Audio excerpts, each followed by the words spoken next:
Hey, what's going on? Test. Welcome to the stream, everybody. Gonna be doing some art today. Working on some commission work here. Gonna be studying a dog. And decided to do pure gouache, just to see what happens. Kind of works like acrylic. So I'm wanting to try a pure gouache. So be more or less the same.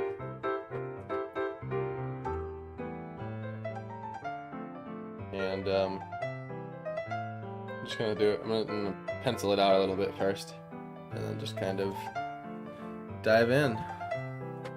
You let me know if the music is too loud. I always seem to EQ a little bit different every time.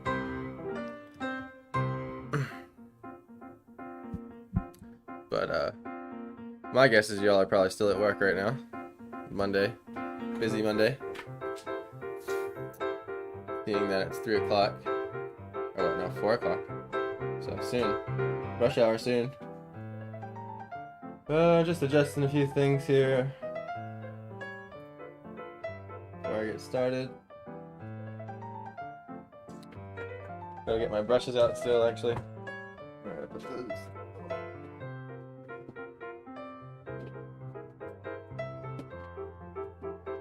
And my palette. We got a new and upgraded green screen. Hey, Oz with the Bob Ross emoji on schedule. What's going on, dude? Good to see you.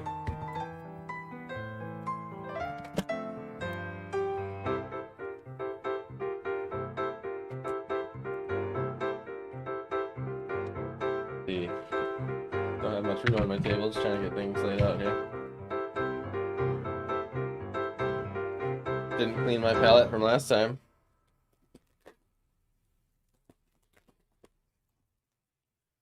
But I'm not gonna care. Just gonna go right over it.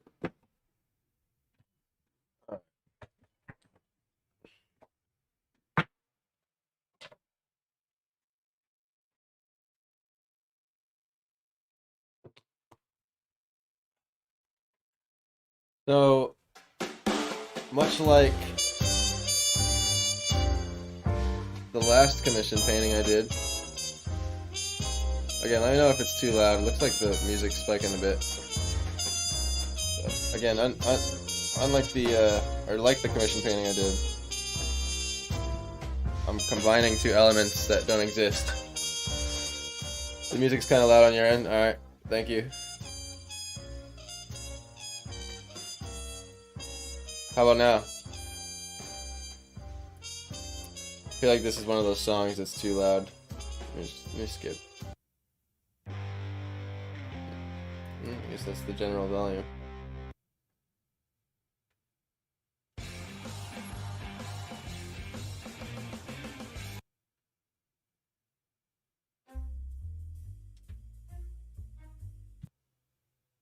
Better? Cool. I'll keep it there.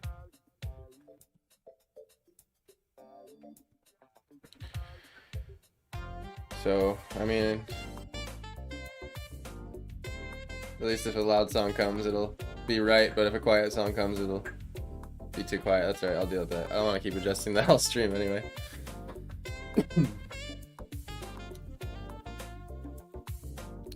But what was I saying? I'm combining two elements. So I have a like a smoker kind of food truck, and then a yard, and I want to experiment with just putting them in the same place here. Maybe a little perspective twist.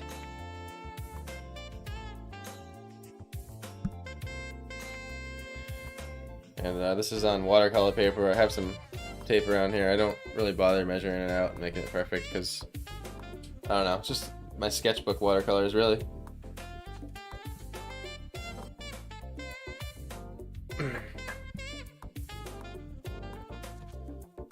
So yeah, I got my photo references off screen over here, and I'm just going to sketch away. Let's see.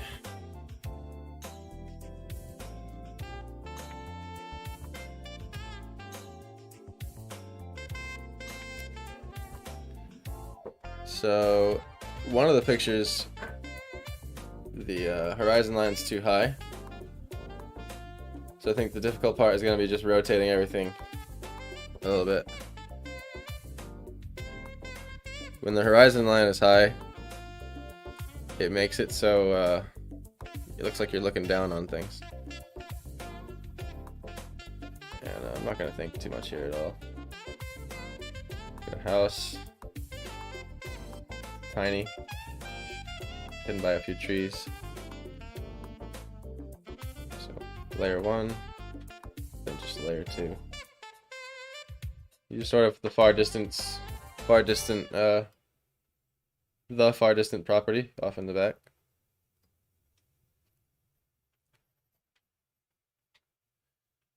And the house peeks out here.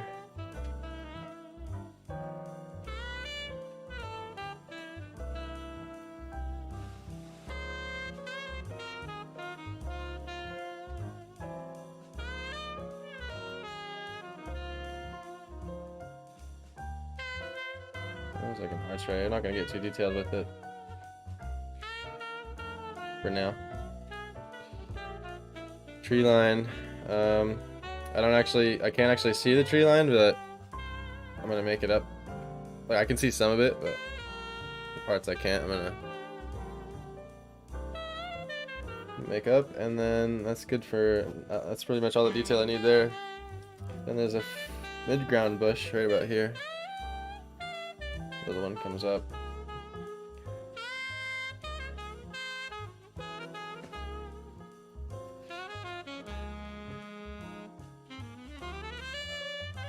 Normally I wouldn't be so concerned about how these bushes look, but it is a feature to the yard, and this is someone's actual house, so. And I'm sure that's where a lot of the memories with this dog have been created, so. Just thinking I could make it as personal as possible.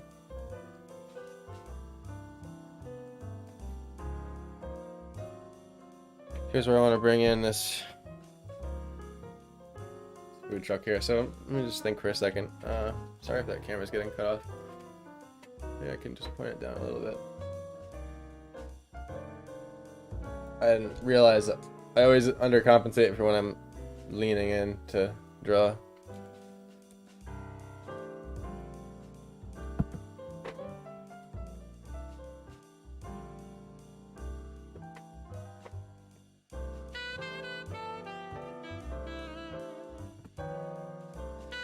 That was too much, huh?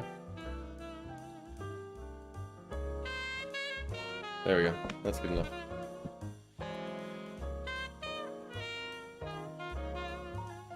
So horizon for me, I like to try to imagine like chopping through the hills.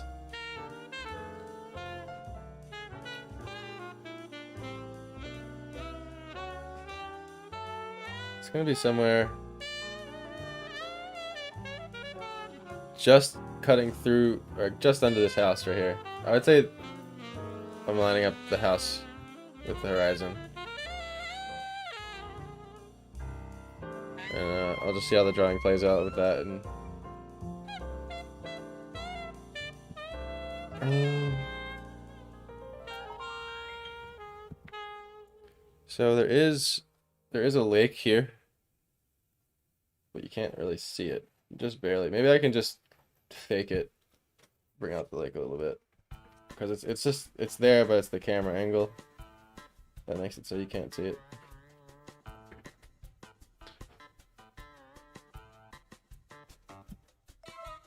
Okay. So think about the dog laying here. And I'm just gonna like roughly get him in.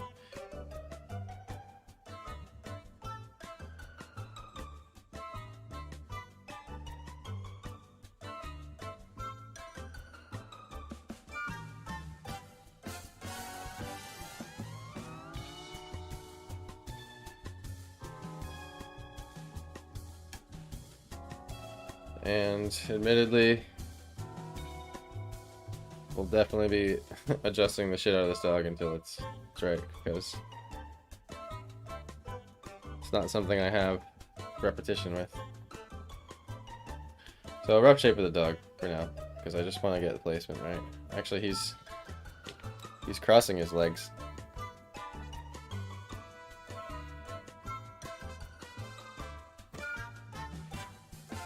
I have to be careful of not drawing my reference perspective, because it's not the perspective I'm trying to set up.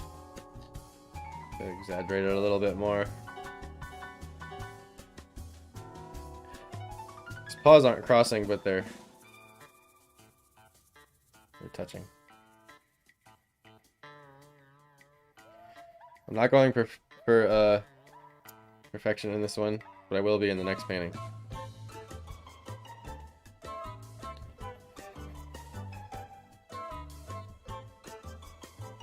This is basically just like a confidence builder for me, where I like go in and use a bunch of expensive paint on a giant 3-foot canvas.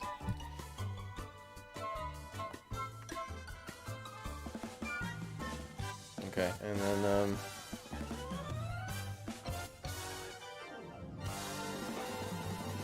we'll sort of just get this box going here.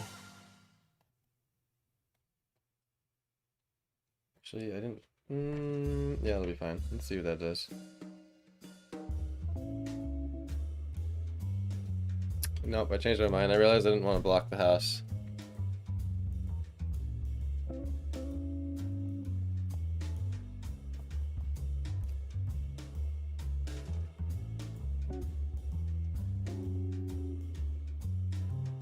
Kind of resketching that in.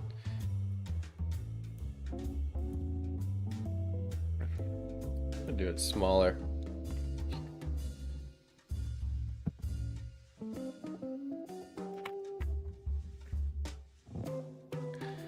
I'm gonna toss a little bit of 3-point perspective in there. I'm not trying to warp stuff to the point of fisheye, but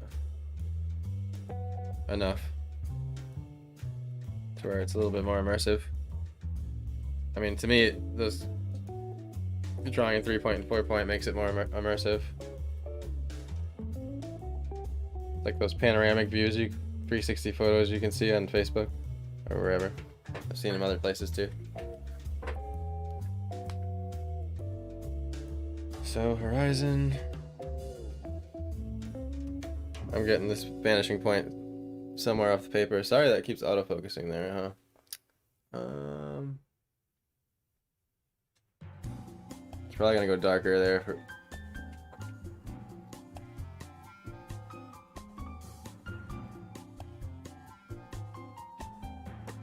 I'll do that for a second.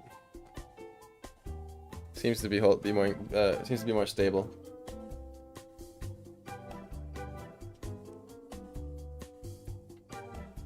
Hell, I just want to let everyone know that you're all amazing, wonderful, and beautiful people that deserve all the love and happiness and appreciation. Well, thank you, man. Welcome to the chat, Double. Good to see you here. You deserve that as well.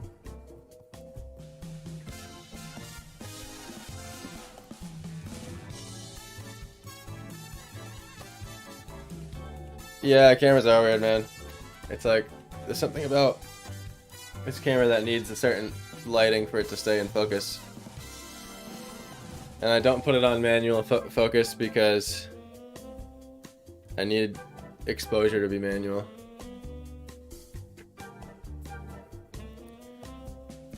Alright. So I'm gonna get the overall box shape of this thing.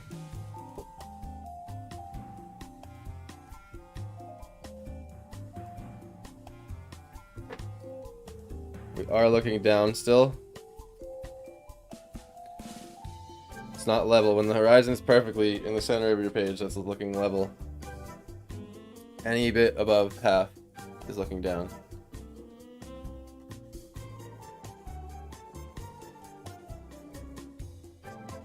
And I'm gonna exaggerate the 3-point a little more, just for fun. Say it's vanishing somewhere down here. Could even fix that up.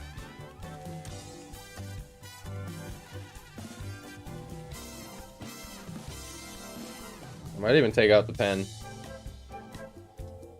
Sketch it with some ink lines too. Even though the gouache is going to cover it up because it's more opaque. Experiment with the mixed mediums. We have 2 wheel wells here, but I'll get to those in a second. Establish the rest of this. Follow it through here.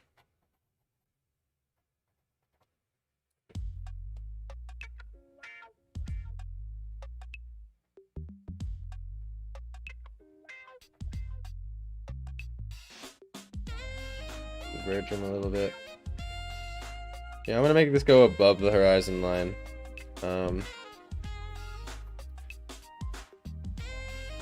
This will make it so it's a little bit more immersive. I just don't want it to cover the house.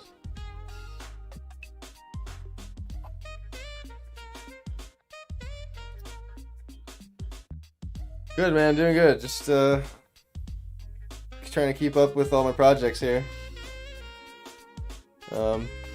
Streaming while I do them. This is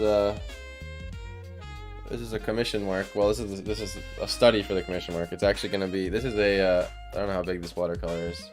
It's like 8.5 by 10 inches or something. But the real painting is going to be roughly 2 by 3 feet. So I usually like to get a better idea before I dive into those. They get a bit harder to lay out the bigger they go because it's hard to step back from them.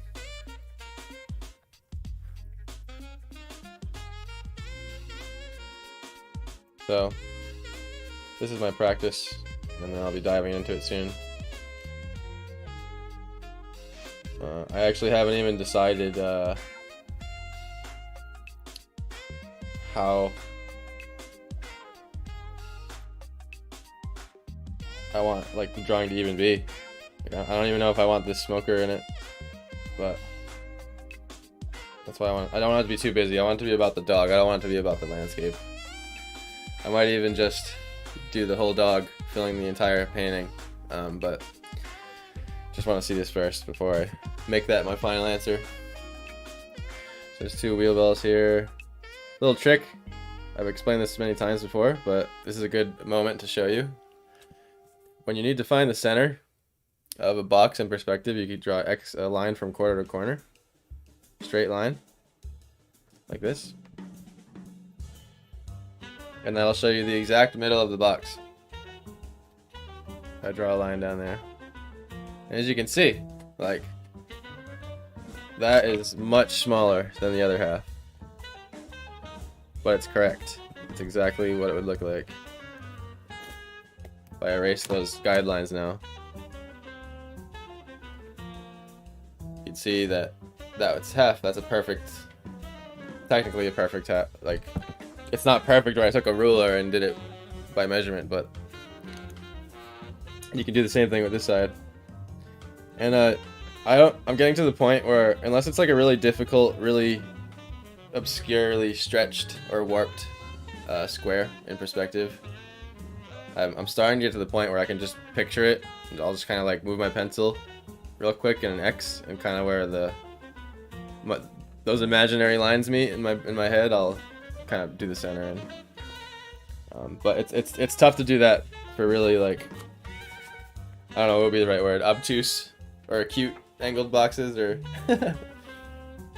diamonds, really thin diamonds.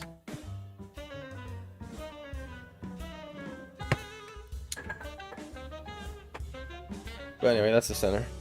And it's actually covered up by another box, which is this sort of, which is the smoker itself, actually. And I'm just gonna get the shapes going.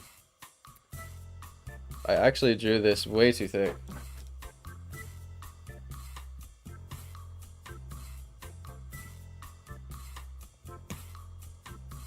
But I am creating my own perspective.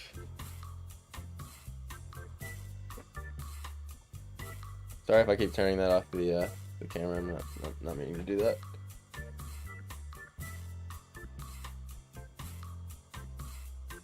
Trippy, you are showing me some voodoo shit right now. I don't draw, yeah, so this is all trippy right now.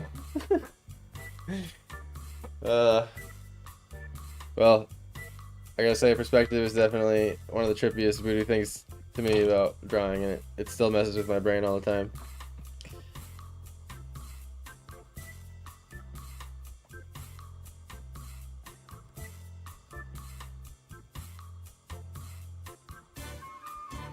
Now, as these straight edges come more towards the center, I'm going to curve them a little bit.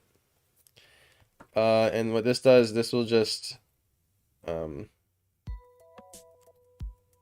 give it a bit more support to the style of the warp and the three-point perspective.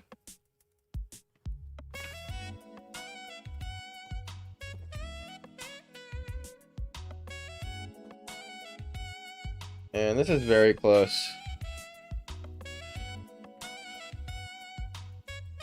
to the center, so this line is pretty much going to be straight up and down.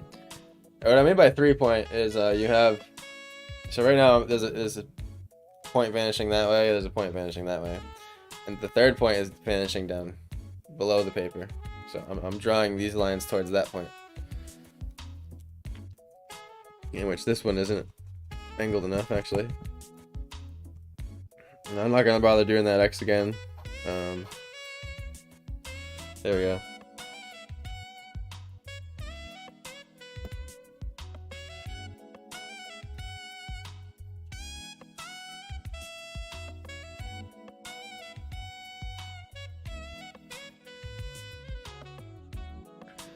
Oh, my green screen's getting a little wacky there, huh? I'll fix that in a minute. So moving on with this smoker side of it here.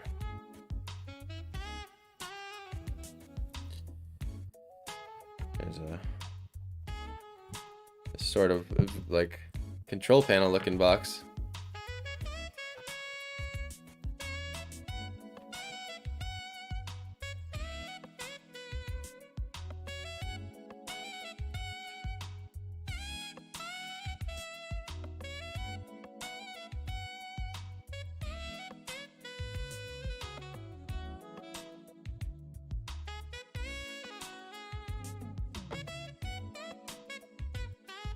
Sort of like that.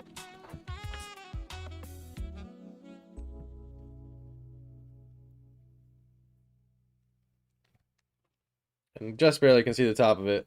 We are still below the horizon there, but it's very close.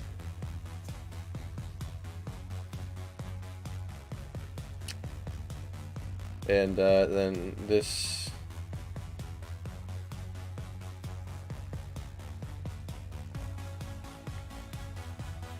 And now the 3-point will start converging in now that I'm past the halfway point. The opposite way. This line needs to connect here. And this is probably too thick too. Now, didn't converge this line enough. So this line is actually, it's perfect, like pretty much perfectly level with the horizon. So it's that weird point that literally anything, you can't see the top of it, it's perfectly level. It's like the one little moment of 1-point perspective in the drawing. You almost never see life in 1 point unless you're trying to.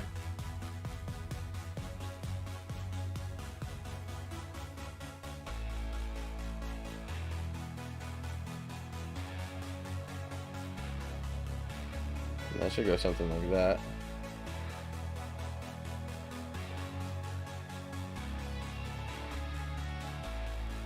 There's another box here.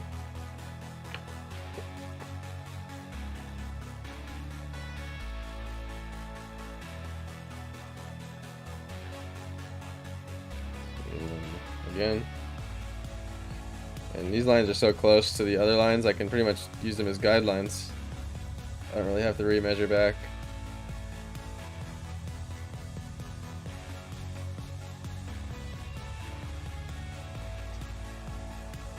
And there's another box here that's sort of offset. Goes right to the edge. It's actually offset a little bit more. And these aren't exact ratios. I plan on going for a stylized version of this and not super exact. Just gotta make sure all these lines are converging.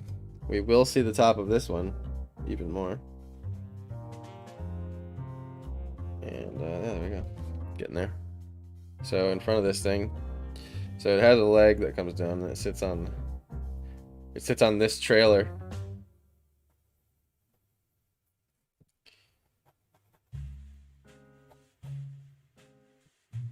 Gonna make sure that interrupts that line for that added overlap value.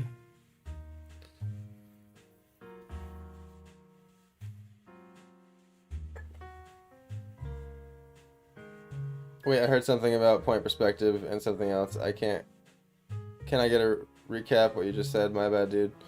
I'm not sure where I left off. What was the last thing you heard?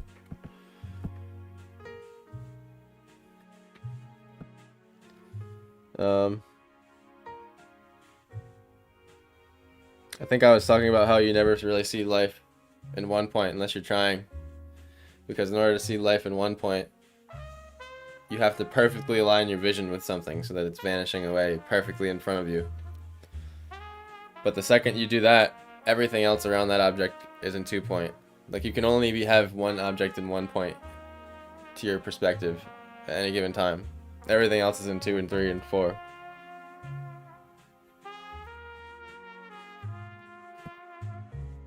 It's something that makes more sense when I explain it on a piece of paper with like guidelines laid out.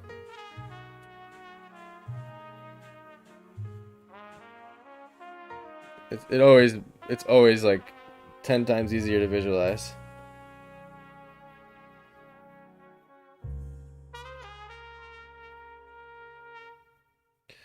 So light comes down. I'm gonna start establishing like the deck of this trailer now.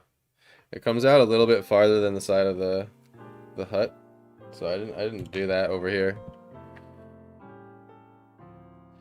Yeah, it's just like how you naturally see the world, you know?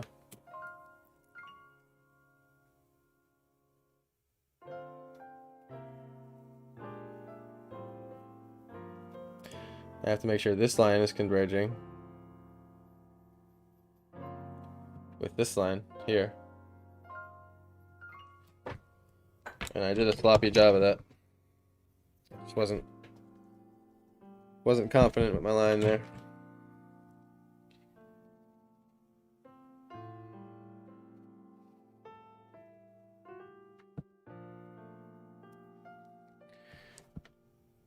I just have to draw it out to the point where it offsets from this house on top of the trailer here, like that. But the wheel will, it's perfectly in the center, so we can use the center line, and it chops it in half. Like it interrupts the deck. So if the middle of the wheel well is here, it goes like this.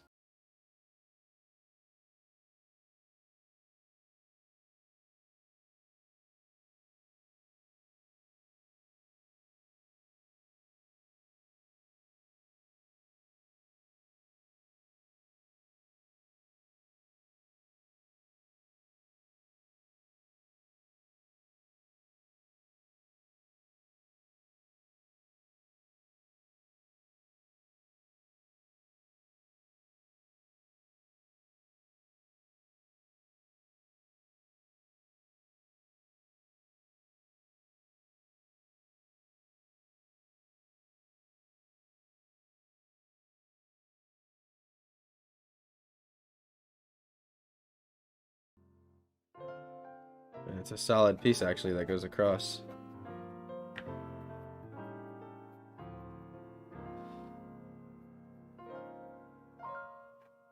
Comes down to the other wheel, which we won't see because the dog's cutting it off.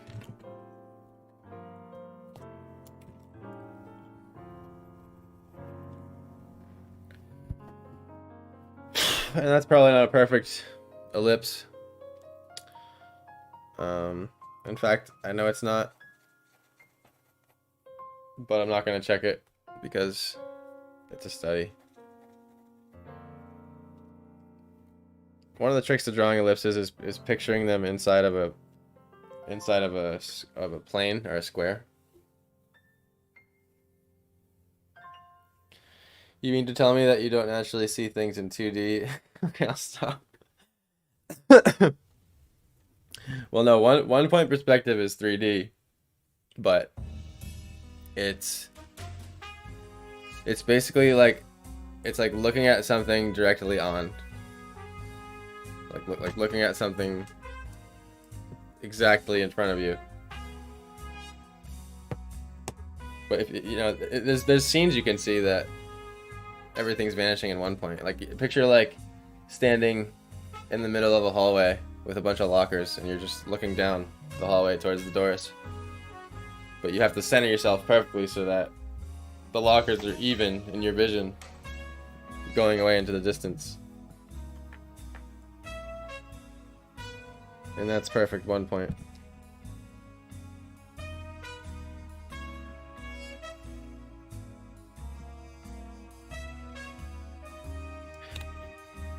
So there's still an edge here.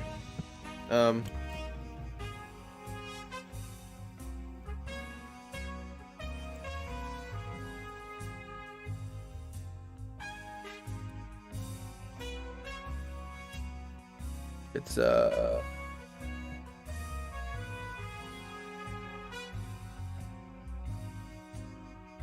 actual rim. Okay, I see.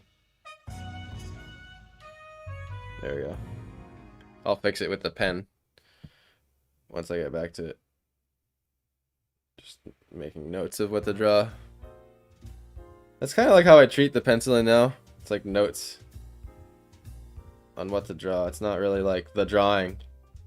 It's not like every line I'm going to pen or ink in. It's sort of like shorthand sketchy notes.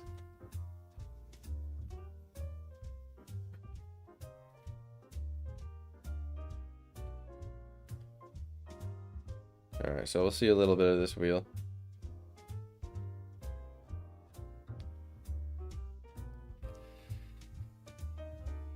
Okay, there's a window here, which, without doing the X, I'm just gonna be mindful that, you know, the other half of the window has to just be a little bit smaller. And that'll be enough to like tell your brain like, hey, this is in proper perspective.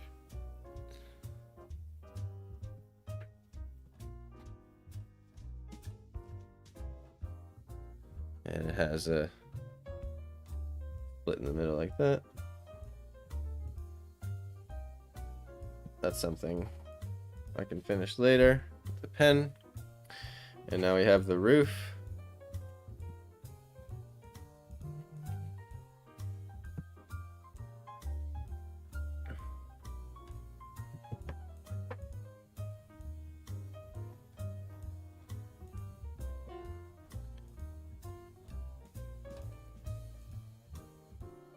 And the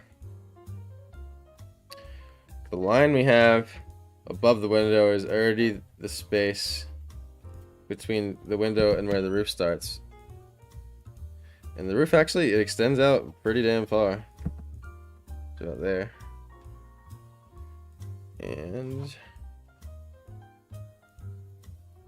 got the little rivets, but I'm not going to bother with that until I get to the pen.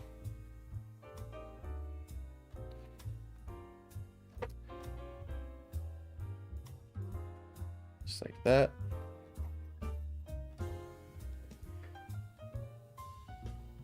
And here's where we get into something tricky with perspective, which is what I would call tilted planes. So it's like, meanwhile, while you have everything nice and neatly vanishing off the 2 points or 3 points, you'll come across tilted planes which go against everything and go to their own point on the horizon. And the simplest way to think of it is that anything that rotates beyond or away from your main vanishing points just has their own vanishing point. And it just slides across the horizon as it rotates. And that's how you draw it accurately. And I don't know if I'll be able to demonstrate it very clearly right here, but I'll try. So, first of all, I got the center here of this plane, so I know that's going to tell me exactly where the peak of the roof has to be. Yes, actually, it's not that steep. I drew it a little too high. It's a pretty shallow roof. It's probably about that. And basically, get the first line in, because we know that's correct. So all we gotta do is draw to that peak, and then draw down. Same thing, because this is the fascia board, some people call it, or the soffit.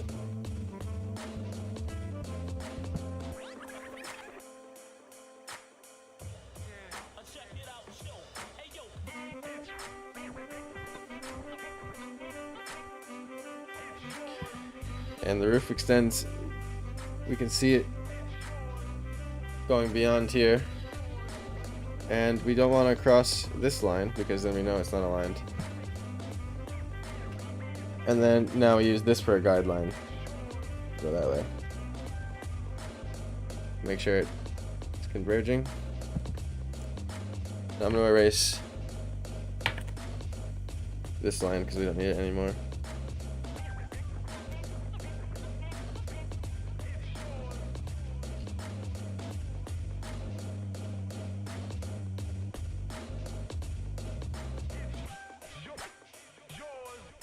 Just gonna change this tune quick. Not really feeling it. I wouldn't call that jazz.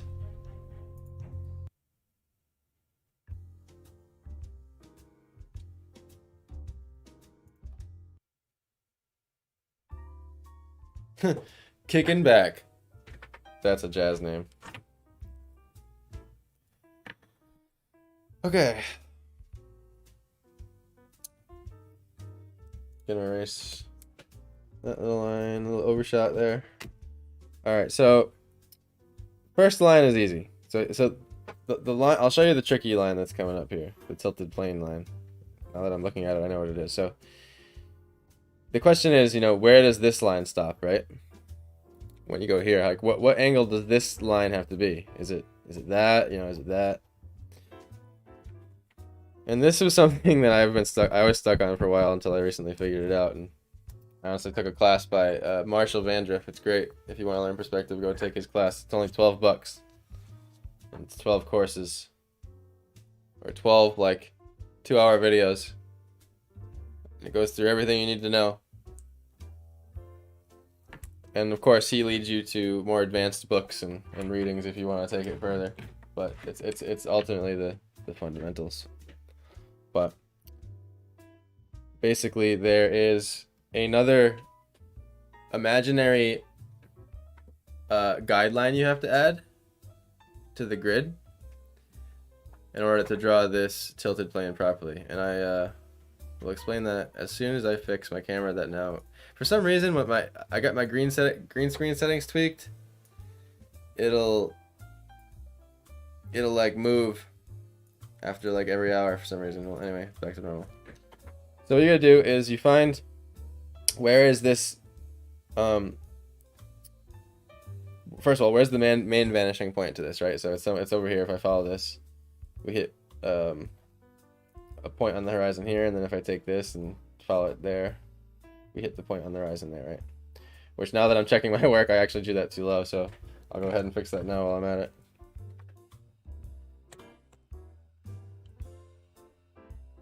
It's more like that. The lines that get close to the horizon are really subtle in their differences. They get a bit tricky.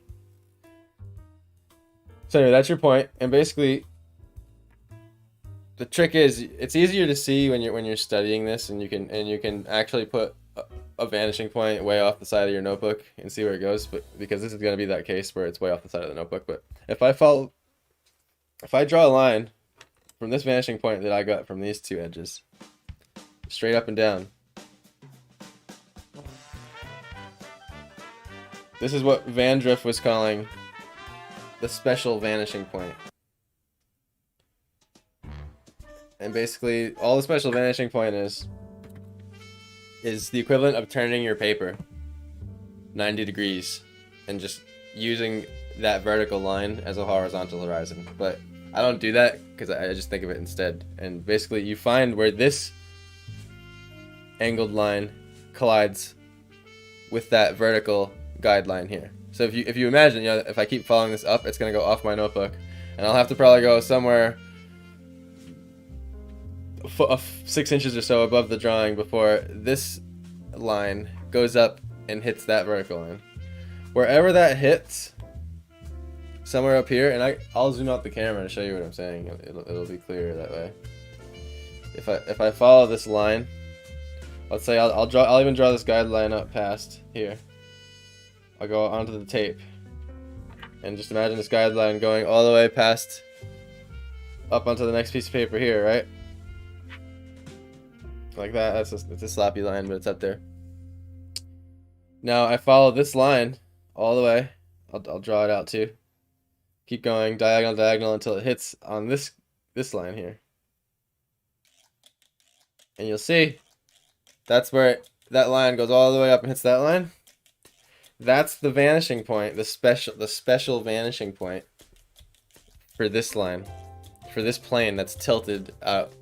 So all you have to do is, just like how you'd vanish these two lines, you'd bring it back to this corner here. So if I was, and this is something, again, I imagine in my head. I've practiced it a bunch with rulers, and I've drawn it out with guidelines and done it perfectly until I could start like feeling it out.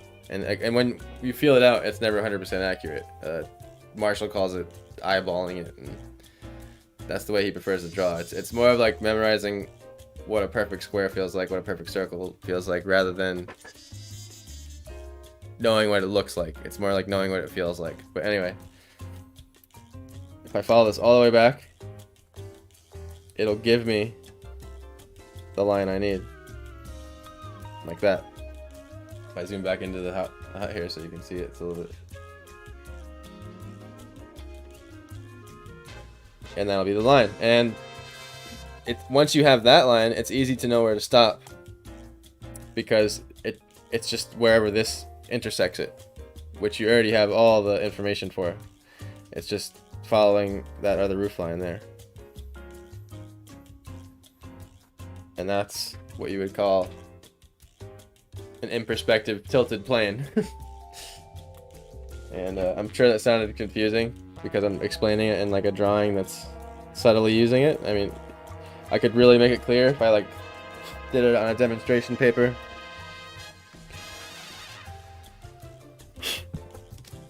But that is how you figure out rooftops. Because that always used to confuse me. You can't vanish them off to the normal vanishing point, or they don't make sense. They look wrong.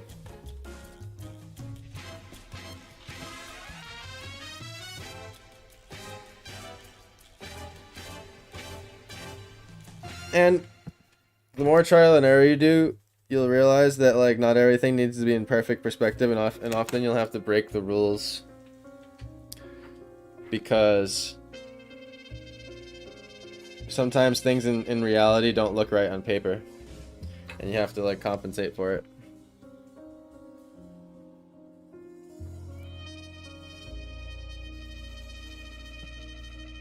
Especially at those moments where things get really close to the horizon, and drawings have to be readable at the end of the day.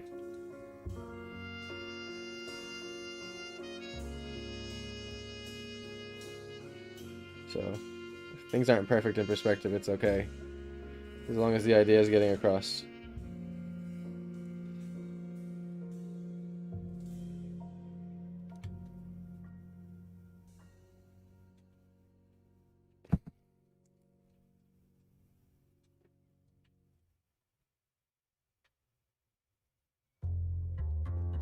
Okay.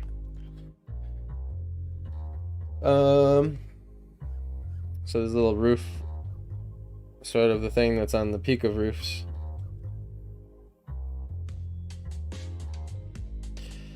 And this is the fun part. Like once you have once you have the special vanishing point angles figured out on an object and the normal vanishing point angles figured out on an object, basically the whole object becomes, it's a guideline for itself.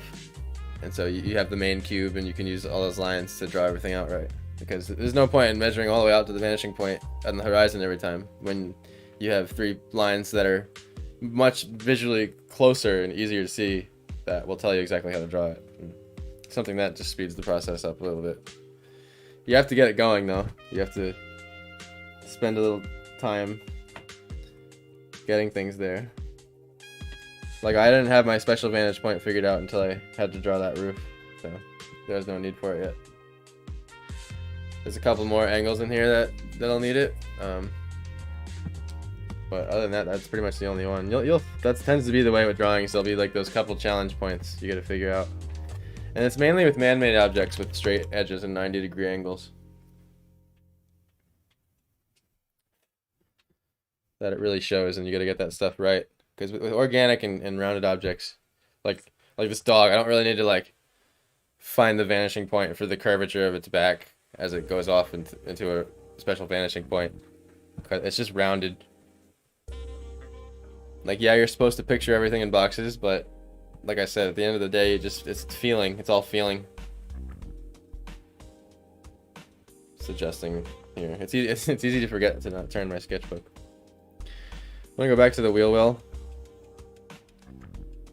Or this sort of porch on wheels, which normal people call trailers.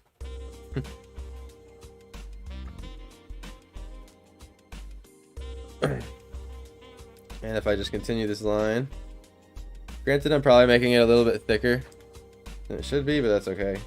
Style and exaggeration make drawings look better, in my opinion, sometimes, or more readable, because something in nature might not pull it out as much as style would.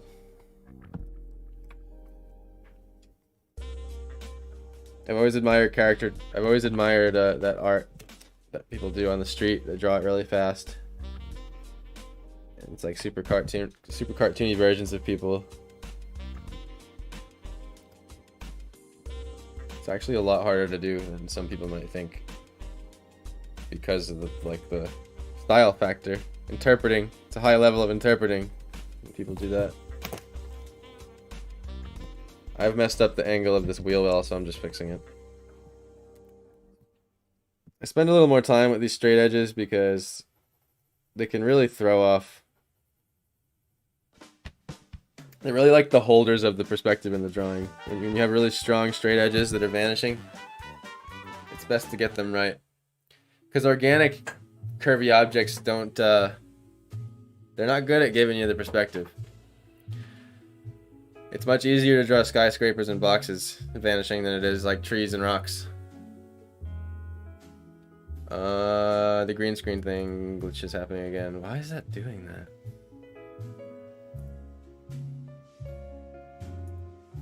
So weird. It is an old camera.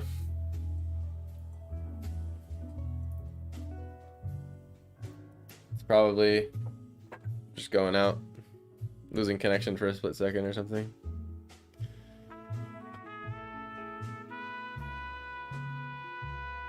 Okay, I like the angle of that better.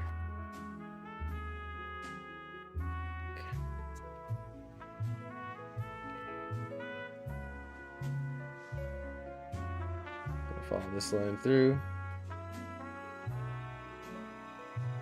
It's actually way too thick.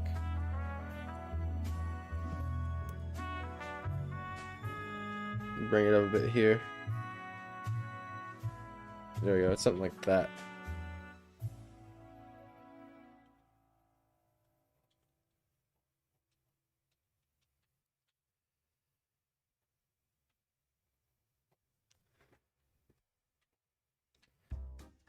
Okay. And it comes out. So I'm gonna use this guideline. I'm gonna go to my horizon. Actually, I'm not even gonna go to my horizon. I'm just gonna go right about there. Until, well, I'm gonna make sure it converges. If your lines aren't converging, they won't make sense.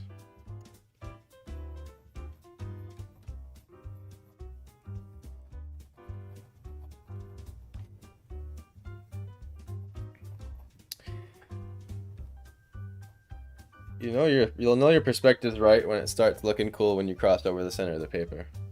Because it starts doing this sort of curve thing that goes against what happens on the other side. It really makes the perspective obvious. I love when I start seeing that effect.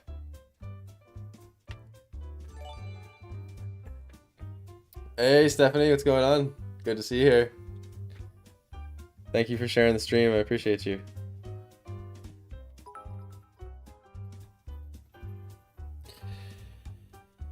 And this pretty much just squares off. Gets interrupted by a little air compressor hose here. Or no, I think it's just a hose, not air compressor. Goes this way. Then a little edge comes down.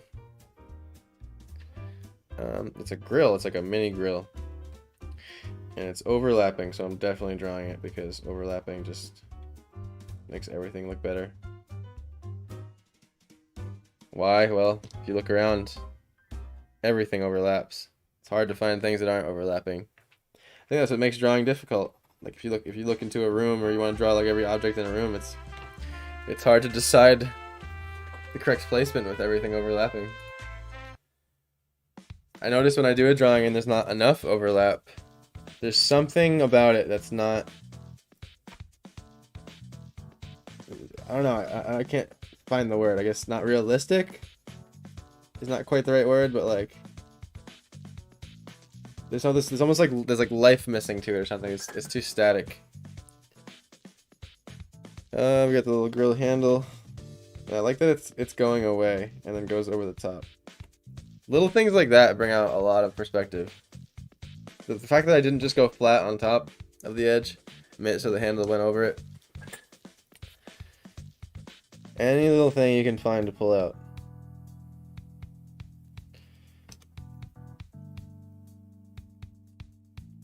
And this is stuff I've learned from the masters. I've just like sat in my room and ultimately I'm just repeating what they're saying, but I trust it because I've followed what they said, and I've gotten results from it, and so I feel comfortable speaking it. I've definitely come across results, and I've tried drawing techniques I didn't like, for sure. Like, there's been a couple books that taught drawing in ways that just didn't really fit my style. That happens too. Hey, little friend, what's going on? Good to see you here. Hope you're enjoying your Monday.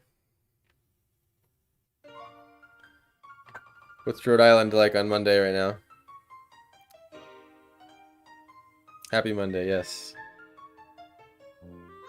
Okay, so now I gotta draw. We gotta skip this occasional circus music. We got the hitch. And the hitch. So here's where it might help to do the X. I'm still gonna try to imagine it, but here, see this plane, get in the center of this. I need the center of this plane, and the corner is gonna be somewhere around here. Corner is gonna be there. So the center is always a little bit off center. I know that sounds counterintuitive, but on boxes in perspective, the center is always a little off center, farther away from you, so that the middle of this plane will be kind of like that. And that's something I've just memorized from like driving myself crazy, like getting a ruler, like checking, all right, is this right in perspective? Is this right in perspective? And eventually it's just like, yeah, okay, it's right. Like, I just know that if I just place the center off a little bit, and this goes for like cylinders too, and there's this whole thing about the major and minor axes, and I'm not going to get into that, but I suggest checking out Marshall Vandross's class. Like I said, it's so good, and it's short too. It's just packed with so much good information. I'm gonna try to get. I'm not gonna draw the hose, but I know it's there. That's something I can etch in with the pen. And the hitch, I'd imagine, is going to be perfectly centered with the trailer, because that's just how it works in life. You won't have like offset trailers from cars; it'd be very dangerous. So with that in mind, the beautiful thing about perspective guidelines is they tell you how to draw everything. You just, once you have everything drawn. So I know that the peak of this hitch, it just has to hit this line, the tip of this line here. And the other thing I have to keep in mind is everything is drawn within a box, whether it's a triangle or sphere or a circle. And because the triangle is going to follow the same rules as the box, this half of the triangle is just going to be a little bit smaller. So I'm going to eyeball it.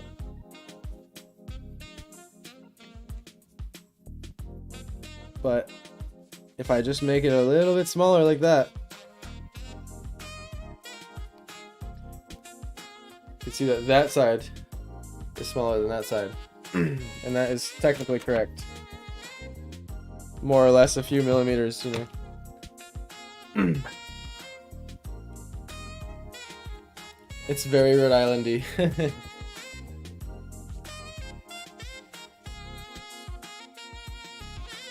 And so the hitch, it's like one of those big old ones that looks like it sits on top, excuse me, of the truck bed, even though it doesn't. Excuse me, I need to take a sip of my drink.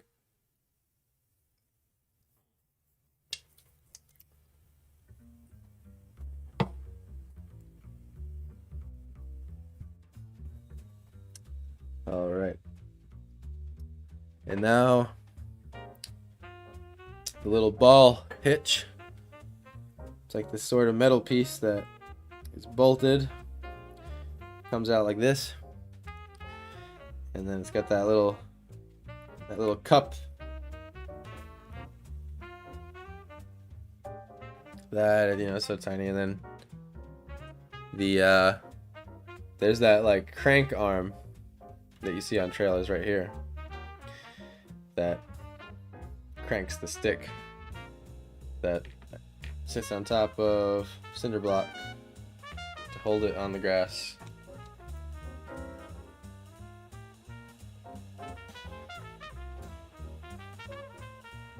I always love to show how it's made. Since I was little, I love knowing how things are made.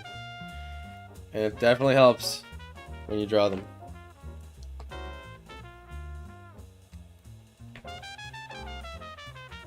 Wonder if just watching hours of how it's made has helped me draw. I guess only if I'm drawing the things that I watch on the show, right?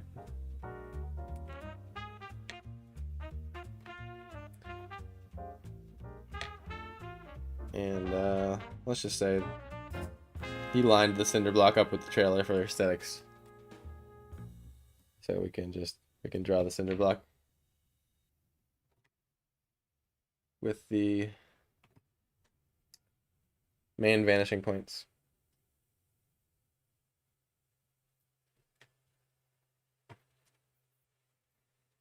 Yeah, it's in the grass, covered with a little bit of grass. Now we're looking much more down on this trailer than I have in my photo reference. I'm doing my best to twist it down in perspective.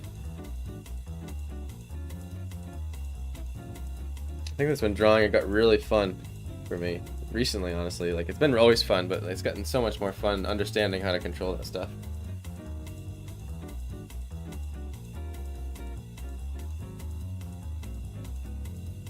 About to go for a walk. Nice. Where's your favorite place to walk, Little Fern? In Rhode Island, because I know it's a small place. There's only so many places to go walk.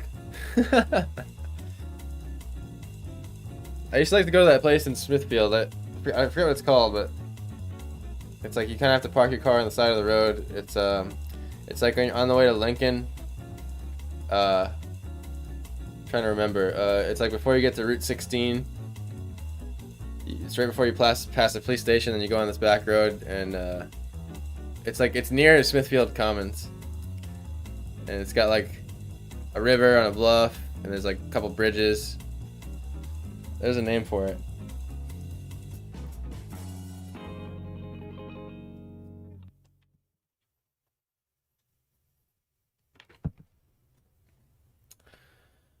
Okay, now I'm gonna erase this line because it's not actually there. I was just using it to help.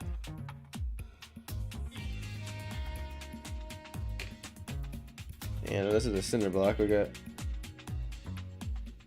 little holes in it.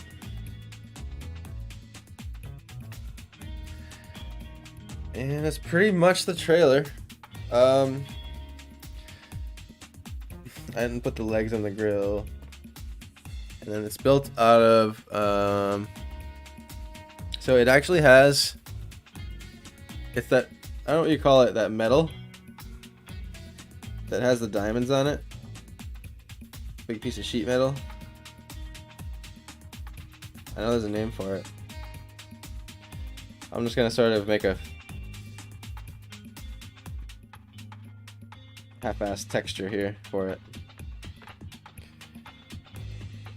And then the roof has little ruts. What else am I missing here? Oh yeah, okay. So on the top of the smoker, we have a couple things I didn't get to. It's a the sort of like the chimney of the smoker here. So we have this thing. There's a tiny bit of space, and it's perfectly aligned with the corner. So we can just use that to draw it. Literally just copy these lines that are next to each other.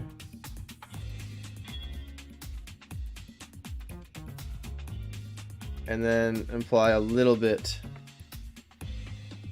of vanishing there.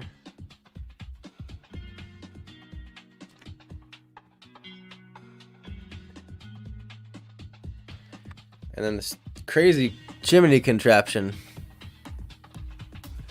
It has a little tin roof on it too. I wonder if that's for style.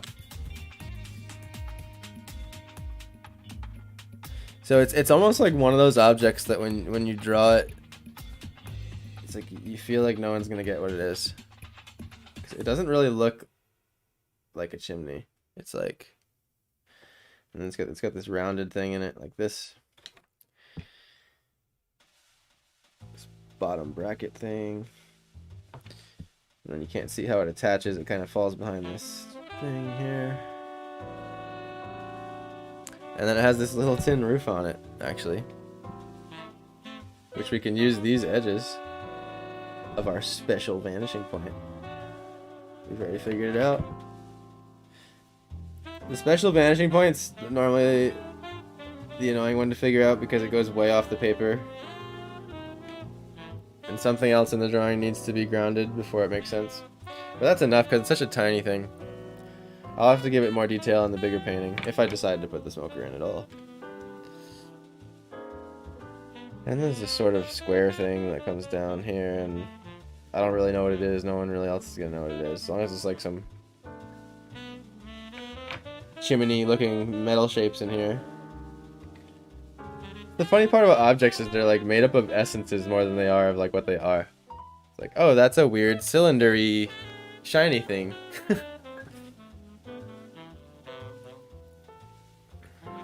Man, did my green screen mess up again? Well, this little spot over here. I think, you know what it is? It's the light coming through the window, but it's fine.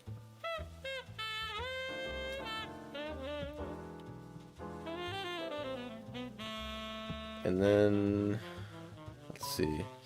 Actually, didn't the corner of that needed to be lower? There we go. And then it's got a tiny chimney on top of the chimney. A teensy chimney on top of a teensy chimney. There we go.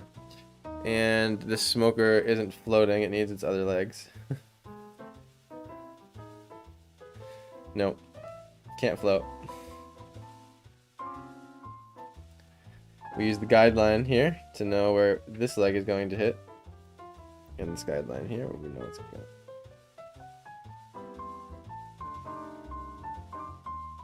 Actually, this needed to come down lower. Oh, thank you. Appreciate that. Got Kirsten over here. She helped me close the window. Appreciate that. Good lighting. Stream helpers.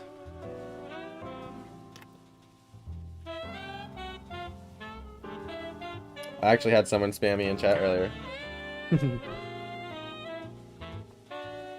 One of those people trying to get you to buy followers.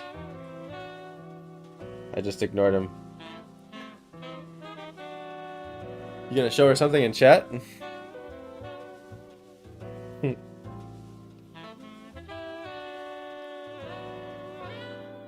Oh, alright.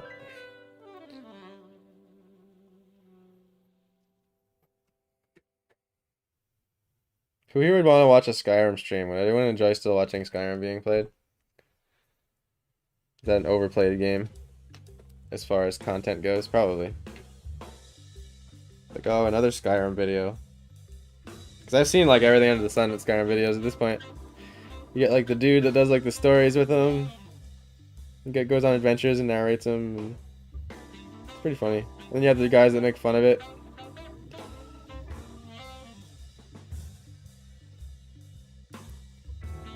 Fiddling with these legs too much here.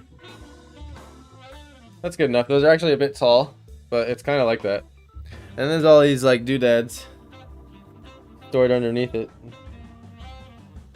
And I imagine this. It's not. It's actually flush. So I'm gonna erase that line.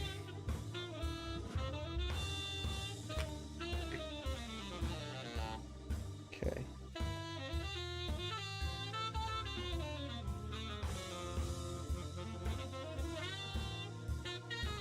I feel like, let me check this vanishing point really fast. I feel like I'm off on this one pretty bad. Yeah, a little bit. But again, it's that little bit that it becomes more style than it does an error. So I'm just gonna leave it.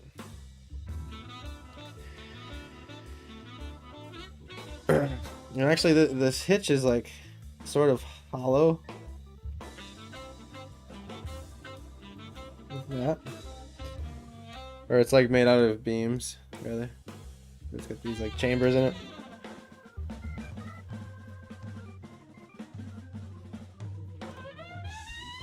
You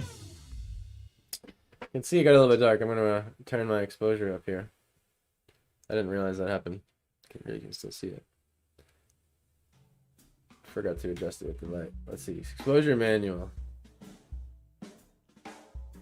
There we go. Actually, you know what? I have a light for this. That will make everything brighter. And it gets brighter by the minute. It might actually even make me readjust the green screen hues. But that's fine.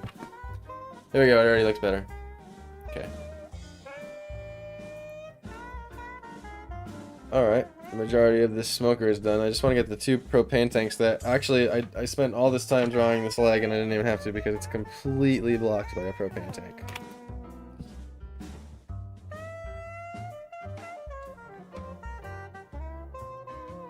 And the propane tank I have to draw is much more below me than this one, so...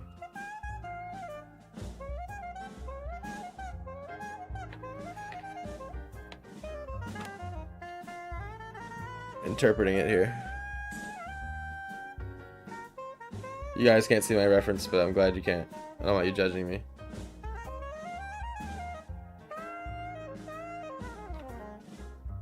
It's perfect. It's exactly the way it looks.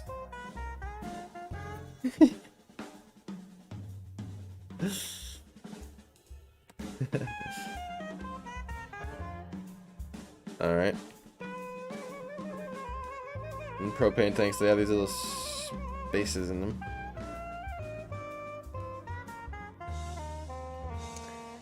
But they're not see-through, so I'll erase that line.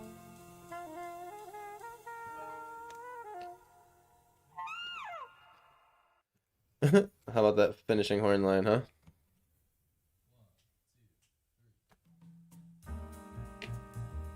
Bring the base of this down a little bit more. And the other one isn't overlapping, but I'm going to make it overlap. I'm gonna force that overlap. Because, again, I like the way, I like the dynamic it adds.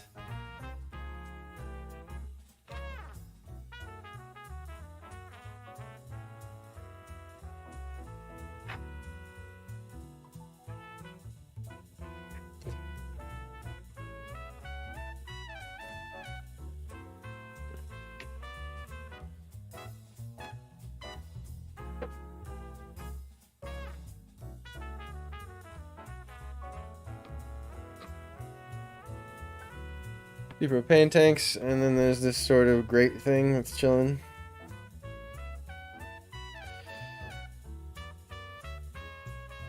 Alright.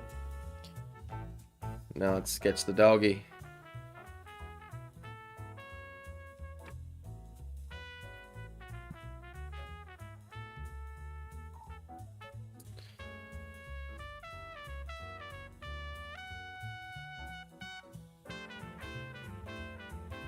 No, I've already had a little bit of practice sketching this dog.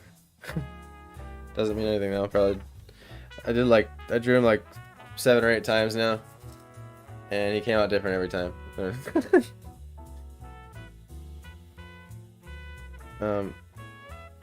But that's the beauty of paint, is it lets you tweak things until they look exactly right, so. When it comes to the puppy, we will be tweaking the puppy until it looks like the puppy. And the more I look at him, the more I'm learning, like, oh, yep, like that's gonna be there, because that's like that's unique to Chase. Chance, sorry. Chance is the dog's name.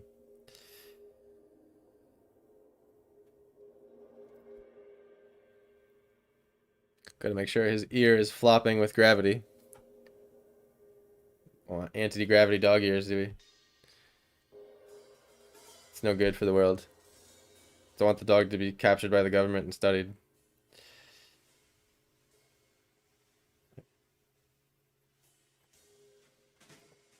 Let's see.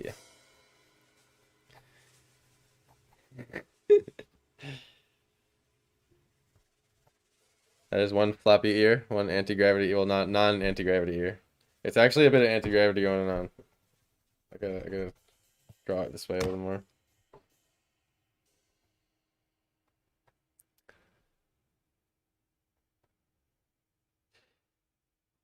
Every time I look at this dog painting for an extended amount of time, or picture, I mean, it makes me want to give him pets.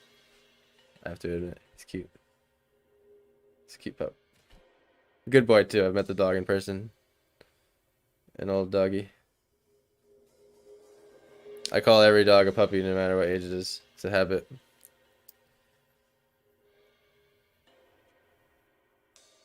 And I'm gonna spend a little bit more time trying to get this guy accurate, because why not study him? That's why we're here.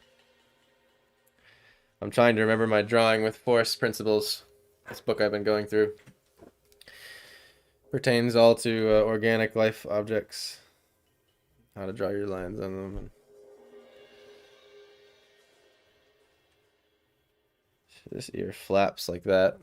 So he's doing the head tilty thing. So this ear is lower than that ear. Okay. Everything has ratios, but the more floppy and organic an object is, the harder it is, because you can't use all these nice, neat, straight lines. Okay, so then honestly, what I'm finding difficult about drawing dogs, I haven't drawn much dogs until recently, drawn many dogs, but is they're sort of their face contour line. Like I got humans down, like where the cheekbone is and how the cheekbone goes around where the eye is, but it's just like a totally different creature in line. It takes a while to remember like organic lines. But let me get the placement here. One thing I've noticed is, like, at least the way I'm looking at this dog in this picture, is I can kind of do the face guideline that I would do with humans. And I know that his nostrils, if I look at his nostrils to the top of his head, and the direct center of that is where his eyes are, which fall just below the base of the ears. And that's kind of how drawing creatures go, or humans. It's like there's all little lineups like that. Like where your eyebrow bends, it's your nostril through your pupil, and that's where the peak of your eyebrow starts. So the side of your nostril, and you go through your pupil, you draw a line. That's where like the average is, when you study these drawing books, they average out a bunch of different body types in humans, and they say, oh, like it generally ends up here, and they come up with all these ways to line it up. So I find it useful to remember all those little things. Like from crotch to the top of the head and crotch to the bottom of your feet, it's exactly half and half, same distance. Not everybody. And the thing is, once you learn what a perfect human body should be, as in like the average of all the ratios in the world, that's when you start stretching and pulling them. So when you want to draw like a midget or a chubby person or someone that has long legs and a short torso, then you can start manipulating those ratios and get something more characteristic. Because then otherwise everything just looks like that like Marvel jacked superhero with the perfect body, the eight and a half heads tall or 7.5 heads tall.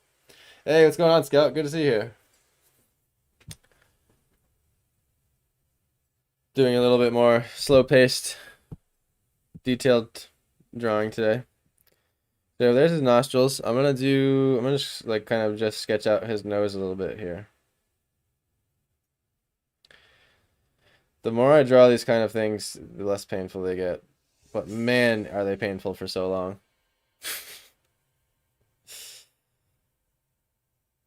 Practicing humans hurts. Like drawing like 30 heads on a piece of paper. Oh man.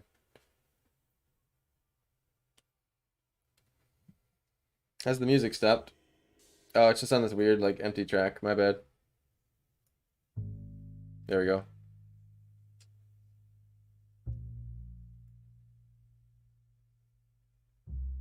Wait, please tell me that's a dog. Okay, that's a dog. I'm trying to make it look like a dog. It's not gonna look like a dog for a couple minutes at least. And so another thing I learned about dogs, drawing this guy a few times, is do a center line down from the nose, and just sort of like diagonal lines like that.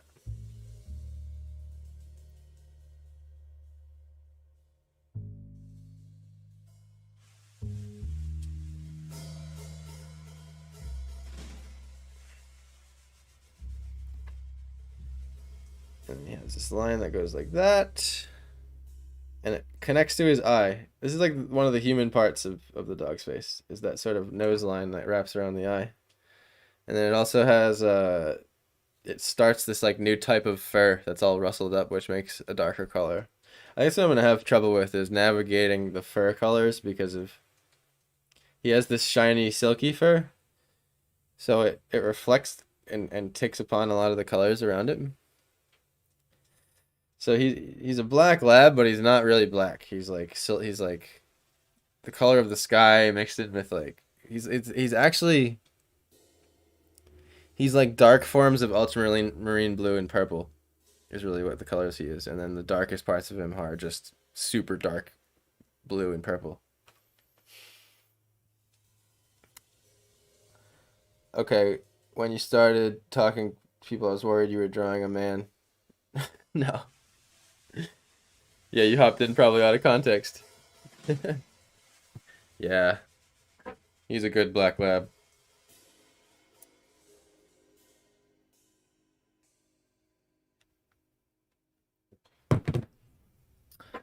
All right.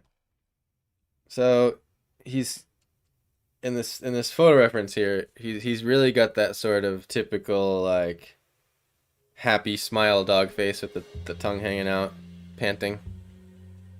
So I'm trying to get that right, which is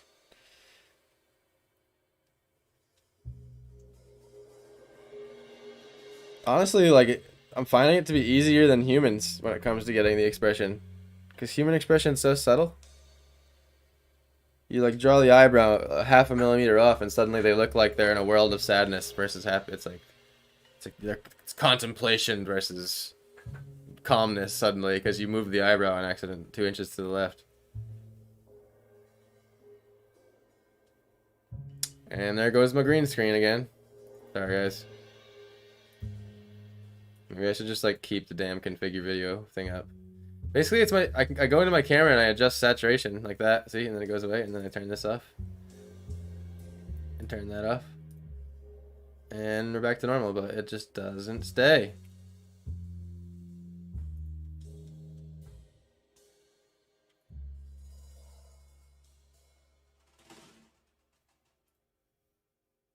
Yeah, maybe that'll help.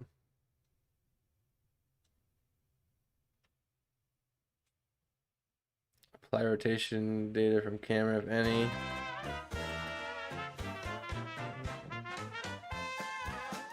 Okay, let me see if that made it better. Yeah, dogs just look happy unless they bite. Yeah.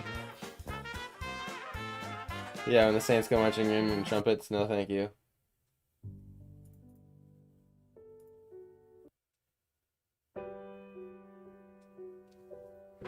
But it's amazing how cute a dog looks, and then how vicious it can look suddenly.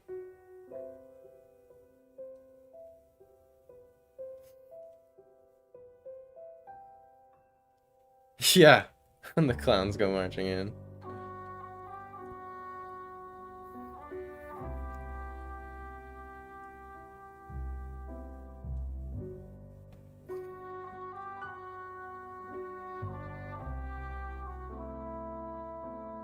I actually drew the dog too big in this, but I'm just gonna keep going.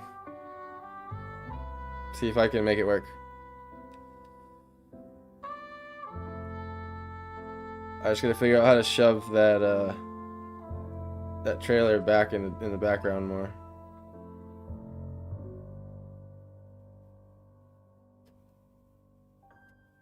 And then he's got this like little fuzzy lip.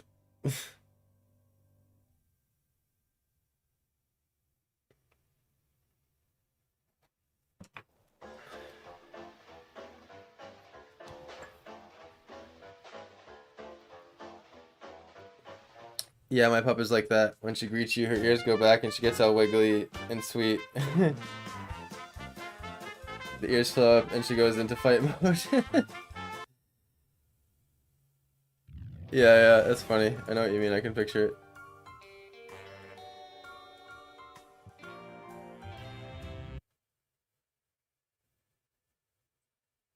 And just kind of clicking through some tunes here.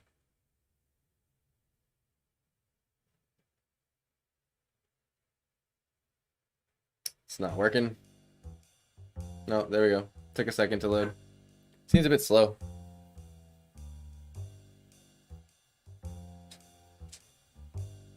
It's just a kid's playhouse or something. So honestly, this part's been tricky. His sort of way his body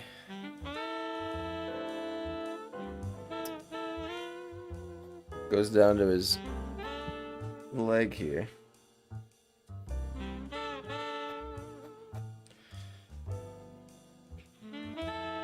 Here's where dog anatomy would help me make it more convincing. Like, even though I have a reference of a dog, knowing the anatomy and having the reference of something, it's night and day experience. Making informed decisions.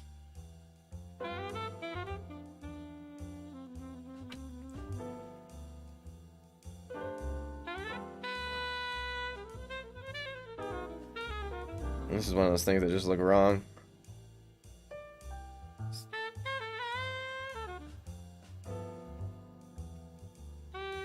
Luckily, some of them is covered up by the grass.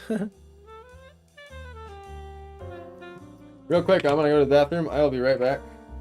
Gonna take a little intermission. And yeah, hope to see you here still when I'm back.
Hey, hey. Sorry about that. I feel like I've seemed to balance the music and volume out with the voice.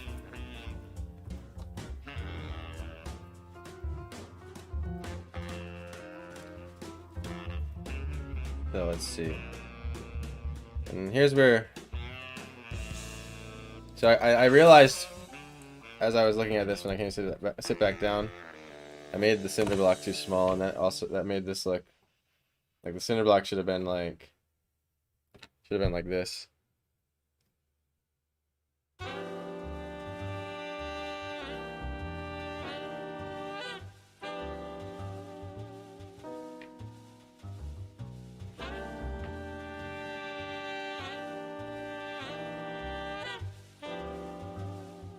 Grass.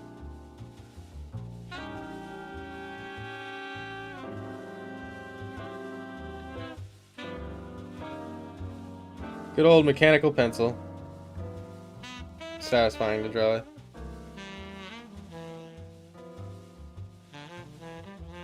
Hey, glad to see you here still, Scout.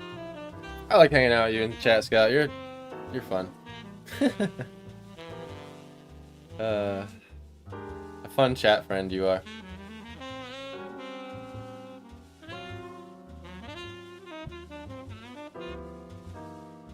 So I'm just gonna start building my tolerance for drawing thousands of blades of grass. So his body does show up a little bit there. And I'm gonna do the cartoon blades of grass for now, where you indicate some here and there, you know. But this picture really is like super detailed blade of grass. Like, I think it's the only thing that'll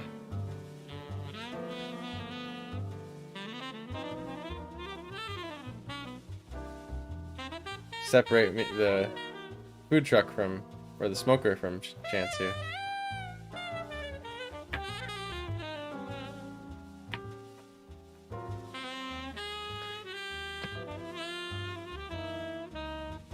Being careful not to make them all the same. And his little paw, well, his big paw actually, he's a big boy. He's actually a gigantic, he's like one of the biggest black labs I've ever seen, so maybe he should be like Clifford the big black dog. Thanks, I'm glad you stream. I love to procrastinate drawing, so it's always a good time. I'm glad it's enjoyable for someone. So much dedication to the grasslands. Oh man, yeah, seriously.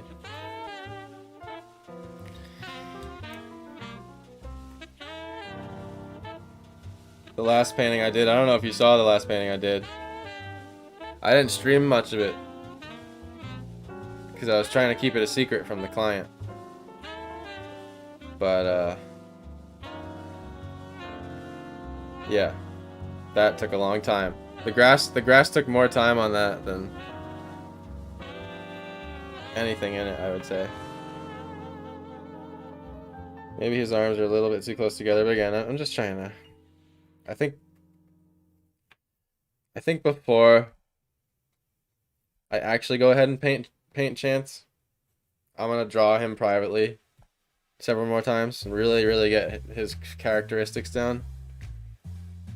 Get him a little bit more each time, but yeah, I still need some work on it. Clifford, yes! Hell yeah. What a classic that show is, huh?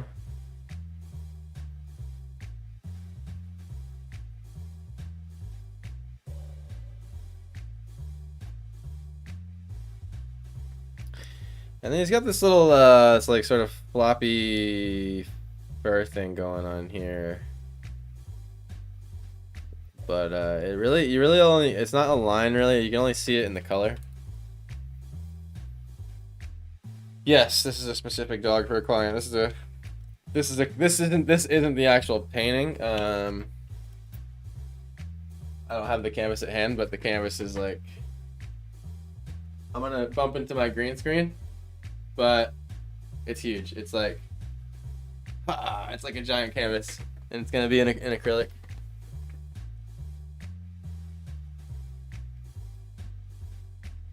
Nope, this isn't a random generation, but that was the last stream. I love that Labrador necklace. Yes. It's so squishy. Yeah, I'm a bit nervous because, you know, no, I'm not nervous. Honestly, I'm not nervous. I was at first, but it's all a bunch of shapes. I'm not nervous. I don't mean that. It's just like a saying, honestly, at this point, where it's just basically when I say that, it's me being like, I'm going to have to try my best. Like this is going to be challenging, basically, is what that's coming from. This is going to be challenging only because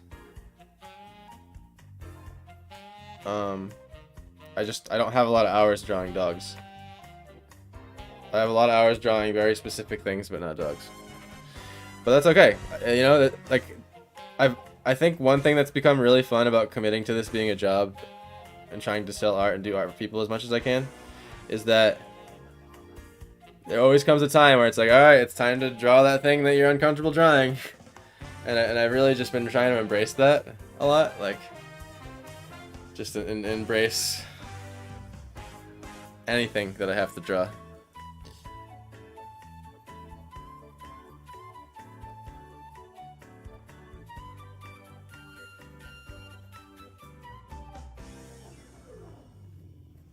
Let's get all these wrinkles. Lab wrinkles.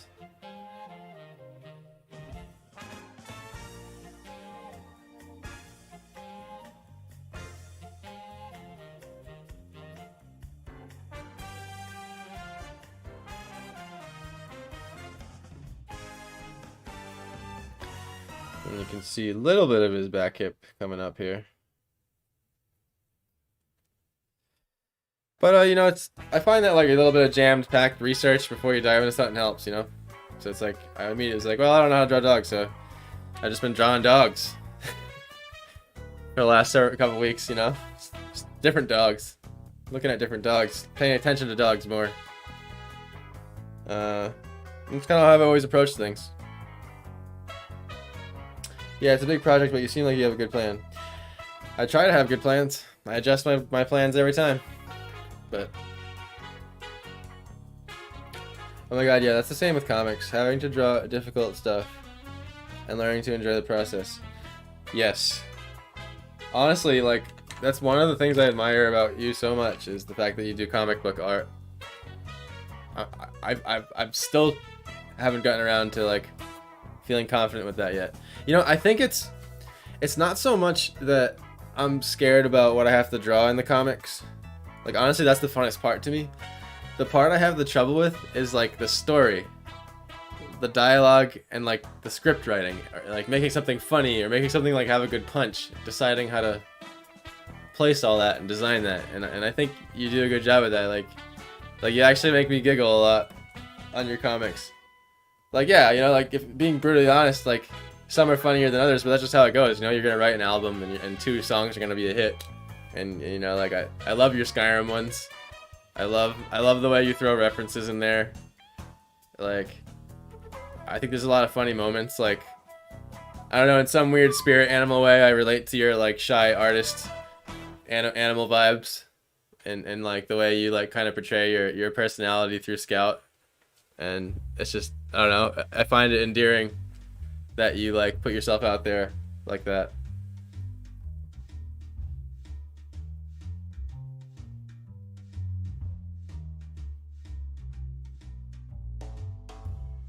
Yeah, for sure. It's mileage.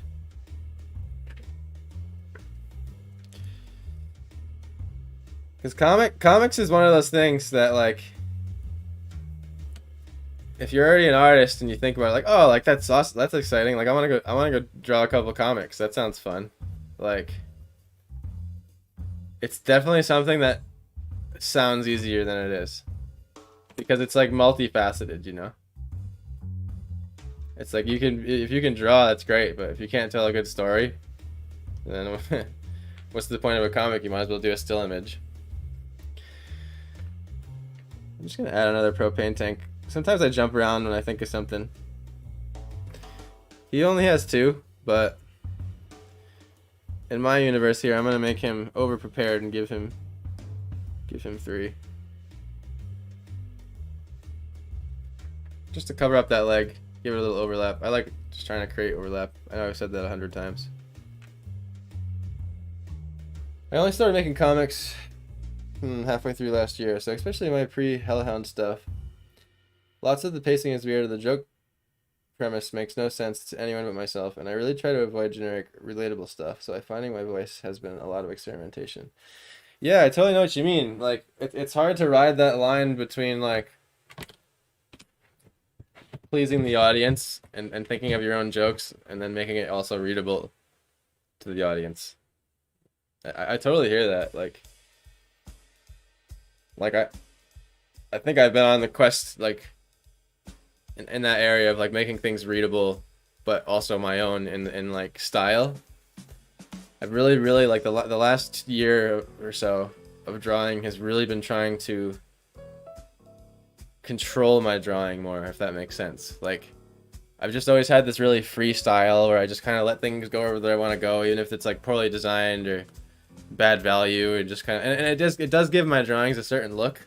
Like when you see my art, it's like Jokum did that because of that lack of organization. But then once I started getting into, like, jobs and client work and stuff, I couldn't do that anymore. I can't just, like, I couldn't just always draw the way I wanted to draw for everybody. So, like, I had to learn how to, like, control my lines, and I still am. And it's like, as I started getting into it, it was just one of those things where I was like, oh my god, like, I've never worked on this. It's such a weakness, you know? Like, just, like, making neat lines and, like, curves and, like, drawing women and, oh, it goes on and on.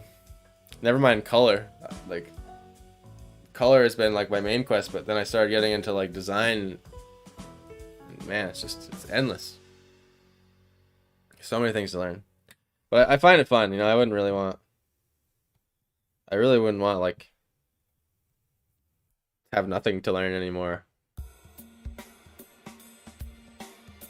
I think we'll always be finding, like, cool, interesting tricks. There's literally no weeds in this grass. It's pure.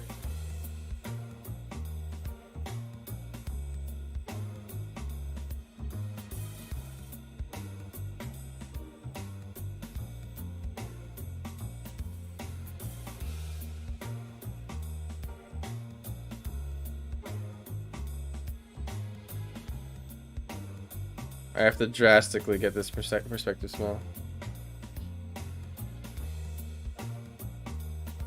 So much to do, it's tiring you out. I'm glad the journey is infinite. Yeah, me too. Wow, fresh lawn, crazy.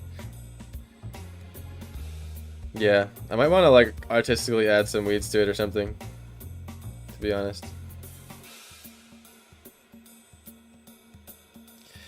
So right here, I gotta, like, really start making the grass smaller. Like the grass at the center block's gonna be already at the point where we're losing information, and it's just becoming like the planes of different colors of separation. So it's like, that's what happens with grass. You see the grass, it gets smaller, gets smaller, gets smaller, gets smaller, and then the grass turns into, like, just sort of little, like, sort of like how back here, how it's like hills. It turns into these, like, little fuzzy hill edges. Grass is honestly kind of hard. It's something that I still don't get quite right sometimes, or probably ever, but I don't know. It requires attention. But the transition between where the grass blades get small to disappearing is important. That it very mindful of it there. Gonna make some coffee. Oh, please make me some coffee. Oh my god, I would love another fresh batch. I've started my stream and can't make any more right now. No, I'm getting too crazy with the grass here.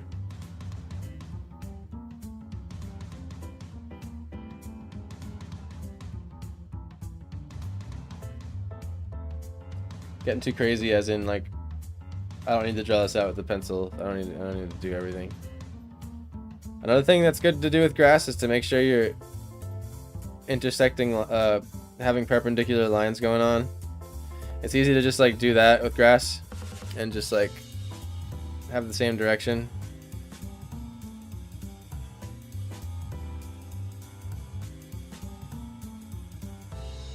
And it's very hard to be intentional with grass because it's very redundant to draw. It can be hard to give it attention. Now I'm just gonna indicate some of the paw kind of poking through the grass here a little bit.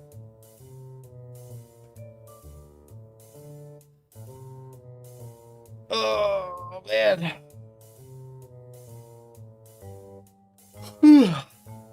All right.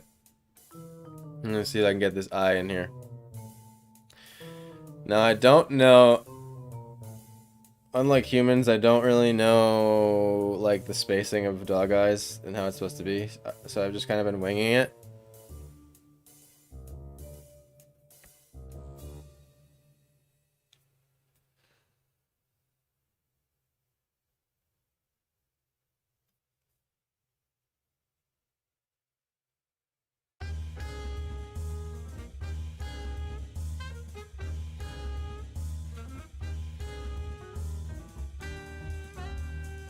And I think one of the hardest parts about this pup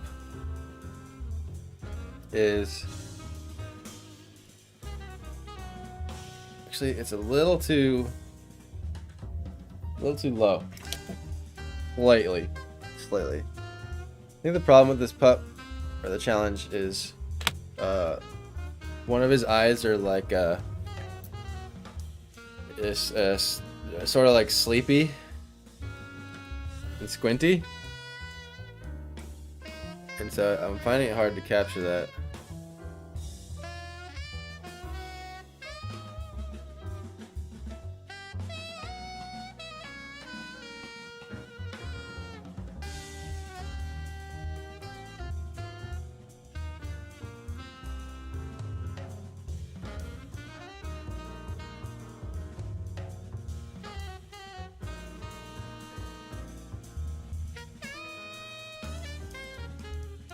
And then he has all this floppy skin.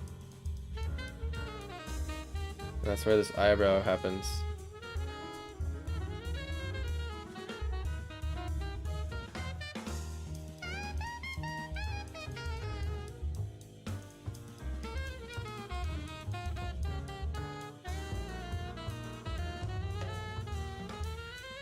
And then here's the squinty eye.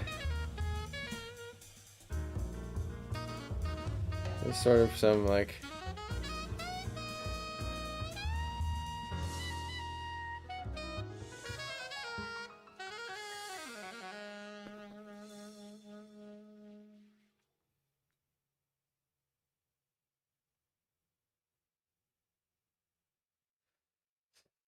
I'm gonna redraw the eye one more time. Be extra fussy. Because I just put it a little too in. It's like right there.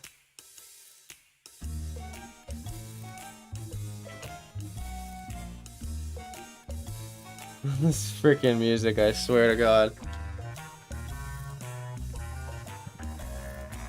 It's like Banjo-Kazooie. Although there's nothing wrong with Banjo-Kazooie music. That was worse than Banjo-Kazooie music.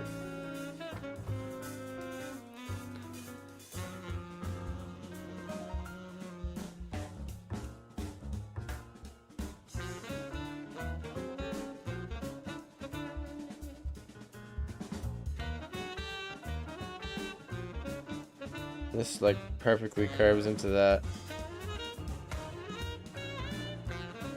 I want that to be too connected there. It's not so much a distinct line as it's just where it's like where his fur is like rustled up and it like becomes his like dog eyebrow there. Just gonna shade it to indicate it instead. And then there's a similar shape here. But I'm gonna try to get this eye first. It's sleepy. It's like.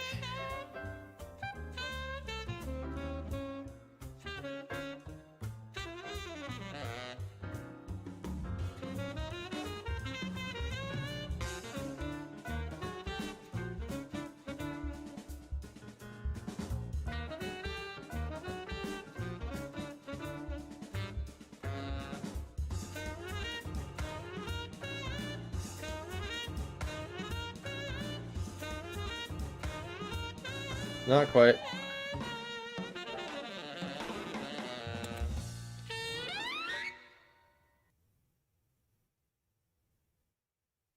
Well, it's sleepy in this picture. Maybe he's relaxed. Cause his eye kind of shows like that, and then this eye is like wide open.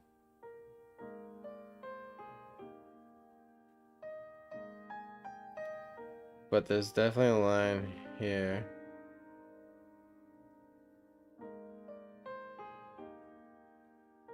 And then we got the eyebrow shading here again.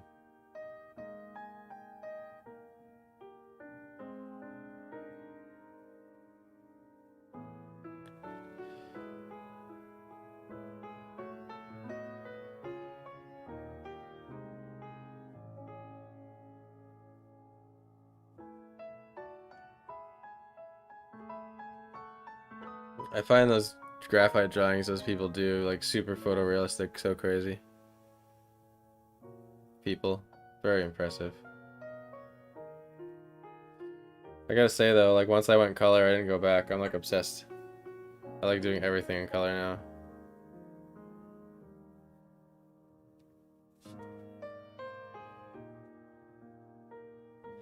I'm doing a little shading, and I'm just studying. So this is all dark in here. Comes up. The interesting thing about silky fur is it's not always, hey, what's up, Jacob? Just noticed you, man. The silky fur, it deceivingly makes these black areas that are actually reflection marks and not actually dark spots, so deciphering between those two things can be a bit challenging.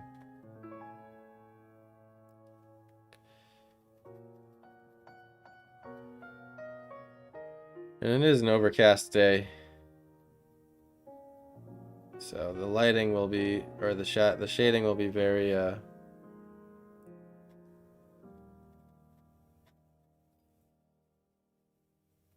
straightforward as far as light direction and stuff.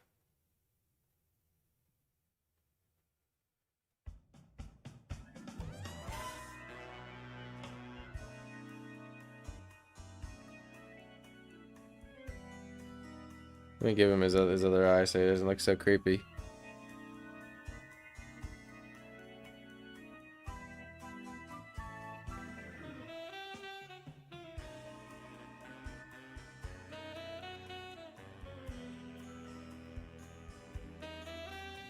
And then he's got a little very challenging dog face because he's an old guy, so he's got a lot of life experience on this face. Okay, I'm back. Dog is so cute. Oh, he looks like a gentle giant. He is. He's a huge black lab. Sweet guy.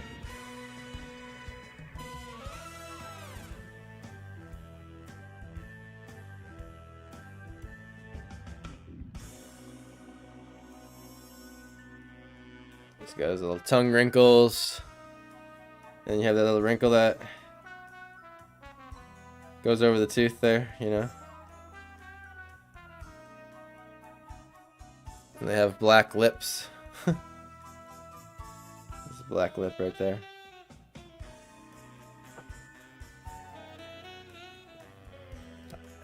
To be honest, his head got a little bit too tilted. But that's okay. I'll keep that in mind the next time I draw him. His nose is a little bit bigger than I drew here. I just roughed it out though, I never actually shaped it. Comes in like this, then it has a...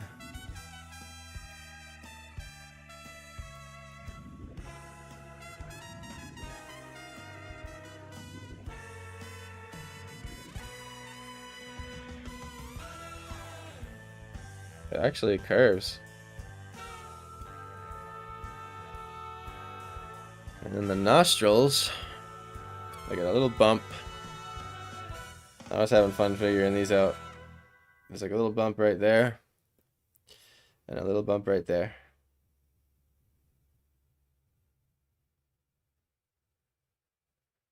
And then you intercept it with a curve.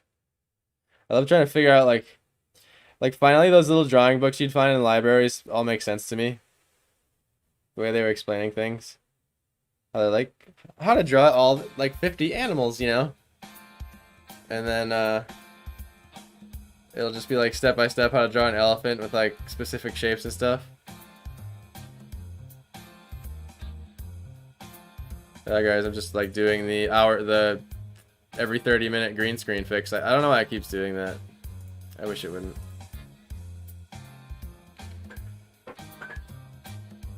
All dogs are goth. We had a How to Draw Dinosaurs book. Yes, exactly. There was like How to Draw Everything books. Yeah, exactly. I'd be like, first draw like a teapot upside down, and then like, and it's like no, and it's like step 7 will be like still this like primitive shape, and then step 8 will be like this fully shaded like perfect tiger, and you're just like, yeah, okay, buddy. You forgot to teach us how to like shade hair and do core shadows, and let's not forget about like ambient occlusion and reflective light. You skip over like 8 steps to draw a perfectly realistic elephant. No problem. Every time. No, that's good though. I get like they're teaching good things doing that. I'm being cynical. Oh no. All right, guys. I gotta go close my shades. I'm getting this horrible like reflection going on here. 1 second.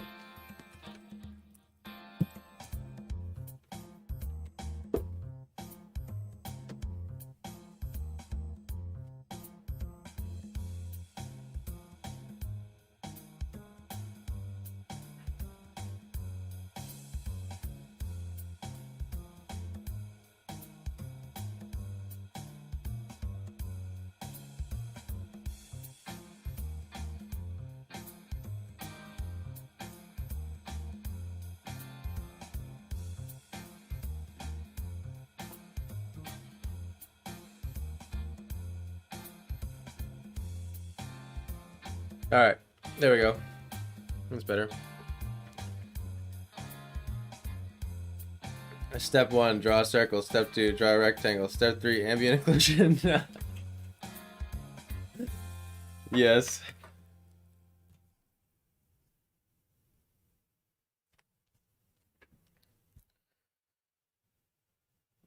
My grass got a little bit loopy and lazy over here. Okay. I'm getting to the point where I have enough notes here to go ahead with the pen, I think. So I'm not gonna get too crazy. So without further ado, let's get the drawing ruiner.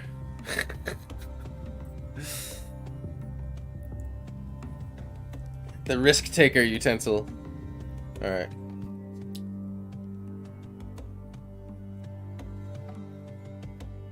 Danger time. The danger stick. It's time to get out the danger stick. Yeah, I think I get a little closer here without, let me see, if I get to like that. The danger stick, yep. And then maybe I can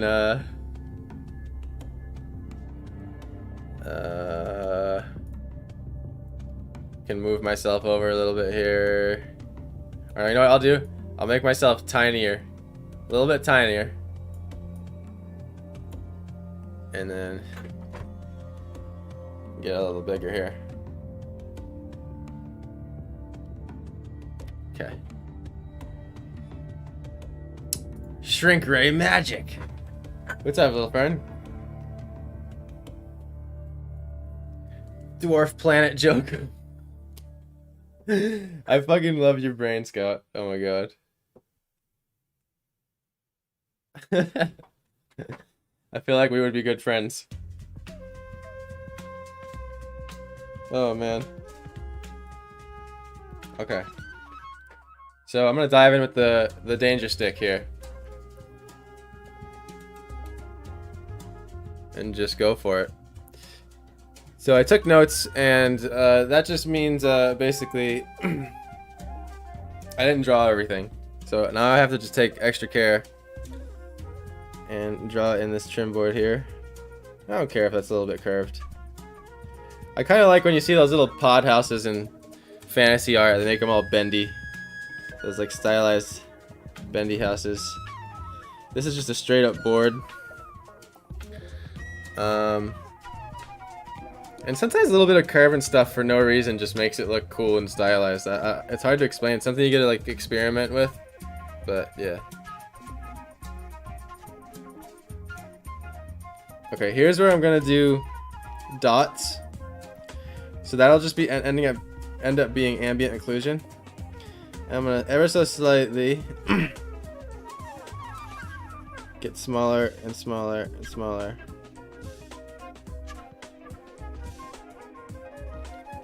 And that will be the indication. I'm gonna draw a little arc over each one, like this. I like using dots with pen for my guidelines. That's like a little like habit I've come up with. And that'll be my my tin roof indications. Yeah, boat shape makes the building look really lively. Exactly. The boat shape, that's the better way to say it.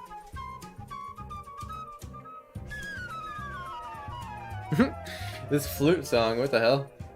What are we listening to? This music is freaking comedic. So another thing I have to keep in mind is to keep vanishing these as well. I'm gonna stop there. And I'm not gonna worry too much about the vanishing point as long as they're converging.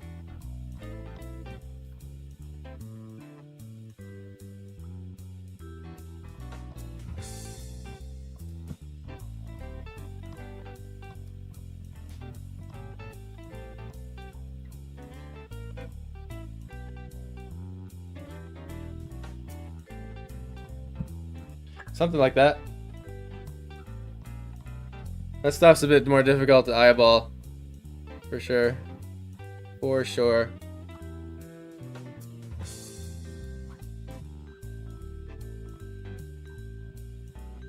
And now I'm going to draw the line of the roof, but I'm going to make sure it's below those little arcs that I did so that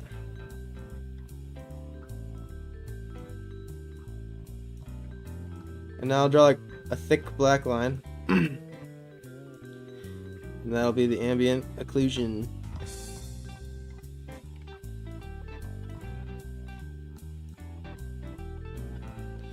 There you go. I'm trying to get those little like tin roof ripples, you know what I mean? Yeah, I like the dots because it's like they're the easiest to cover up, and you can sort of, there's a lot of spots in an ink drawing where there's pure black, so you can just, any spot that you know will be pure black, like inside this cinder block, I can use that as a guideline. If I need like to draw a straight line that and make sure I need to keep my line going in the right direction, I'll just find areas that I know will be drawn over.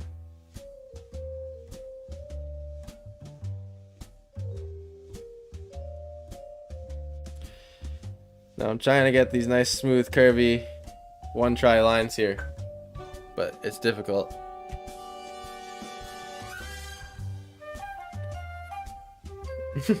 Secret cheesy agent music. No, that's like that was fucking that was some Austin Powers shit right there. That's what I was trying to say. That was like an alternate theme song for Austin Powers. You could have plugged it right in. Gold member.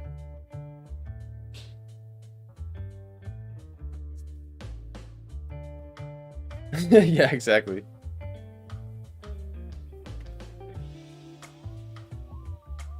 All right. Let's try not to mess this up. It's a nice curvy piece here. You get one try with these. And I'm gonna even take the risk and not turn my sketch pad.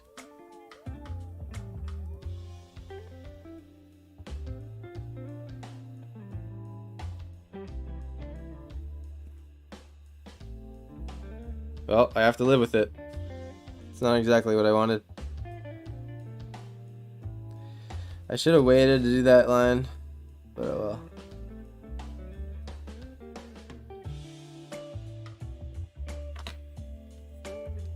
Okay. And then I'm just gonna have it merge off that. I'm okay with that. The danger stick being dangerous as usual, yes.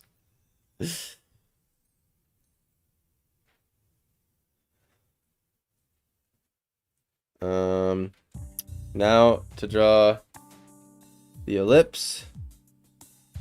And this one, this tire doesn't, is the only one of the two that does not get cut off by the fender, so it sort of goes like this. Oh man, ellipses are the trickiest thing still. Here we go.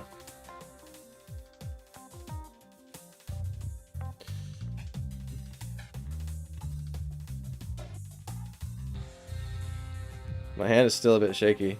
You can see the tire going in this one. That was not good.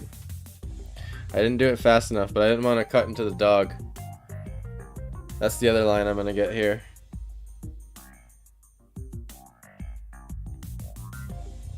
So I don't do that.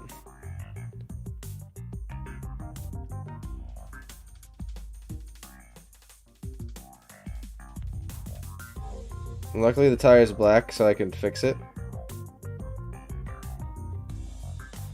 And then the rim.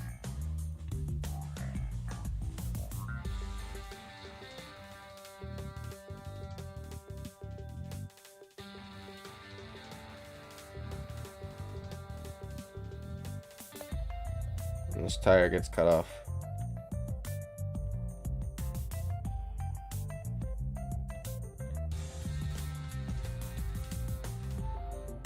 And merges away into the ambient occlusion.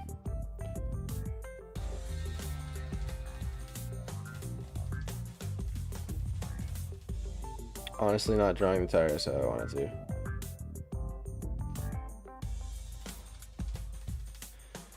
And this rim has to be slightly off center, favoring that way, to the right.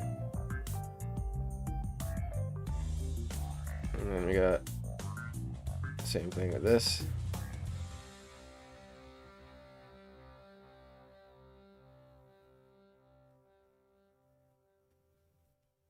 And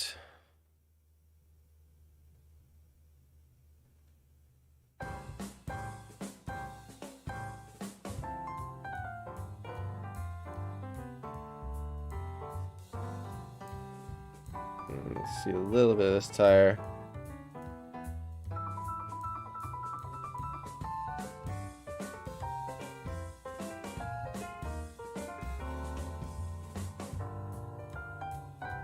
Just gonna fake that texture. I'm gonna leave the slightest edge there in white.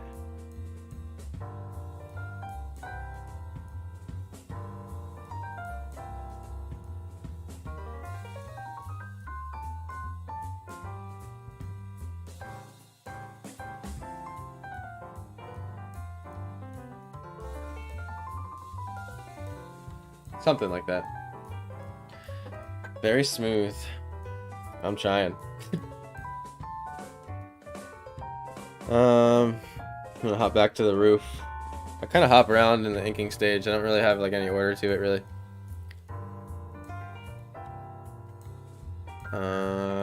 So same thing. I think on just the top of each one of these lines, do a little arch. Because there's like the same piece going on, but just thinner.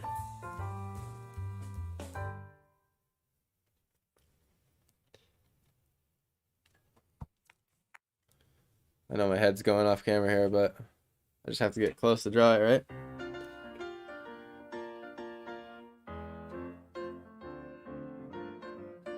And then just connect these.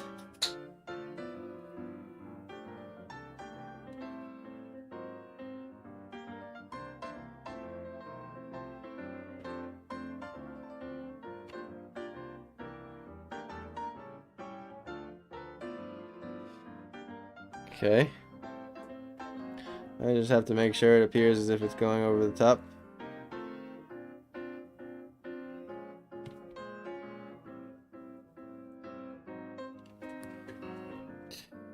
I messed that line up a tad, but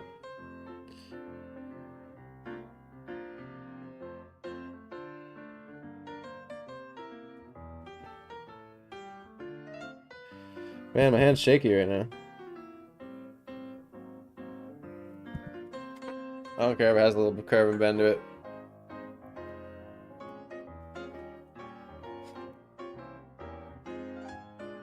Okay.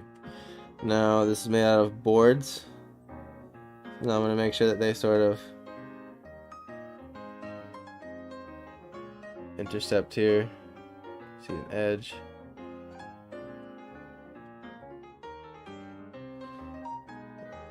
Barely protrudes out of the side of the wall, so.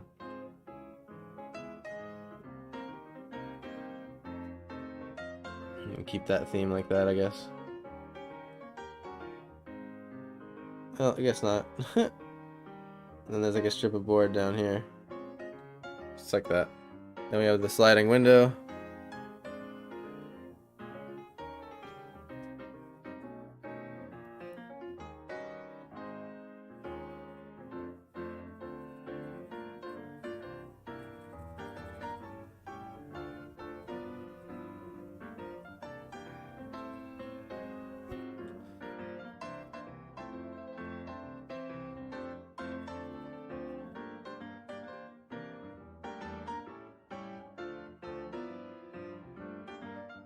Just a little reflection on there. And now the side of it is also tin roof. And in the same way, I'm gonna do some dots just off the edge of this line so I can draw through it.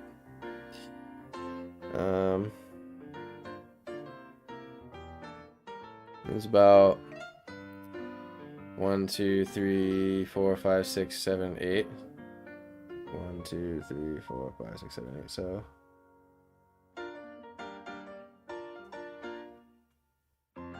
that's enough to not care if it's like 7 or 8. So somewhere like that. And just start with the bottom one. With these lines, I'm not going to make them solid. I'm going to keep them spotty.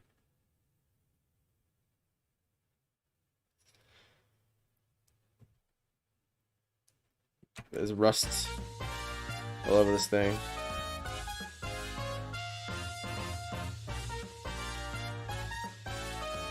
Sort of spotty like that.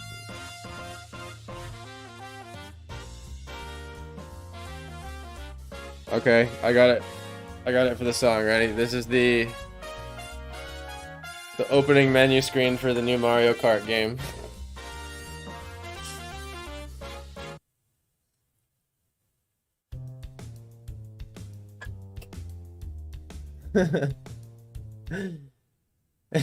Yeah, you see it.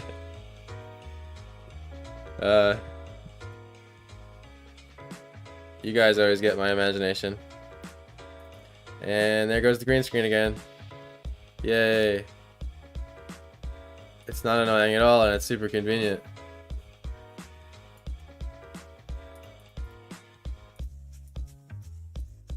I want to like catch it, like when it does it. I wonder if it's something I'm doing. Okay.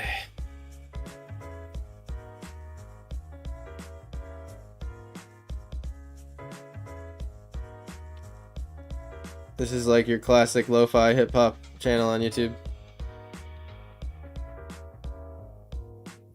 With like the animated loop chick with like her headphones on, just sitting. She's like studying. And it's like a 10-hour live video. You ever see this?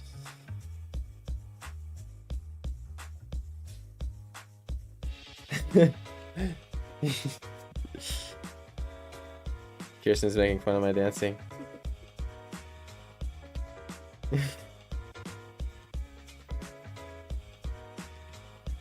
She's over there playing Skyrim.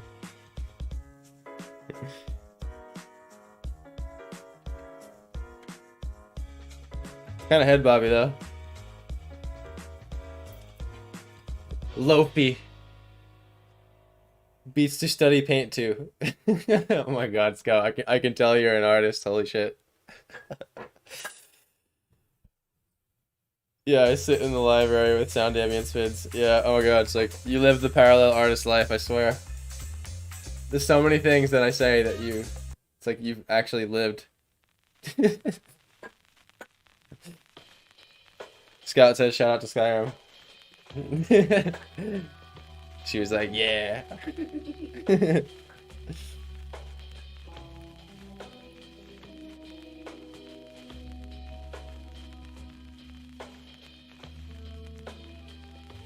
This is also lo-fi, but add like a dash of creepiness.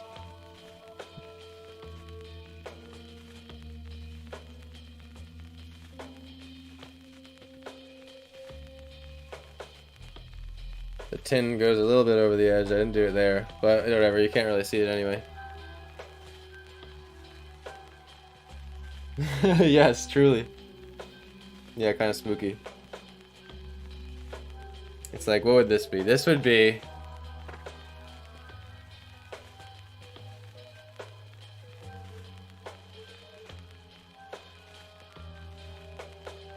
I'm trying to imagine what I would use this music for.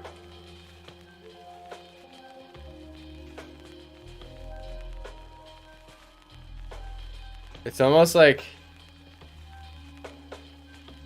scary hip hop to tiptoe through an abandoned mansion too. Yeah, perfect. That's it. That's exactly what this music is for.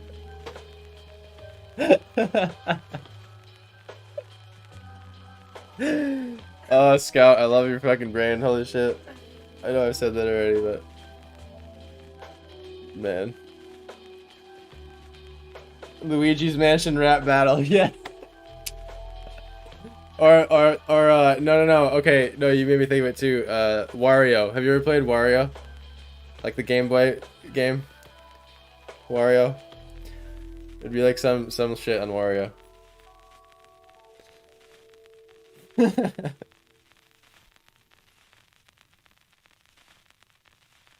This is also Tin Roof.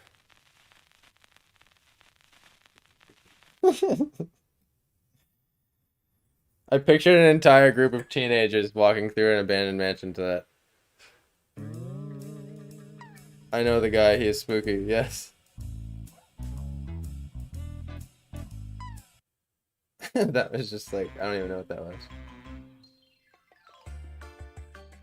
Okay, well the beginning of that was like the backtrack to a Looney Tunes episode, but then it just took a turn.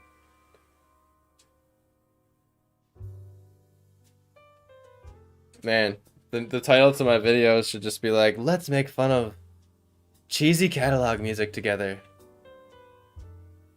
Come hang out and make fun of the horrible music that I have to use.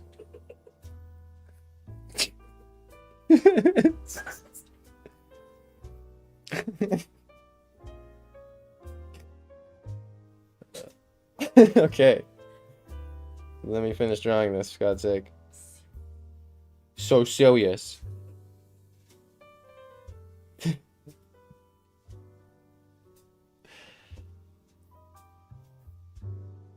Hey, I'd click. Yeah, I would too.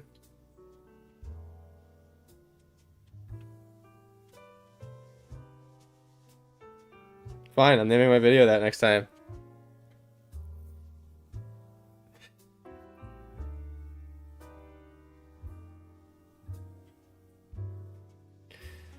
Honestly, it's like all this music is like the poor misfit music that a bunch of musicians made in their rooms when they were just experimenting on GarageBand in Ableton.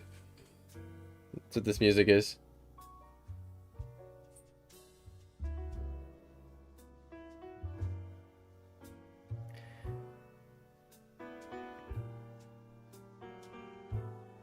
I didn't draw that right, but I don't care. I'm gonna live with it forever. Y'all can think I'm a horrible artist. I don't care, okay?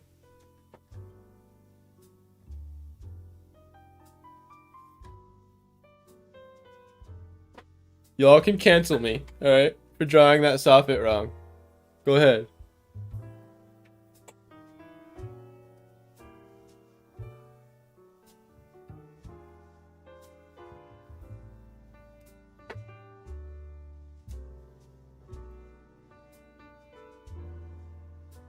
Don't be sketchy, Jokum.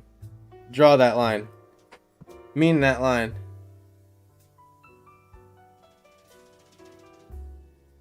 That just made me picture, like, my whole brain just pictured, like, an entire Whiplash version of, like, a movie, but, like, instead it's, like, an art teacher teaching kids to draw.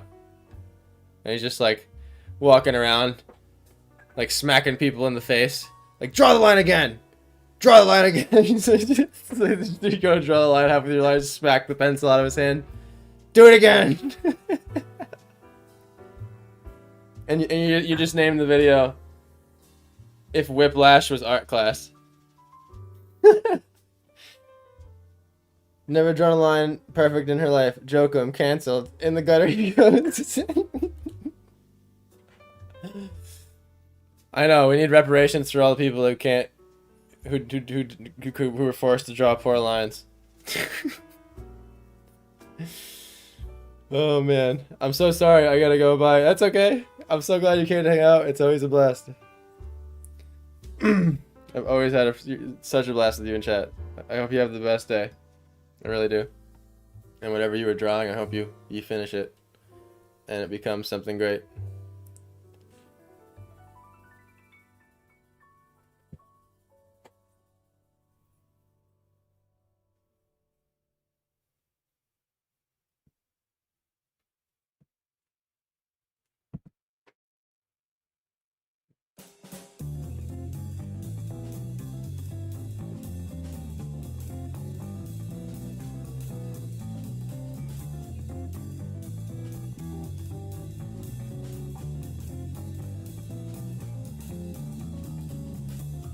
Oh, I just headbutt the camera. I think I did.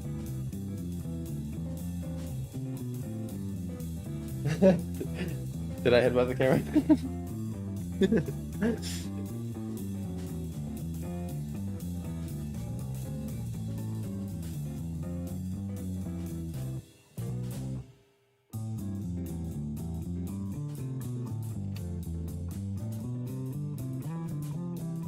I feel like there's something about the trailer that's out of perspective. Oh well. Too late now. That's what Bob Ross says. Oh well, too late now. No, he doesn't say that. I don't know what he says.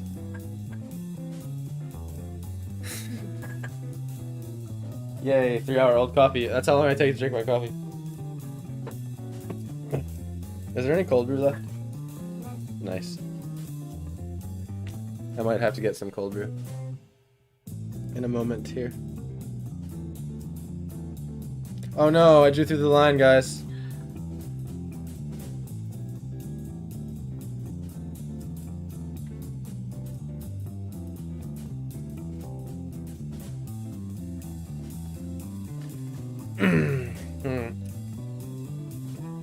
You know what it is? You know what it is.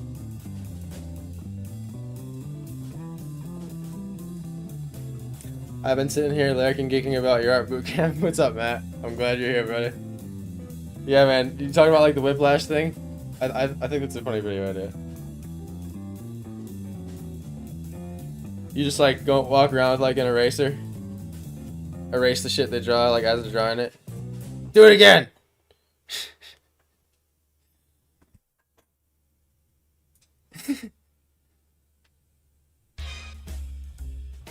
like press their pencil into the paper, like snap their lead. Just do like the most cringy shit. Like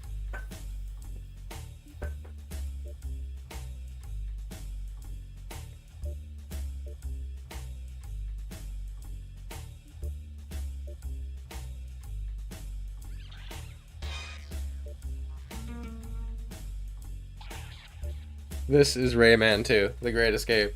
If I ever heard it. If you've ever played Rayman 2, The Great Escape on Nintendo 64, which could be a possible future stream after Ocarina of Time, I've been thinking about it. That's the music. Hands down. Hands down. Oh! Possessed by the stretches!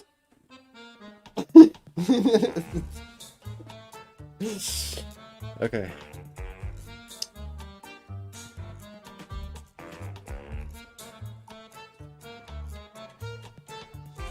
Wow, it just got super Italian. I'm in Italy, bro. Oh, now we're out of Italy. We're back. I think I'm gonna add an edge to this so that I can fake the mistake, you know? As Bob Ross says, fake the mistake. I should just start saying much things that Bob Ross doesn't say. That's what I'm gonna do. Mistake it till you make it. Yes. Mistake it till you make it.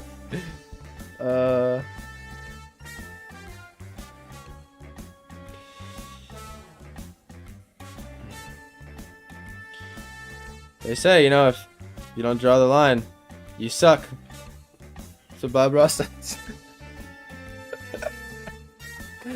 Hey, pots of pizza, lasagna meatballs, you know. You get it.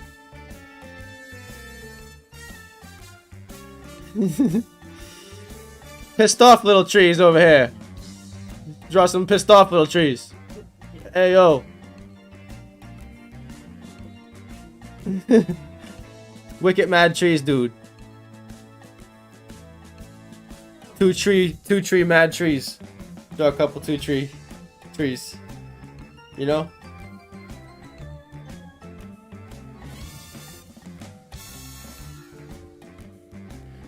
Drive to Cranston and Pawtucket, you know? Drive to Pawtucket and draw a few trees. Eat some meatballs. Little Italian flag here with the trees, yeah. You know.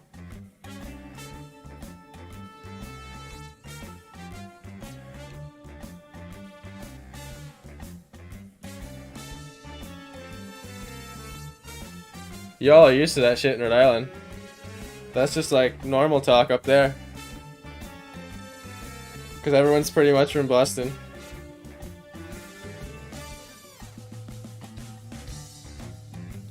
Forster, Gloucester. Are you from Forster, Gloucester?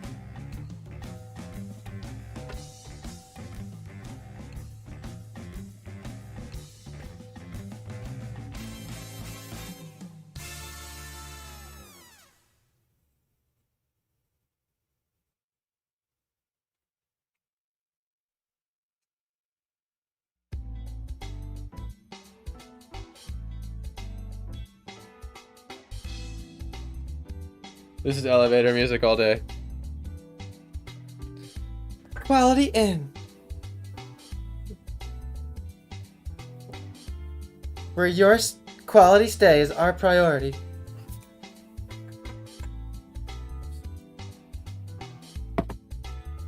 It never is, though. We know that. Their priority is your money. That's their priority. Every day is Italian. These jams are so short. Yeah, I know. Some of them are only like 14 seconds. Like literally like just a guitar riff. I'm telling you, that's what makes me think they're like just, I don't know, like they just gathered up like 20K and, well, they didn't gather it up because Facebook has billions of dollars. But they just blew 20K on like misfit GarageBand tunes. I bet they just like emailed a bunch of music creators and they were like, hey, you want to sell your music to the devil? We'll buy it for 30 bucks. And that's what all this music is.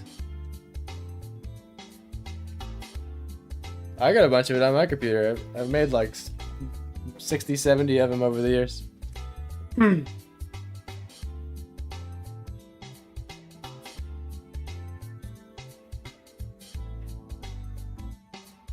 There was a time you could just play some music and,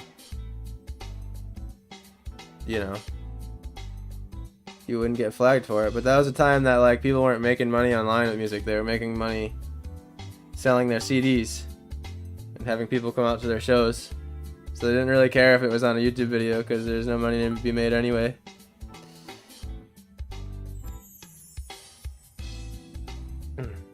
Hey, what's up, Sophia? Welcome, sis. Welcome.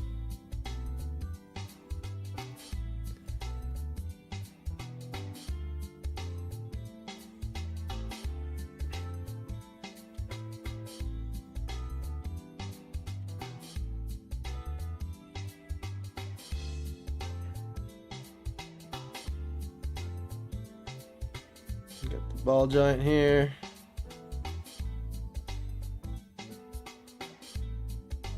Which overlaps the grill because the grill's behind it. I didn't do that in pencil, but sorry. Remembered. Luckily. That's the one risk to like note taking in pencil and not like drawing everything you're gonna draw, is that you can forget like sometimes that like you meant to not have another line over another. I know that's painted black, so I'm just gonna do that. Okay.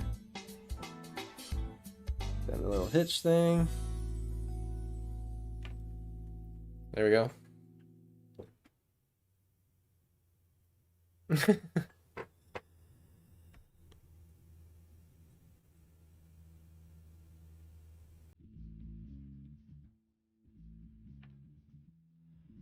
Well, that is now the permanent size of the cinder block.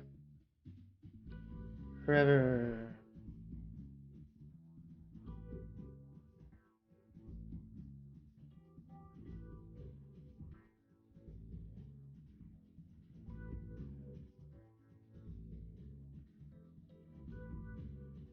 This is like bad YouTube how-to tutorial music.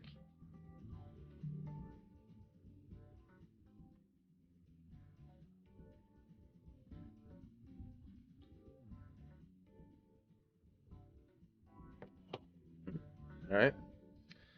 There's some little vents and stuff on these things here that I'm gonna pay attention to now that I'm not in the pencil phase.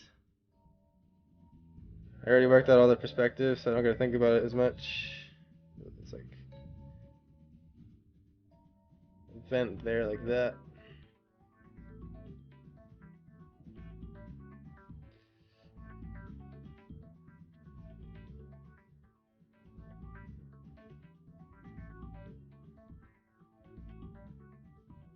Maybe you showed a little bit too much of that, but that's okay.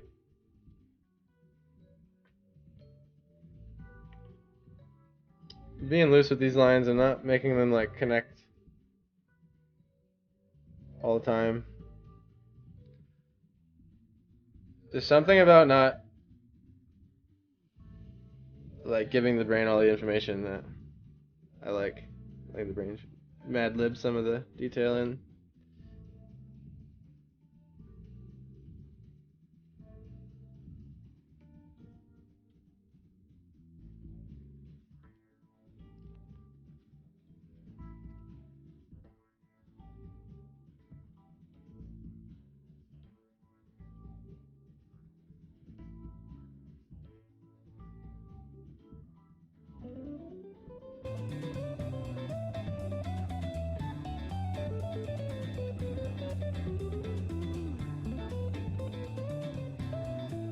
Jam Bandy tune, huh?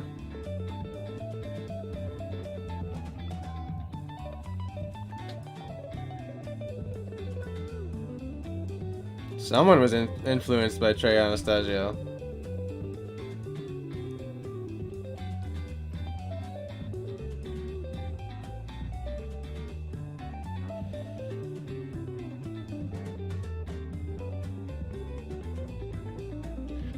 Just play the 4/5 chord, bro, and solo in Mixolydian all day.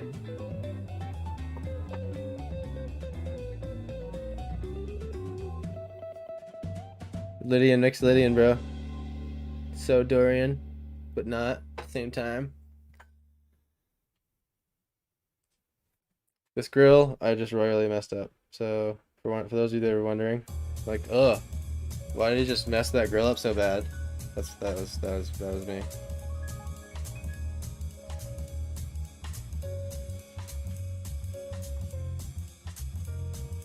I'm actually incredibly excited to play Ocarina of Time later. Imagine listening to this and realizing one is your tune and the Zuck burged you out of your tune.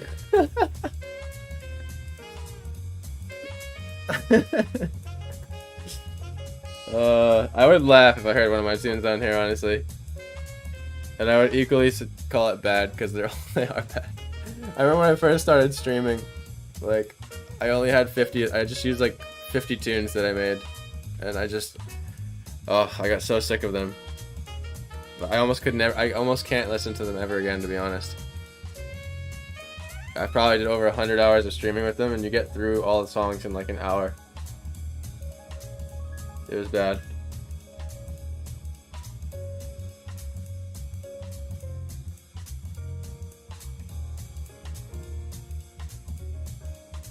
It's like that old E-Bombs World animation, Banana Phone. Have you ever seen that? Ring, ring, ring, ring, ring, ring, ring, banana phone. And the guy goes crazy and like kills himself. Yeah.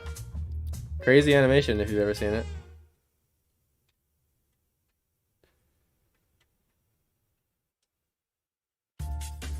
And his roommate's all like, what are you talking about?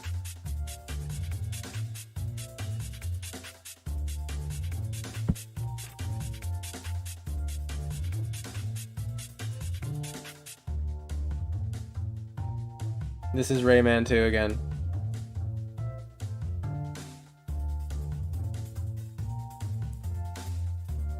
Rayman 2 music is like if you took Bellafleck and the Flecktones, made them a little bit worse at what they did, and then made it into MIDI files.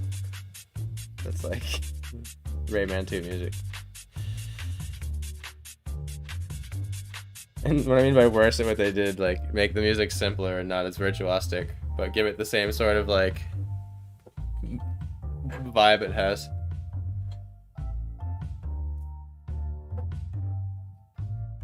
I think my next video game music covering phase is gonna be Banjo-Kazooie. I think I have to revisit those songs.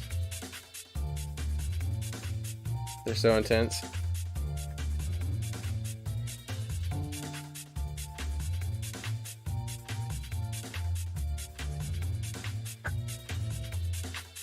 Oh my god, I love the game too.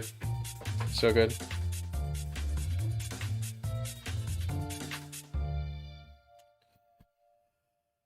Okay. Now I'm gonna sketch out the land in the back.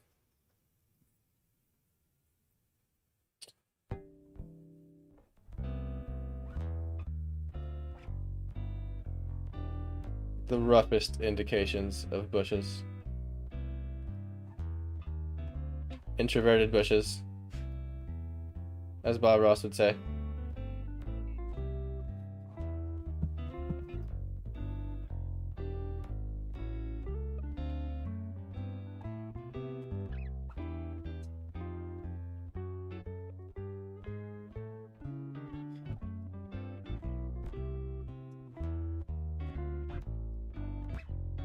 And you know, sometimes the painting just doesn't come out the way you want, you know? When that happens to me, I just go out in the woods and get the biggest stick I can find, just go to town, you know? Just beat the shit out of anything I can get my hands on. Just relieve that stress. By the time I get back, those trees are happy again.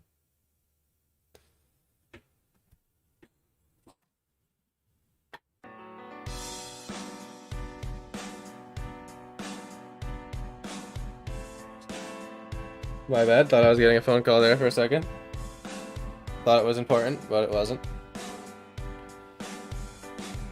And I'm gonna leave the detail for the gray brush pens in a moment here. Gonna value map this. That's pretty good. I'm gonna leave that there. That's all the detail I want. Looking at the picture.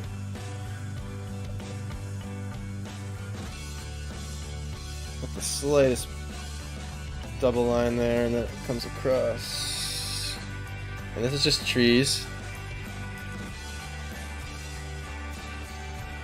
Oh, what's this? Like bad Coldplay? Huh?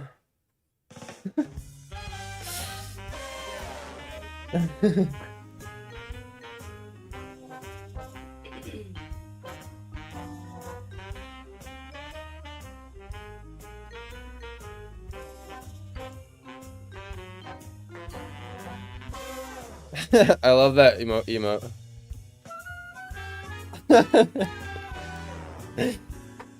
I'm telling you, these videos should just be called coming out and make fun of the shitty music. Alright, so what happened, guys? Come on. Was anyone a witness to the green screen failing? What happened? I missed it again.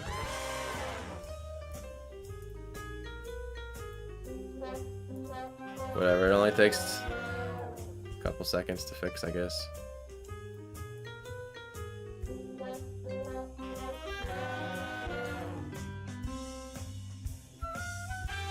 This music, I swear. People join at the wrong time, like, what is this music? What is this choice?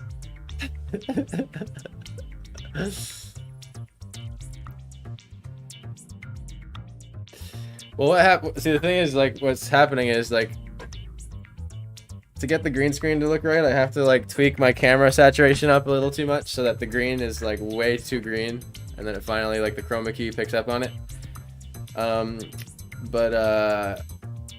some reason my camera keeps resetting those settings randomly. Because, yeah, I don't know.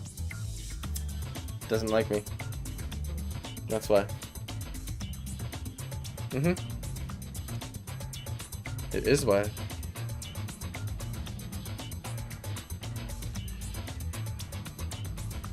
Now I'm gonna throw in a couple branches to interrupt with the leaf texture.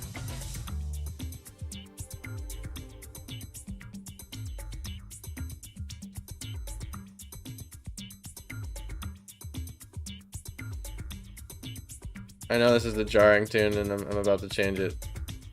It really is jarring. Man, we've had a streak of pretty bad ones, huh?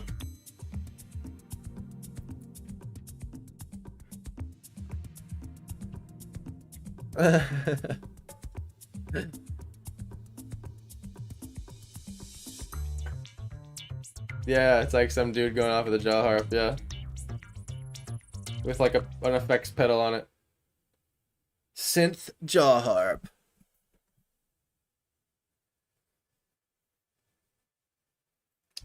Oh no, I've lost an important component to my pen.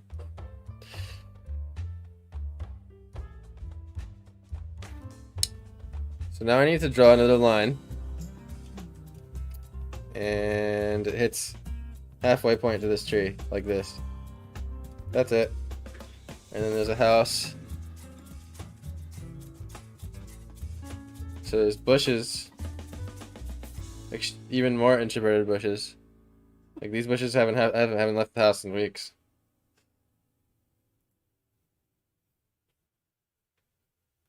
And they're sort of like that, sitting on the line.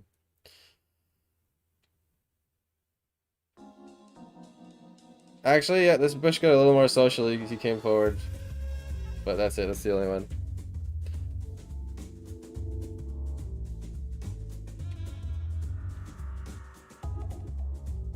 Like that. And then this house just like peeks over the top of it all. And I'm gonna try to draw this really primitively.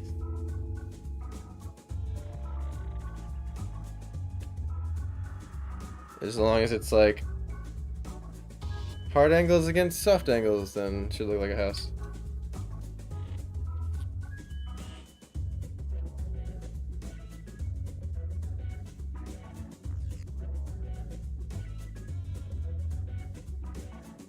Like a sort of an archway thing here.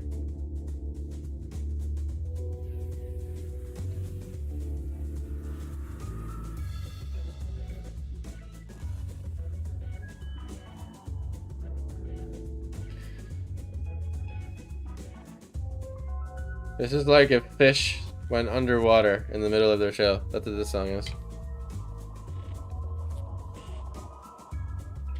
This is like that part in their set where everyone's just flopping around and you can't tell if a song's changed or not for the last like 15 minutes. Yeah, new wave.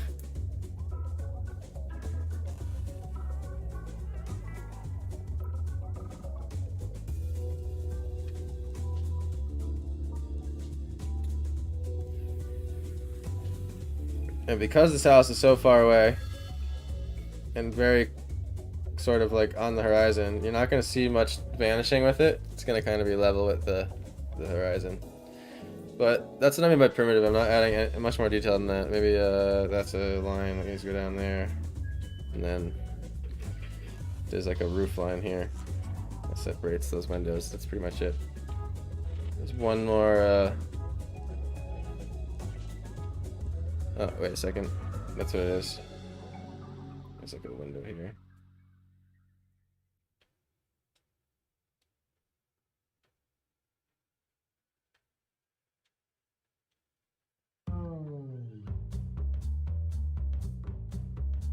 Some lines. There's a floor, like you can't really see the first floor of it. Yeah, maybe I'll do another roof off of it like that. Disappears.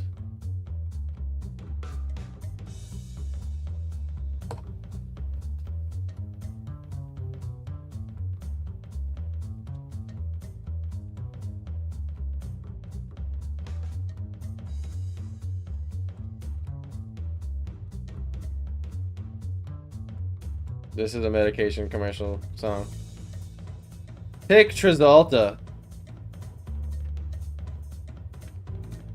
And it's like the scene you see is like it's like a cookout, and like it cuts into like a dad like catching his kid coming off the bouncy house slide, and he like catches him and like holds him in the air. Take Trizalta, get your life back. Yeah, that's what this song is.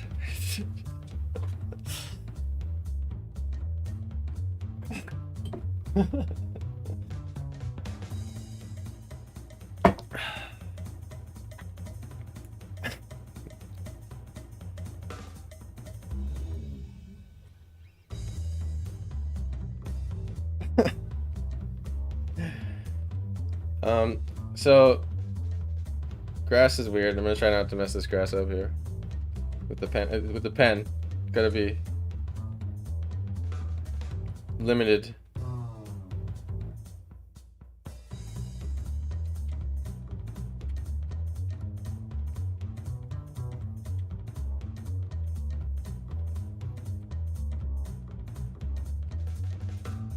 You know, this is getting ridiculous at this point. I'm not even gonna skip the music anymore.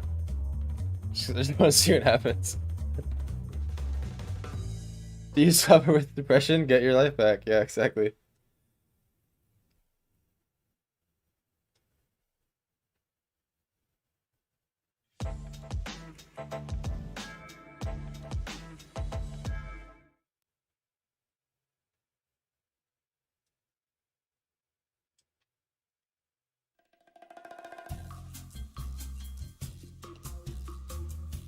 I feel like every time I draw grass, I'm like, I experiment in a way that I'm like, I still don't know what I'm doing. I can't like decide on a way to do it. So I like try something new every time. I guess that's like something I'm still searching for the way I want to draw. consistently.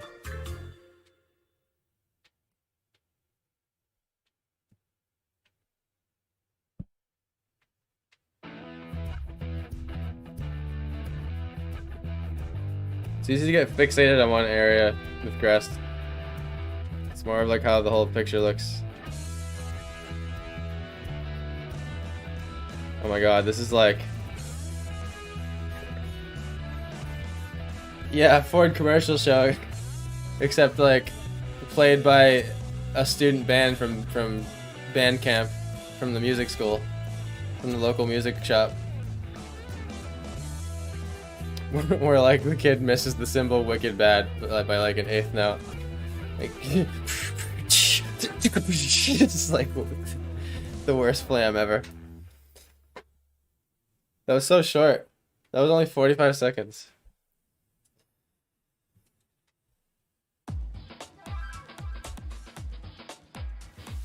This is Rayman 2 again.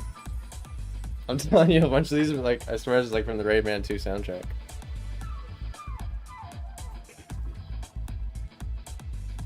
It's like if New Age and tribal music had a baby or something. Like lo-fi hip-hop New Age music with tribal sounds in it. Like bongos and like weird... Yeah, chimes. Exactly.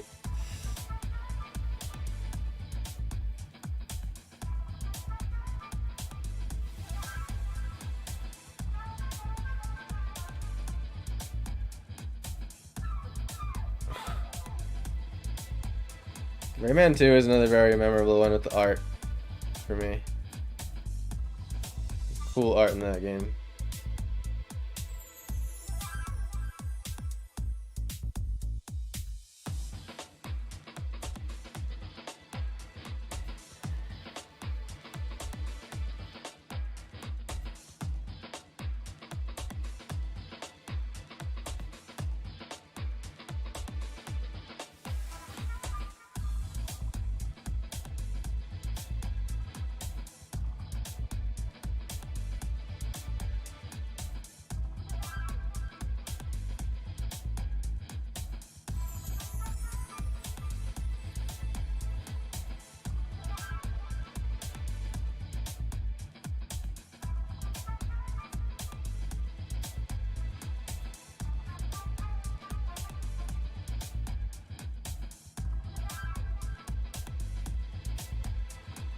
Trying to count and roll coins and you have my lap.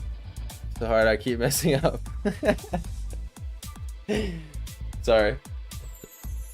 I don't mean to mess up your coin counting. But I'm not sorry for making you laugh.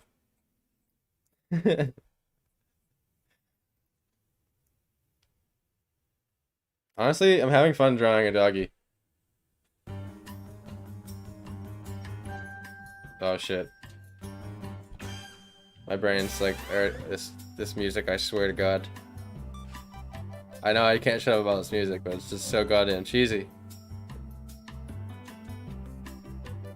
Okay, this song is called Professor Cool. I just want you all to know that.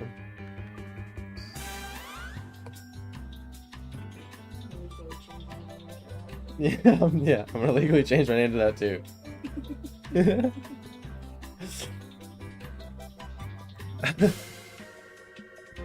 Professor Cool.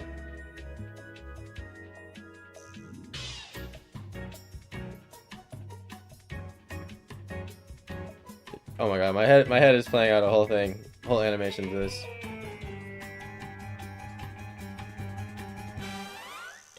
Yeah, this is an intro song to a cartoon, like the reel that plays at the beginning of every episode.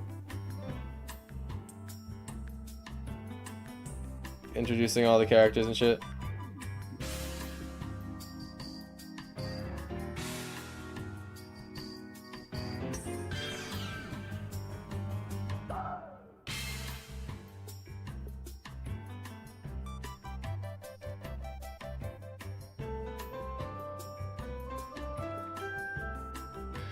I'm trying not to get carried away with this grass.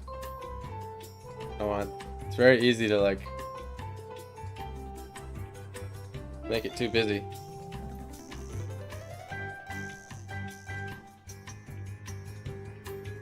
Always getting carried away with my grass, you know. You know me.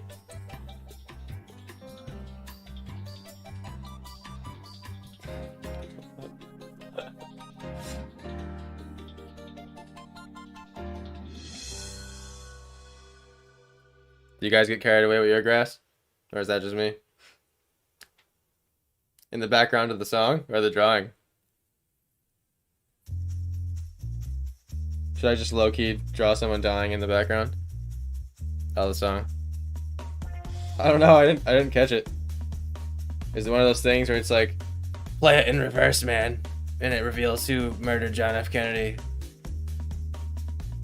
It says something so disturbing. It's like those TikToks where it's like, oh my god, play this at 3 times speed and it'll ruin your childhood. It's like, what are you talking about? I've played a few of those at 3 times speed and it's just the song at 3 times speed. I don't get it. Like, have any of you actually ever like done those TikToks? And actually like tried to see?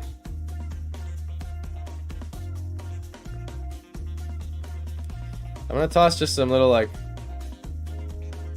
supposed different plants in here.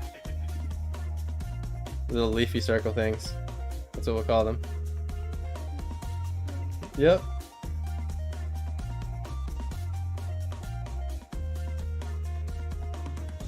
Just to break up that grass a little bit.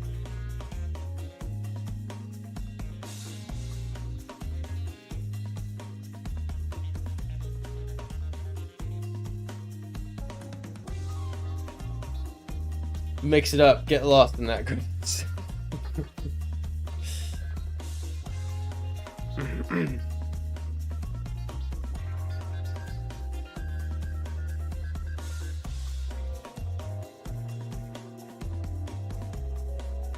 Get lost in that grass. That grass, though.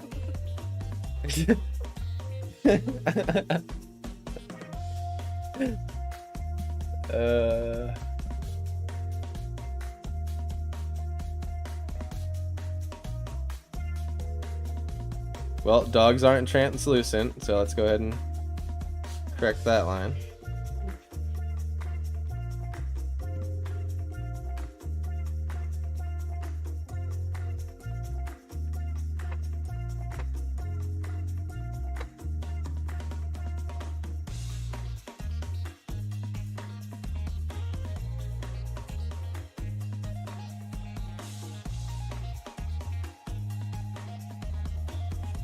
Is more cold brew?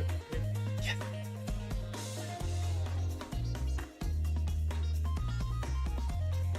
There's more cold brew. We're good. Everything's good.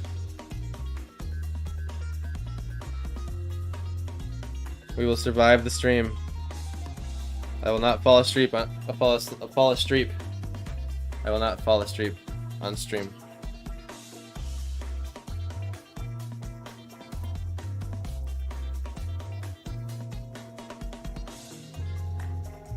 I need to quickly start breaking the grass up here into less detail before it doesn't look right. It's the mistake I always make with grass every time.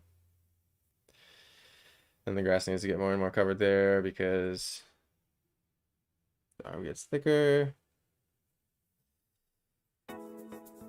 The thing is, this grass needs more like ambient occlusion. Randomly, just like tossed in there.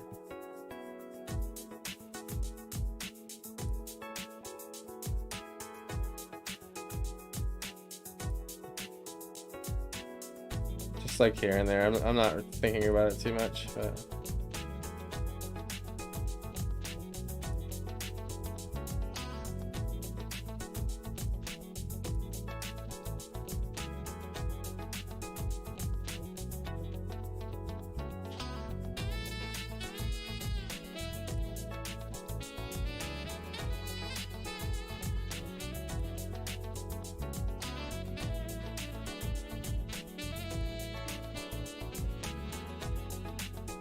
thanks so much.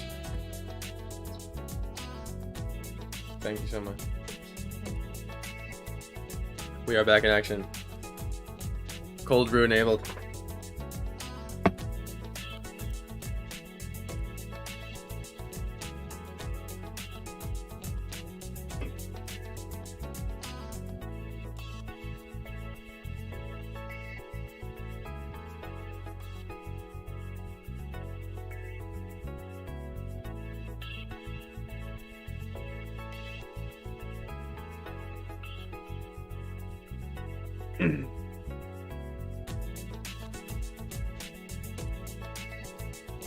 Definitely the patient part of drawing.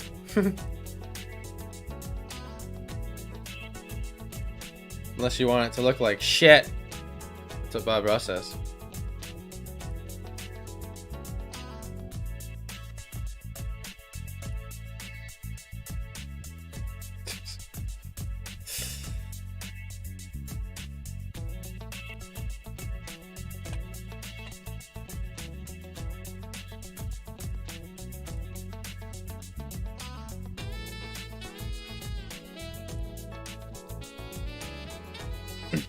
I'll admit there is something relaxing to drawing like redundant detail. If you allow yourself to get into it.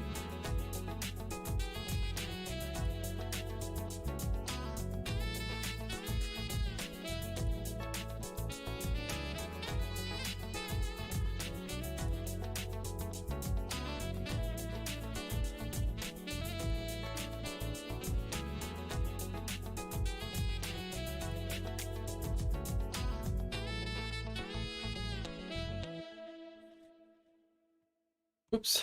Sorry, was that off the screen? My bad. Alright, I'm gonna work the edge of Chance's body here. Take a chance with Chance. With the danger stick. We've been calling the pen the danger stick today. Because it really is. Get this nice sketch done in pencil and just mess it all up.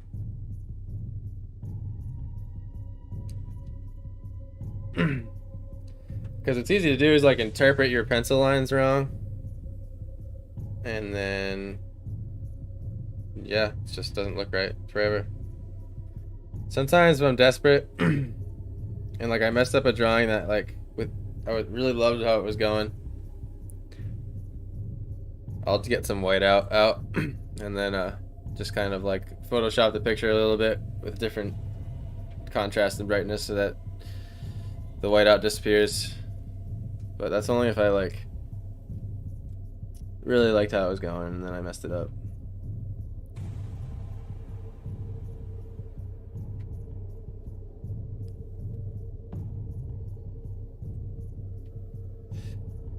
These lines were not final, but just gonna go for it. Screw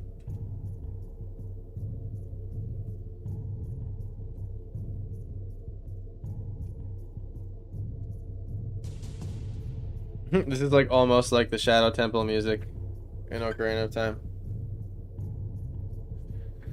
It's close. Oh, the second I looked, I saw the green screen go. Why did it do that? What happens if I get out of the way of it? Is it because it like refocused or something? Weird. Let me turn on this light.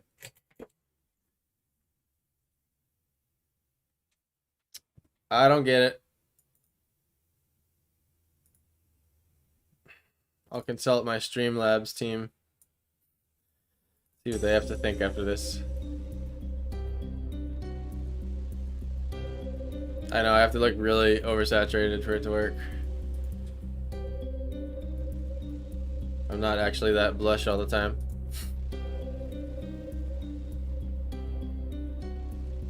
Alright. One line at a time.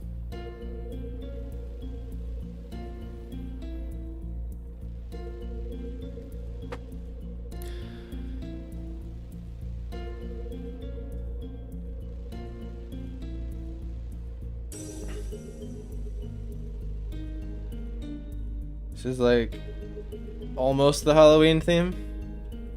It's like it wants to be. Because it's doing that, like, do the same line and modulate it thing. You guys know the Halloween theme, right?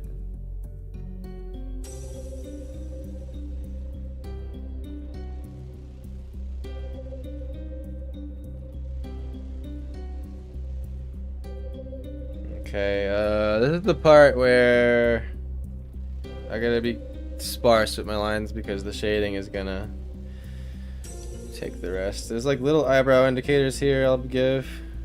So like fuzzy lines. Dog's eyebrows are so funny. They're so expressive.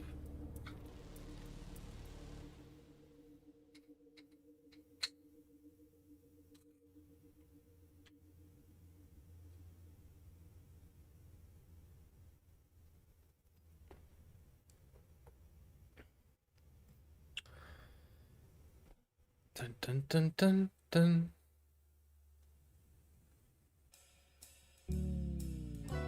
I didn't do the little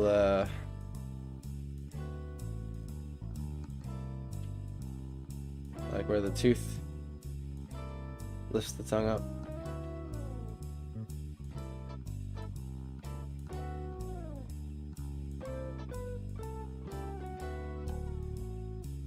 Oh, isn't this like a jazz song?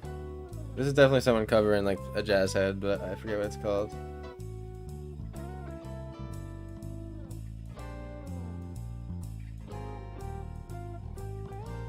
It's like a Miles song or something.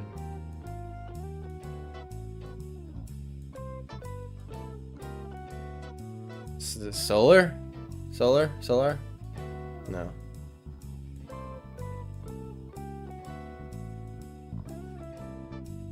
Alright, I don't want to do too many detail lines in the face there. I gotta do the eyes though. Let's see. Got one chance to do these. In life, completely.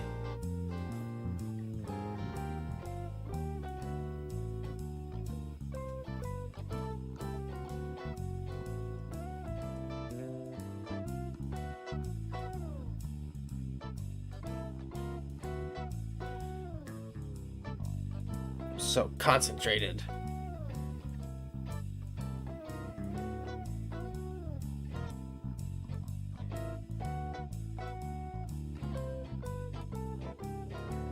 Oh, kind of got his sleepy eye there a little bit. Pretty happy with how that eye came out. Not gonna lie. Don't always say that. Rarely say that.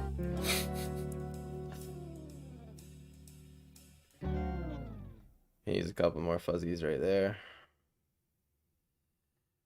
And I think that's all the line I want to do until, well, okay, maybe, yep, that one more eye line right there.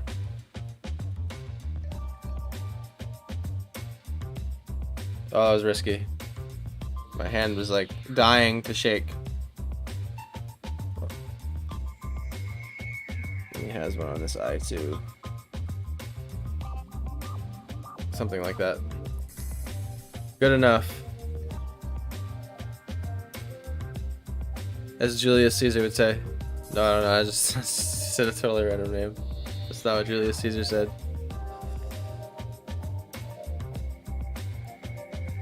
Oh my god. Am I gonna mess up the ear after all this? After all this, everyone.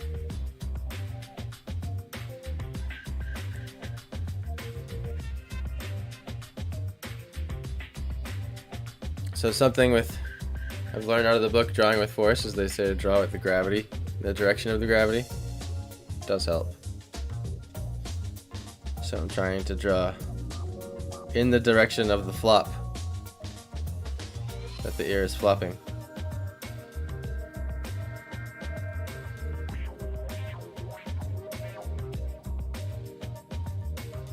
Directional ear flop.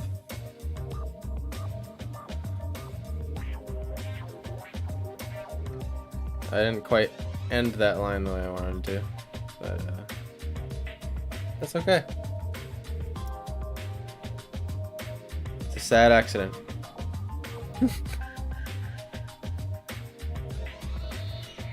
And just gonna finish his body on the top of his head.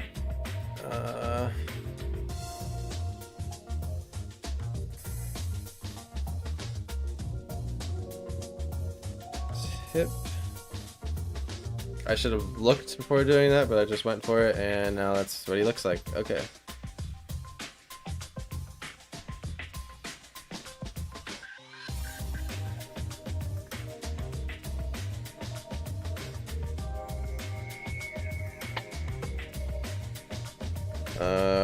Noticeable muscle over here or something. I'm not a pro at the fur thing yet. Maybe some indications here and there. Maybe I draw the lines and then end them with the fuzzy lines. That seems to look right, kind of. I've always watched people draw fur and imagine how I'd do it, but I don't have a lot of hours in it, so that's kind of just what I'm trying to do right now.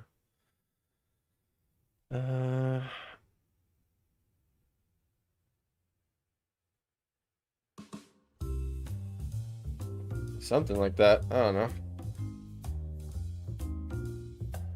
Yeah, his head's a little too tilted for like slightly.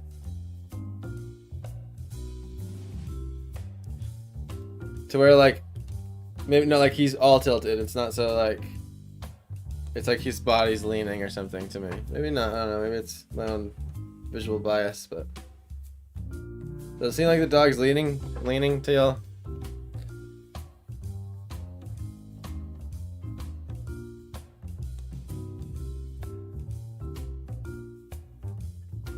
He looks happy and comfy. Well, good.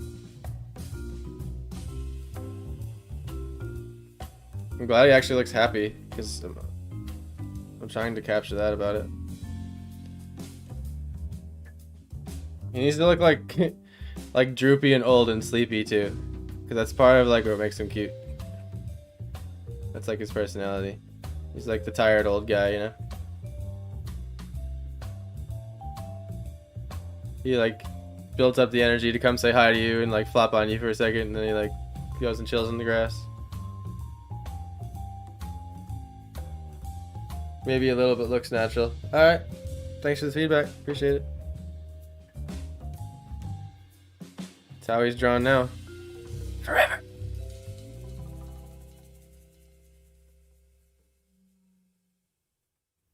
And this drawing.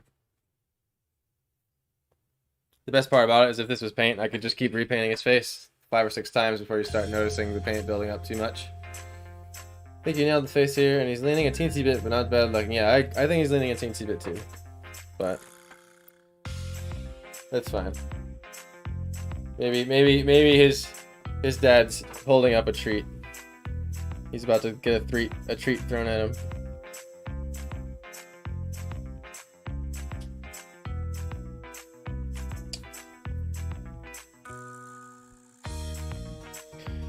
But that's something I'll remember now. When I go to paint it, I'll be mental note to Jokum. Watch the lean. It's one nice benefit to digital drawing, actually, is you can constantly flip and mirror the drawing, and gives you much better sense of balance and symmetry.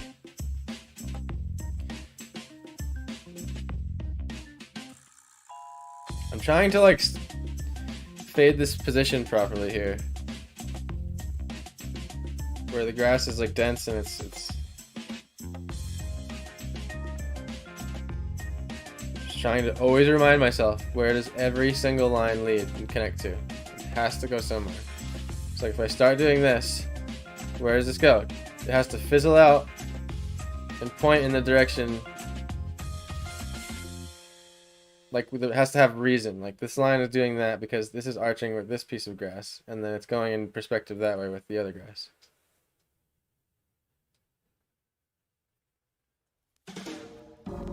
This line maybe connects with that one. It's not quite there, it's almost there. Foreground detail still a little bit disconnected.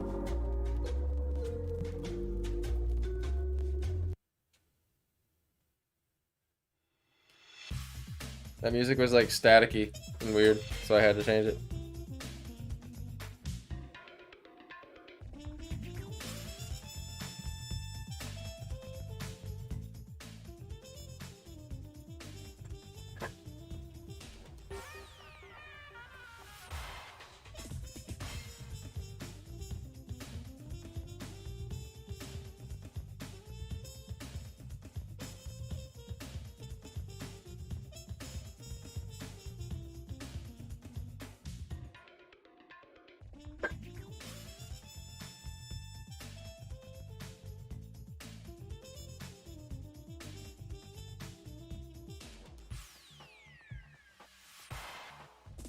You know, to me at the beginning, I thought I put this corner down a little bit too much, but you know what?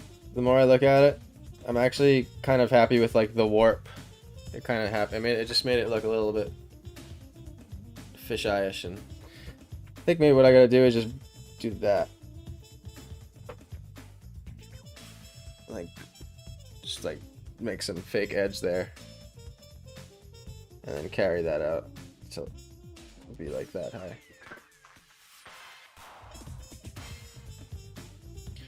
Also, it has a shadow underneath it, and that's gonna help once I draw that in too. I think not make it look like it's so flat on the ground. I think it'll make a little bit more sense.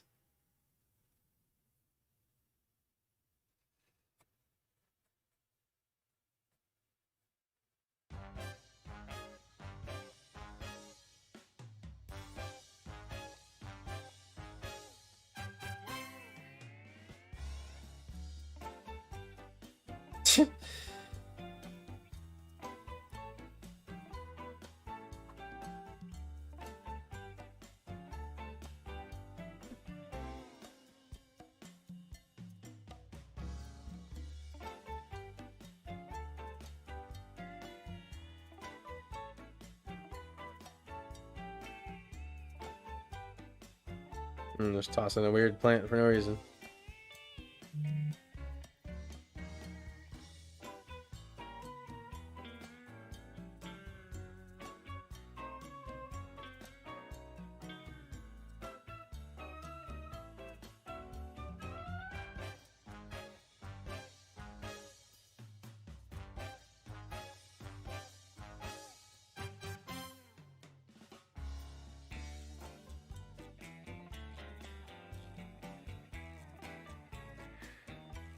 Just gonna finish up the rest of this foreground grass. I'm getting a little unintentional over here. Trying to just maybe color in some gaps here. And what I mean by unintentional is like I'm just kind of scribbling and not being mindful about what I'm actually drawing and trying to improve on that.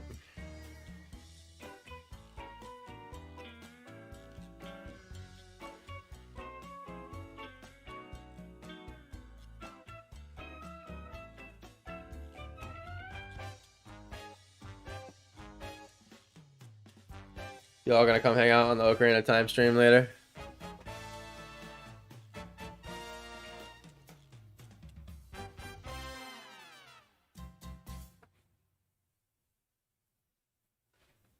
Well, hope you all enjoyed that incredibly cheesy cha-cha-cha.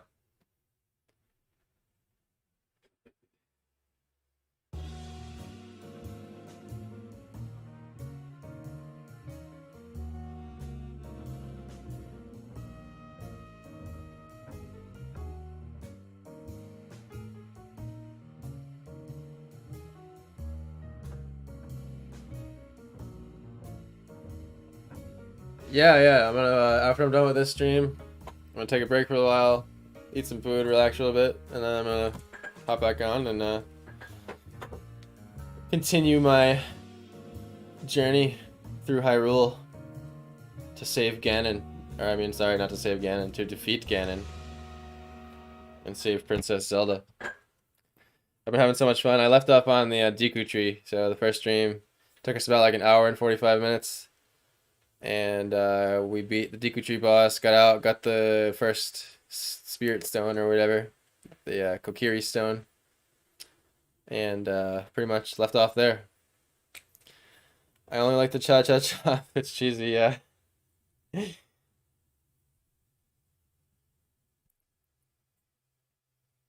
I mean, it's kind of like the essence of that type of music. Oh my god, this coffee is so good. Thank you. The coconut. Is that the chocolate milk? Yeah, just chocolate milk. If you have nothing against chocolate milk, and you're not like a black coffee purist, coffee with chocolate milk in it, so good, so good. Chocolate almond milk is specifically what I use, and yeah, it's amazing. New favorite thing in life recently, not gonna lie. Oh, thank you, yes. Not for you. Here I am fixing the green screen again.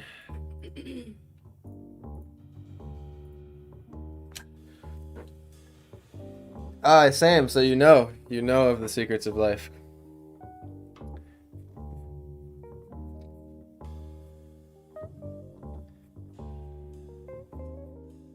You are living life to the fullest, putting chocolate milk in your coffee.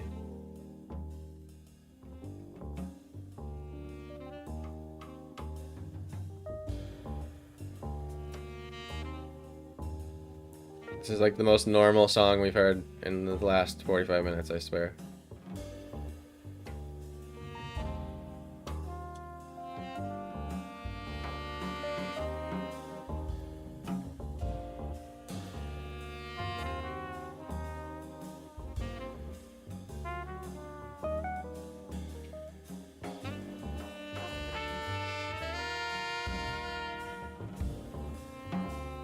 Chocolate and coffee were meant to be together. Yes, they are soulmates.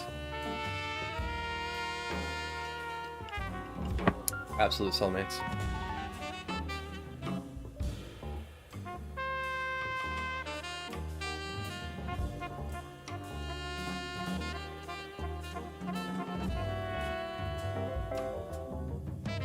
I realized I gotta do more broken pieces of grass that I don't do enough of this.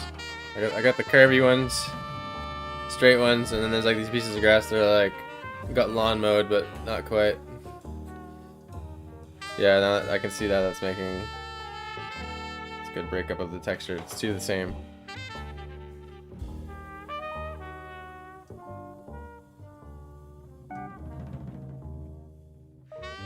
It's this little corner that's gonna take the longest.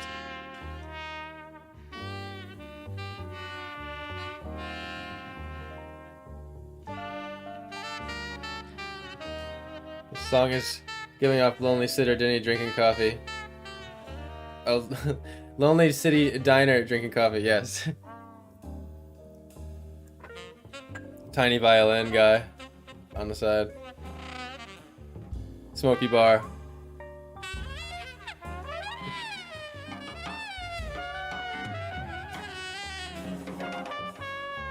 Borderlining an avant-garde jazz album at the same time.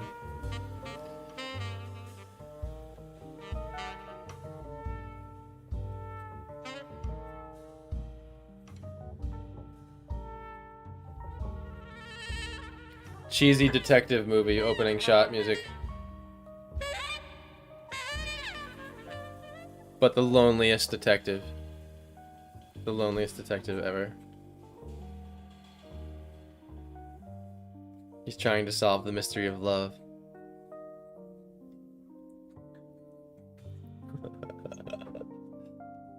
Oh, it's bad.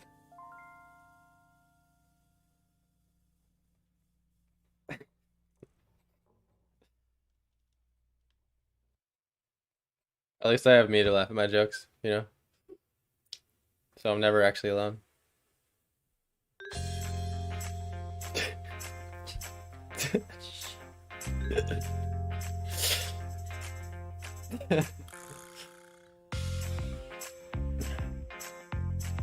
Cheery kitty. Nice.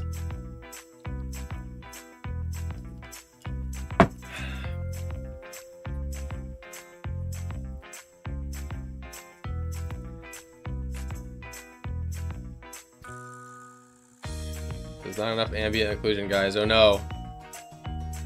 Oh no, dun dun.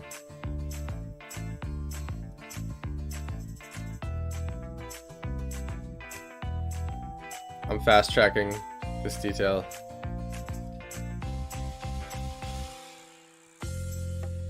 I don't know, I'm more sold on having the smoker in the background and stuff. I kind of like it. Like, I feel like I can get the dog big enough to where it's like still most of the painting. It's just so chance, like in his yard. It's like, it's where he's always been.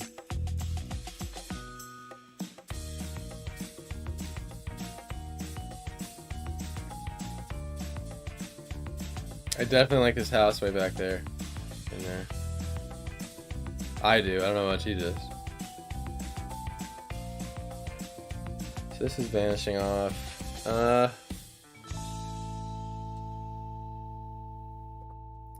there's a little shrubbery plane here.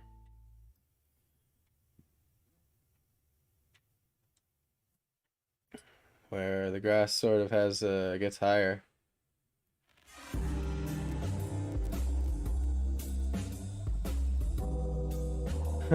Okay, same sad lonely theme, but instead it's like Rick and Morty alien bar.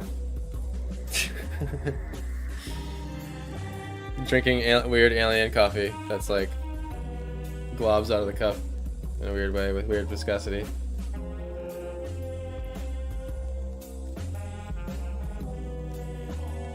Like Men in Black, you know?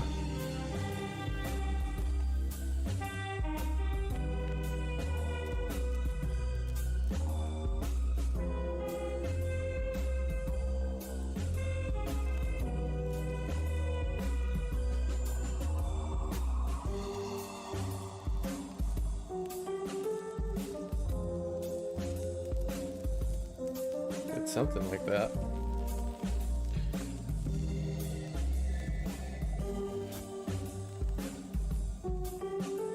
And this whole field is vanishing off that way. So the other thing that's hard to imagine about land, I try to remind myself, is it's just they're cubes too. Just try to imagine like flat, like chunks of land being giant flat, like cubes or rectangles that are laid on the ground over each other. When you're trying to figure out how to like shade land, and because sometimes it's easy to like, I'll make the mistake of drawing the detail in the wrong perspective, and it like makes the ground seem weird, like it's trailing off in the wrong way. I'm trying not to do that. This with the grass lines, where like this plane where all this grass is separate from the ones back, the plane back here with the trees.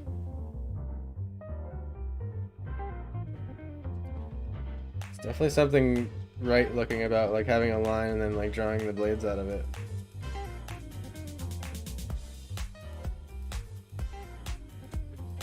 Wubba lubba dub dub.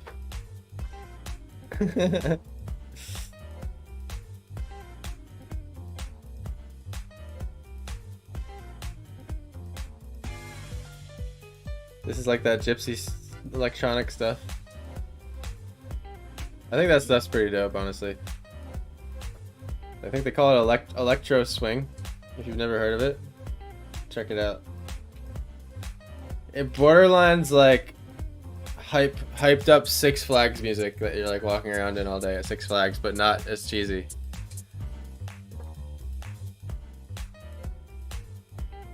Like with like cool like guitar solo, like gypsy jazz guitar solos in it and stuff. There's like a girl that like sings with like the classic like Smokey Bar vibes, like 1950s, or I don't even know what decade would that be. Like glamorous dress, singing jazz in a Smokey Bar.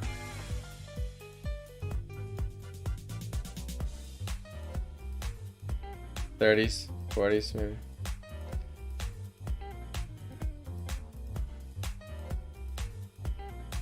Alright. The grass is almost done. Grass takes a while.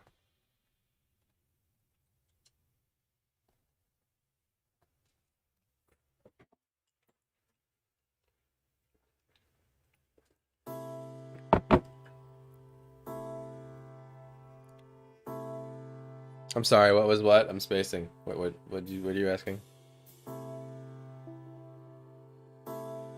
I pulled the chat amnesia. Forgot what I was talking about.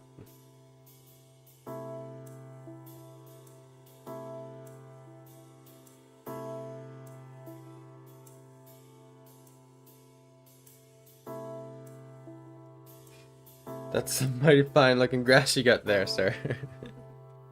Why, thank you.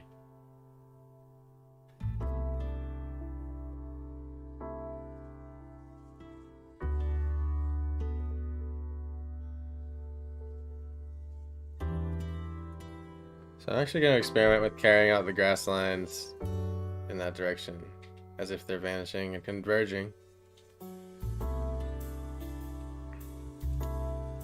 All the grass lines are marching off into the sunset happily ever after. And they all join together eventually. In holy matrimony. Just kidding, not in holy matrimony. Oh, I didn't mean to draw that line. Oh well. Amen.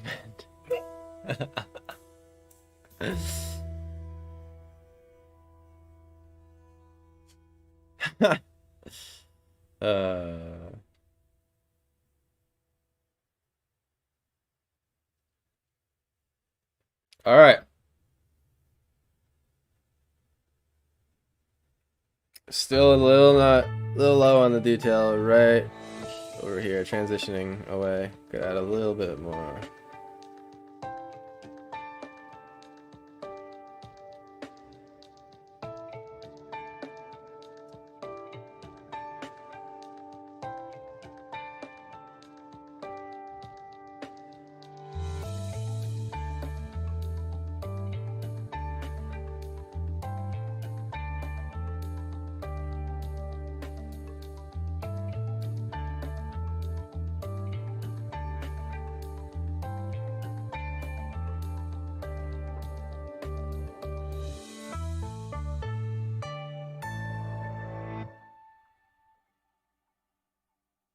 Close. It's this spot that's kind of bugging me.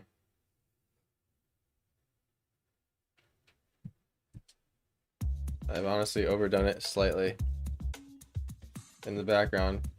Like, if I could take like every other line out, I think that would have been the proper amount.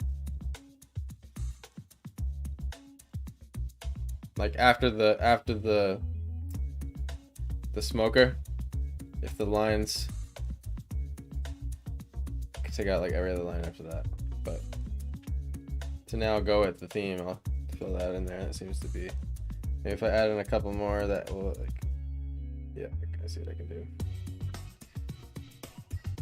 They just they don't crunch together enough. That's a little better.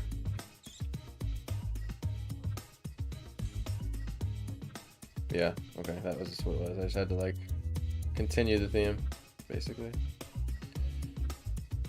This is Rayman 2 again.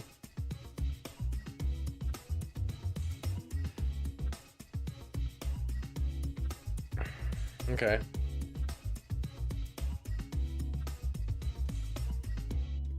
I'm pretty happy with that. I'm gonna move on to the gray pens. But before I do that, I am gonna go to the bathroom again. I will be right back. And thank you so much for hanging out thus far. Appreciate it. Hope to see you when I get back.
Ayo, I'm back, and the camera is green screening again. Yes, I love it. Every time. Every time. So the backlit comp, that needs to be turned off. That needs to go there. Okay. Maybe I'll get faster and faster at it. Welcome back. Welcome back. Alright, so pretty happy with the ink drawing. Clouds don't need to be sketched. And yeah, let's color it in. Okay.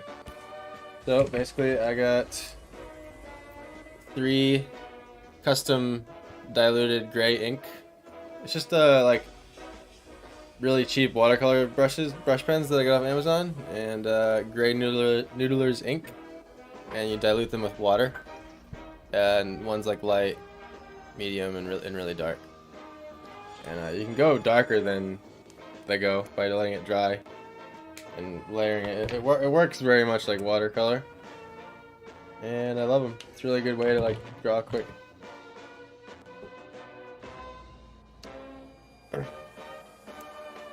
So this is a combination of 2 photos into one, and they both have completely different lighting settings, so I'm just gonna kind of make up my own here. Overall lighting coming from above though. Kind of noon, 1 o'clock sort of shadows.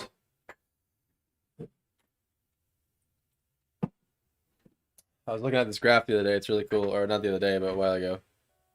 Basically, because I was trying to decide, like, what color do you make the sky at what time of the day? And I realized, like, I never thought about that.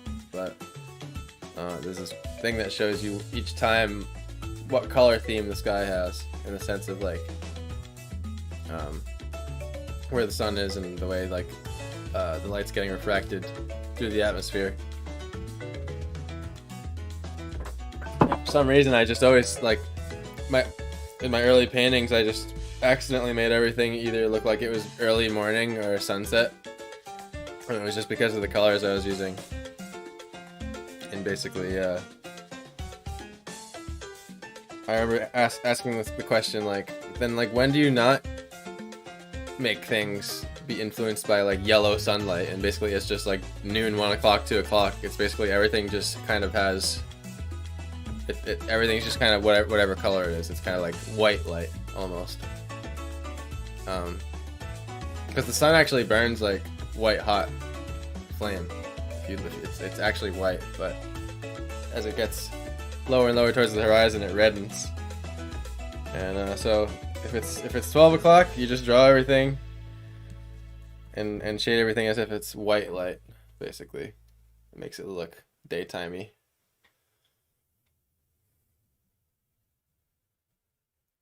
It's one of the easier themes, I'd say, because you're just darkening and lightening colors rather than like blending them.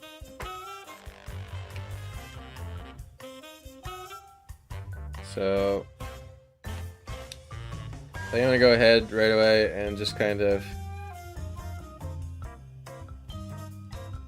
start the grass because it's gonna take the longest. For this, I'm gonna leave some blades completely white.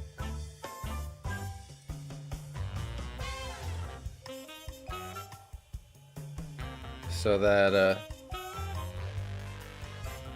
kind of hopefully appears this, just the sun's catching some of them. But really rough, like not thinking about it at all, just banking on happy accidents. Completely banking on them.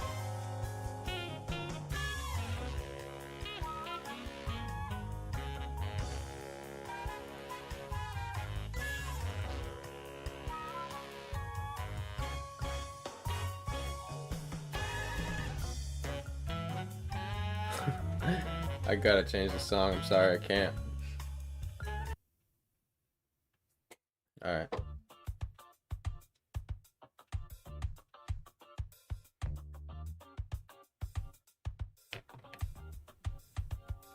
I never know what to type in on these giant lists of music. Yeah. It's like they give you so many options.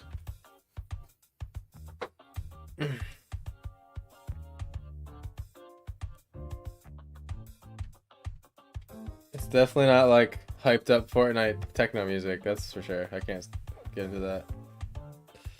It's too uncomfortable.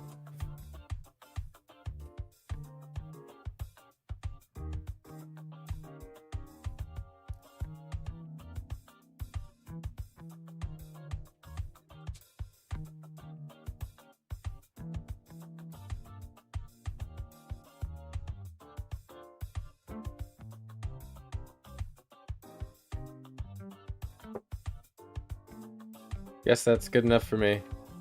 Just leaving some of it completely white.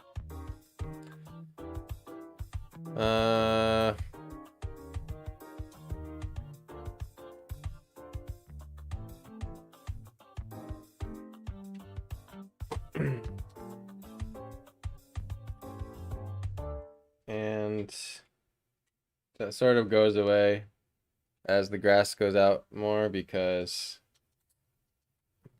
the grass isn't pure white. The pure white of the paper needs to be used for the brightest spot. Brightest things in the painting.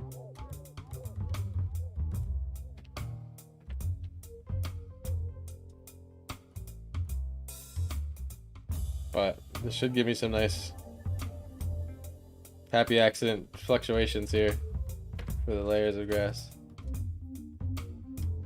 I'm gonna let it build up a little bit. Gotta squeeze the pen here. Actually, I'm gonna drip a bunch on like that. And just spread it out.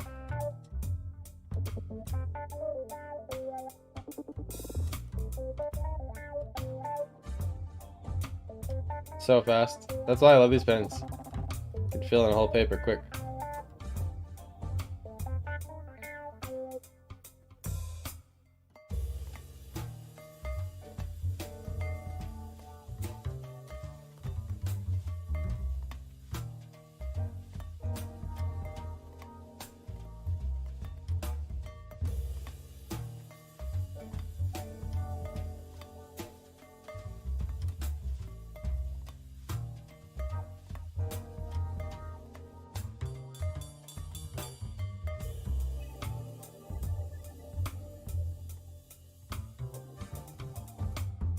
I'm gonna save chance for last. Oh, that's still wet. Just dip my whole hand in there. It's like a puddle. Oops.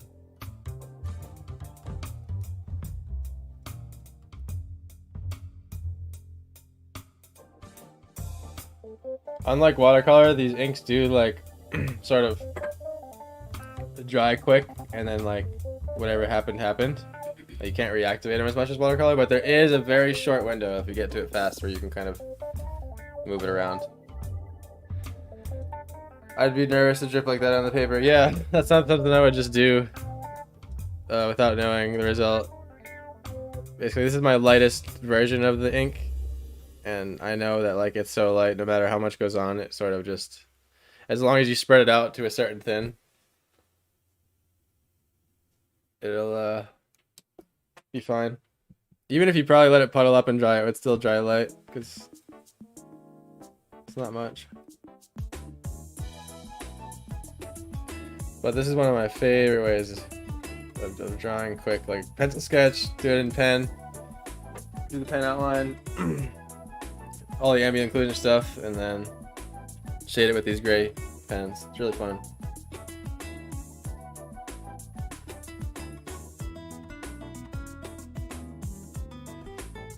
And I just go light to dark with them.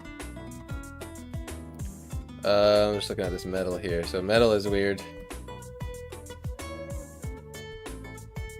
Metal is one of the tricky ones. This is like sheet metal. There's a super bright reflection here, so I'll leave that white. I'm just gonna draw it out.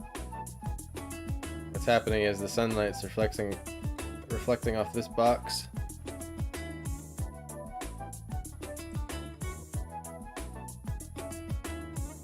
I'm gonna outline all the crazy white highlights on it really quick so that I don't color them in.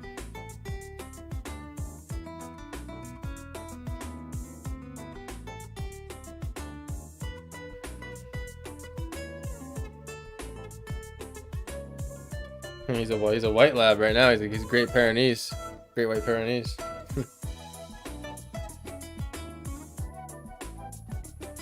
Shadow right under that, because remember it's noon, 1 o'clock, so everything's gonna be dark directly underneath itself.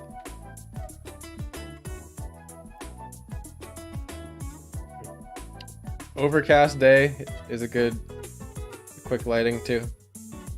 Like you're just trying to get an idea out and see what things look like and shade it. Like overcast day is nice and easy. Difference between overcast and direct sunlight on top, like I'm doing here, is that everything's just a little bit less intense. The shadows aren't as black and they don't travel as far.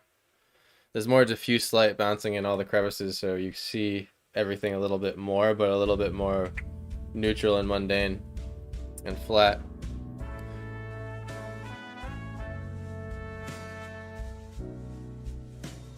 Metal has this sort of like weird ribbony thing that happens because it's all bent.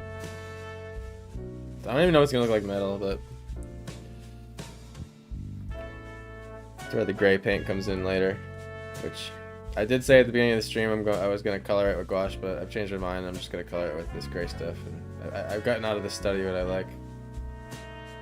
I think I'm gonna save the color exploration for the painting, because I find that a lot of great accidents happen in color exploration when you're trying to be expressive with it. But that laying out the shapes is more important than the color. The value as well. That's why the black and white study is important. Value is what makes your brain read the picture. Always.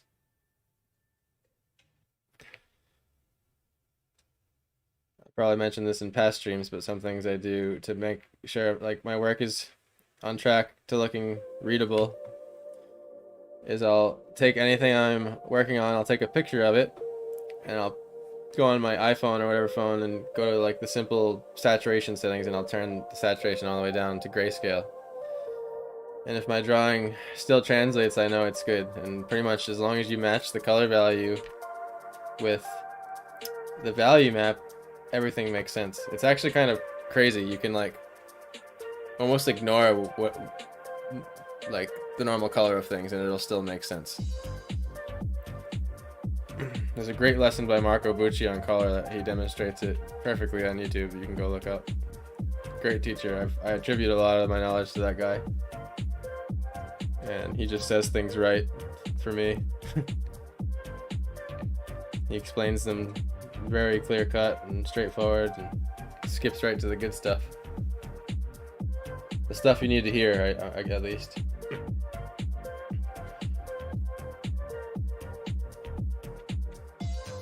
Kind of demystifies things really nicely.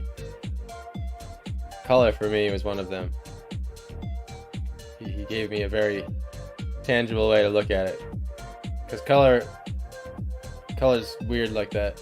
As you look at it and pan your head through reality, it changes as you look at it, so it's hard to place it in a box with rules.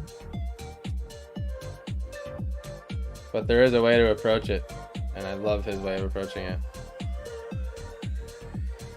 The way he explains the color wheel and how to look at it and go through it and use the grays and traveling to the other colors properly. It's really, really, really good stuff. And he jam packs it all in these nice 10-minute videos you can get through really quick. Change your drawing overnight. Okay, I'm gonna add a cloud.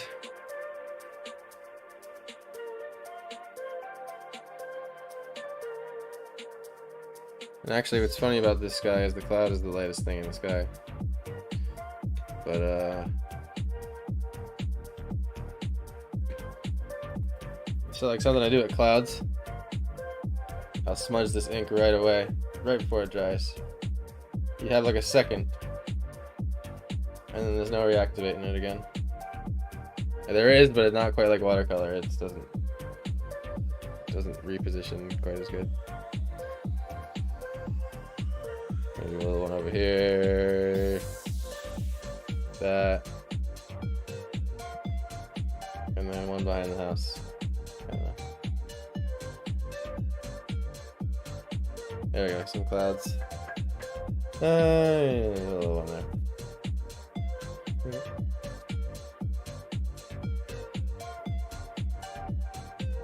Yeah, okay. Yes, a very happy cloud. Extremely freaking happy. The darkest thing in this needs to be the dog. And unfortunately, I've made a mistake here, which I won't. And this is why I do these studies. So, the dark wheel well of the smoker is gonna hide the dog, and he's not gonna pop. The one way to fix it in this case is to make sure to have a nice highlight on top of the dog, and that's where I'm gonna put the lightest part of the dog. Luckily, we're going with a noon overcast, so we can use that to our benefit. But yeah, next time when I do this on the big canvas, I will make sure to not place that wheel well directly behind the dog.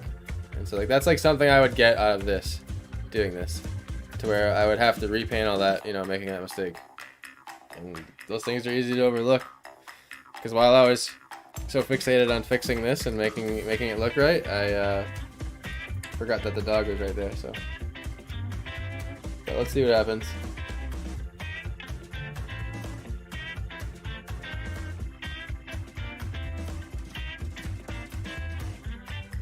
Man, my music player's lagging real bad. I'm gonna reopen it. I'm gonna get away from the jazz category. I'm gonna go back to the chill one.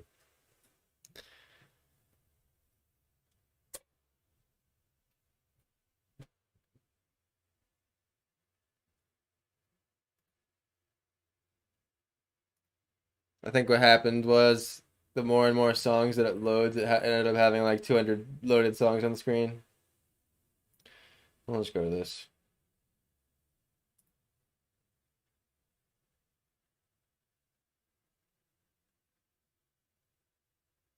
Just making sure it's playing first.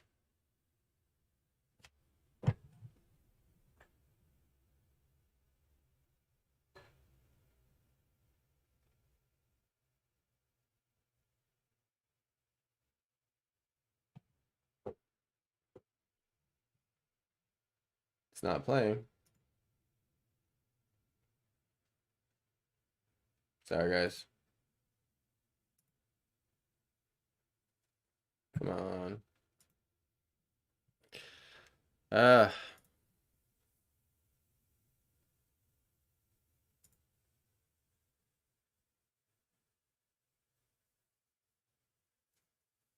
I don't know why it's not playing.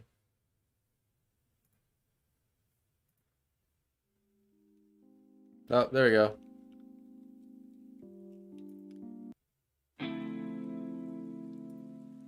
Alright. Sorry about that. Where was I? Okay.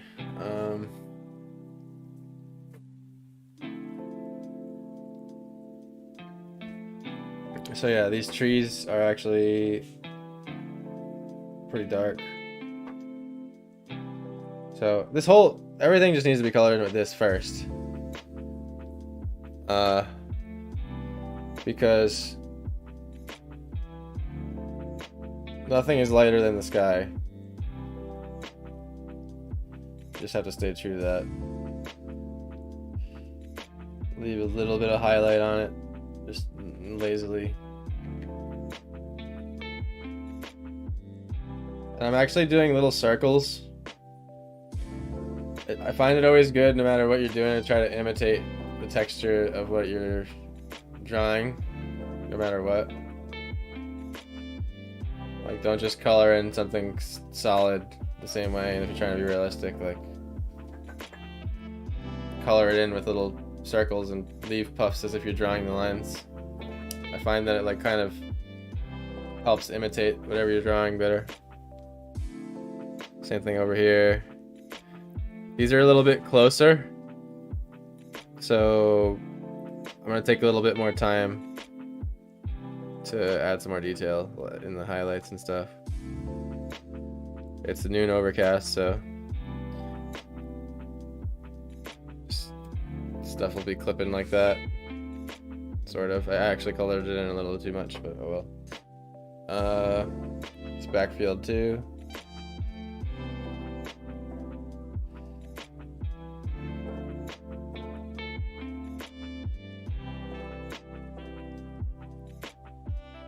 And in this reference I have, it's you can still see a bit of the texture.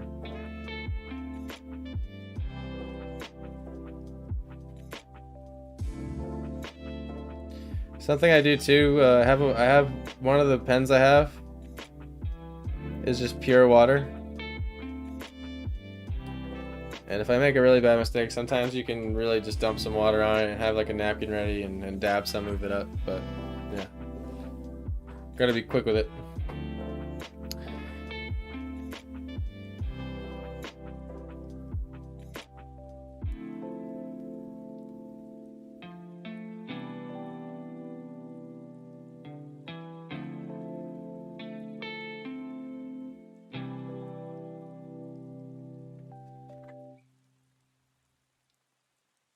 This roof doesn't have any rust on it. It's actually a pretty new roof, so I can make it a solid color. It's got like a good paint job on it. Matches the side too, so I'll make that the same color.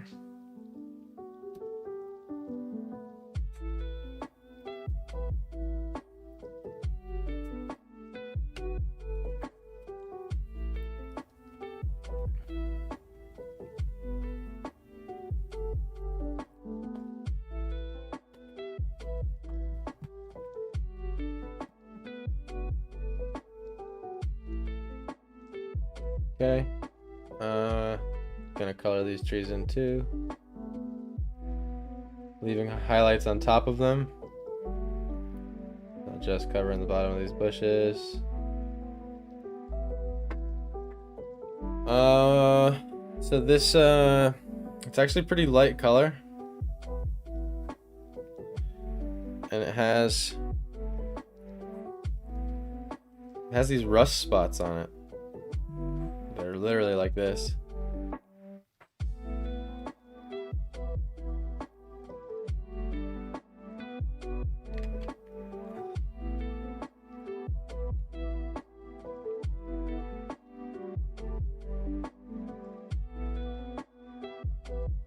So I'll just do my own. I'm not gonna worry about copying those rust spots.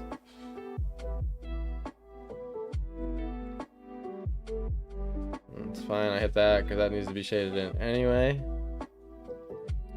And those rust spots are actually much darker. I'm just laying down.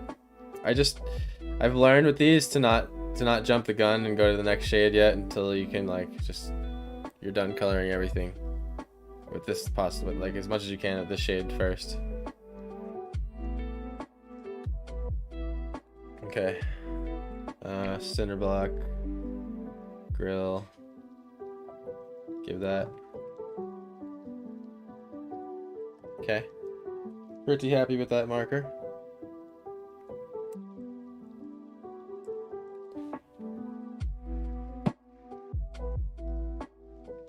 Gotta fix the green screen quick again.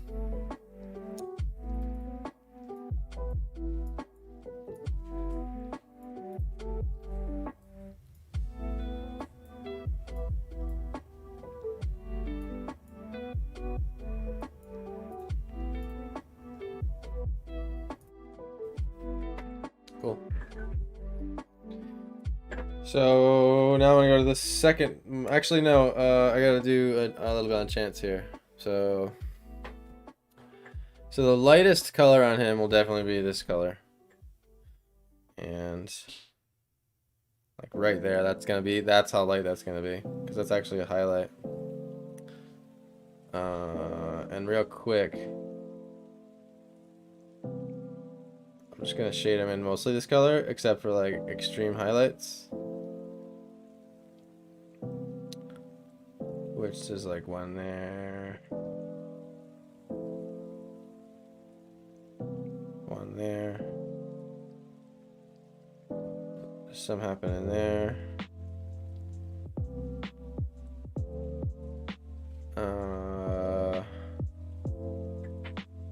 some right there. Sort of like that. And then a very clear highlight on both arms that, interestingly enough, he gets brighter here, but this is an overcast day. Not following the drawing. I mean, sorry, the reference. Interpreting it.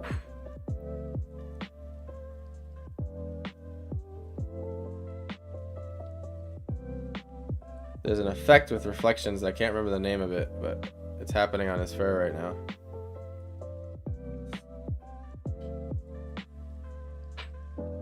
That's all dark under there.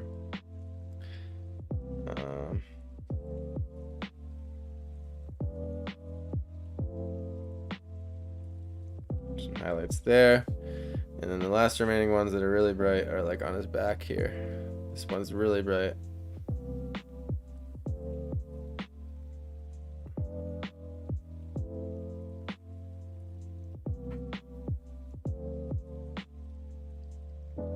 But I still have to just do this base color first.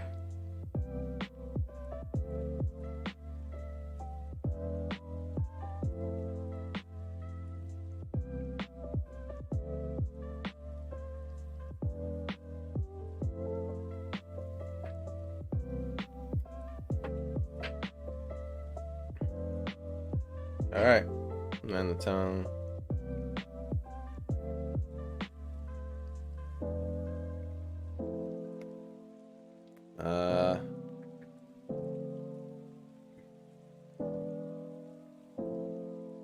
I try to get some of the dark areas done with this too, even if I have to let it dry a little bit. Just the least, like the tiniest increments you can, the better, I think, with this.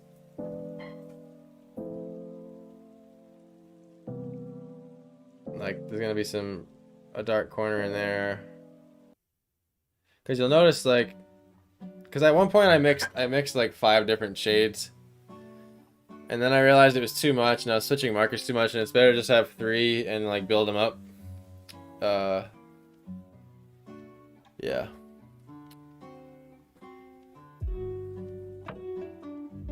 Okay, that's all for that color. Second shade.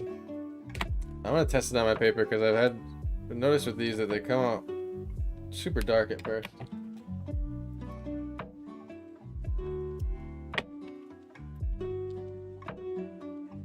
Keep grabbing the wrong one.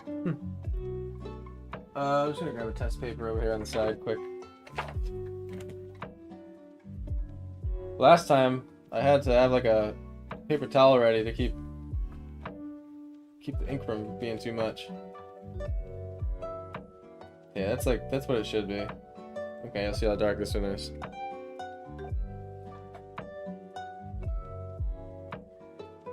It's not much darker.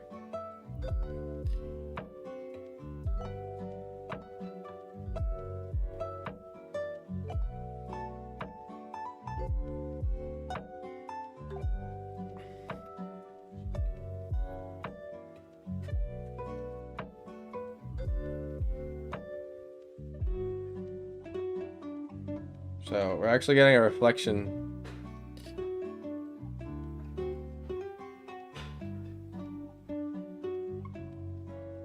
from his fur being shiny. Darken here.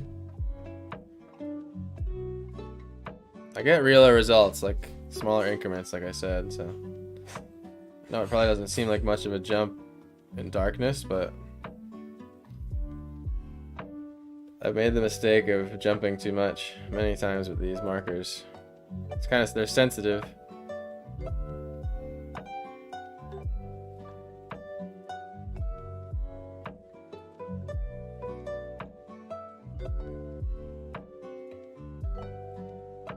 So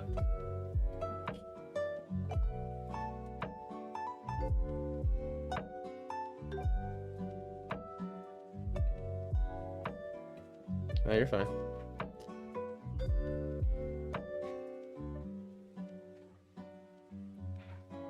And then I just do a pass with this.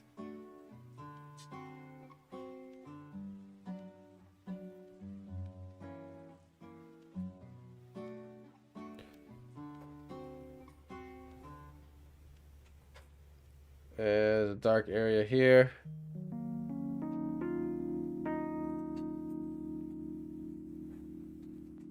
Okay, this is where the eye shadows come in that I was talking about earlier.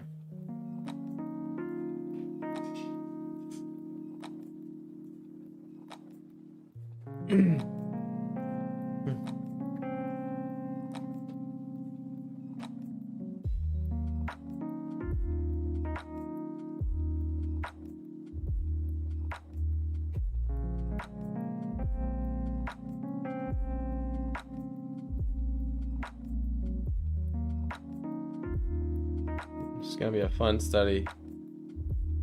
Colors on this dog are not straightforward.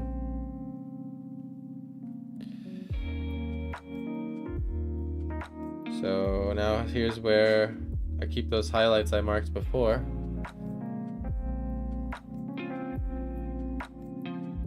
I accidentally just went over that one, but that's fine.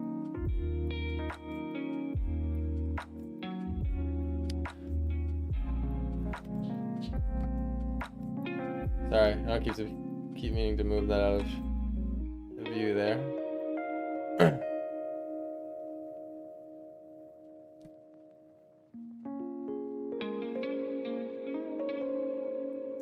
This is an important dark spot right here.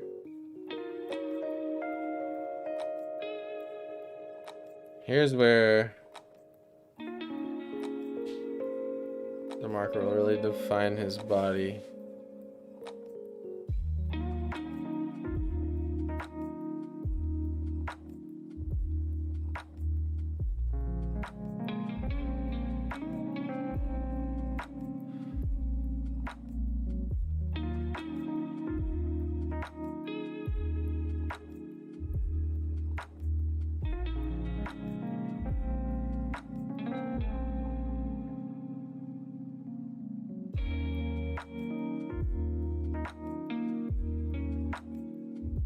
Smudging a little to soften.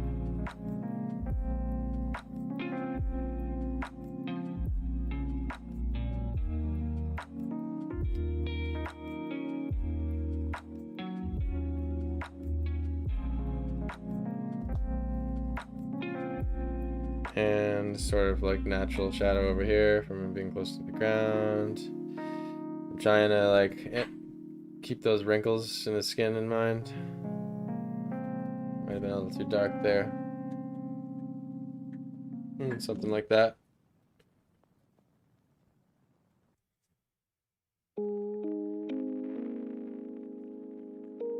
Okay. Now I'm gonna go under here. Oops. A little too much ink there, but that's okay. Actually, it wasn't.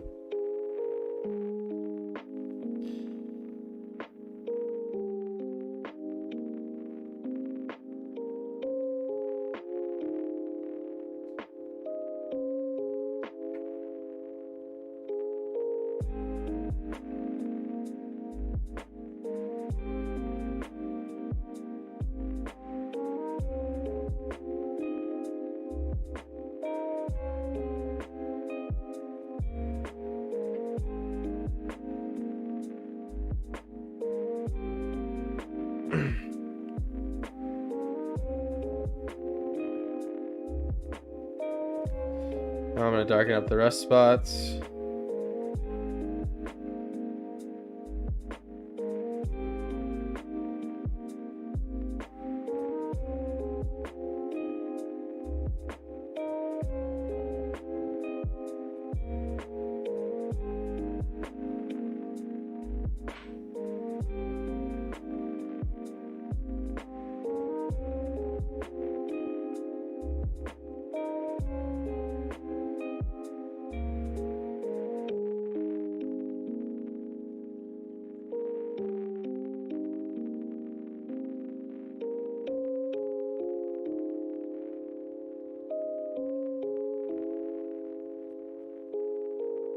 The rust actually goes darker. Then I'm probably gonna hit the rust up one more time with the last shade. Get this maybe a little shadow going here. That was a bit big, but it's fine. redo that. It's gonna be a darker shadow anyway. And then we have, this is a metal thing. But I'm not gonna bother drawing it. Like every little, this is too far away to care.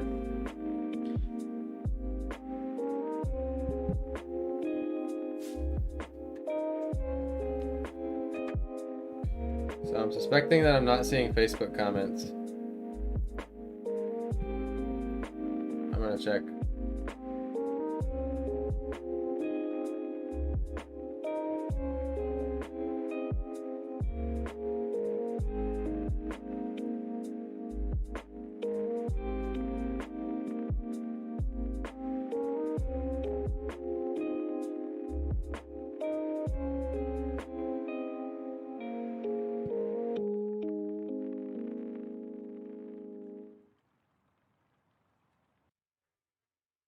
No, I think I am seeing Facebook comments. Okay, good. I just want to double check on that because that was a glitch I had yesterday streaming where I was getting all the Twitch and YouTube ones, but not the Facebook ones. And there goes the green screen. Ha! It's getting bad now. I guess I'll just order a new webcam. Maybe the thing's just going.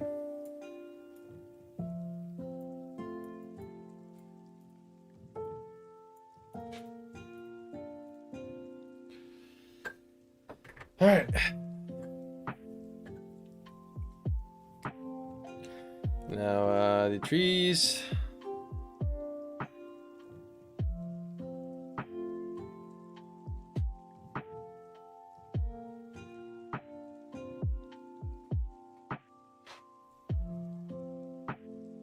Getting close.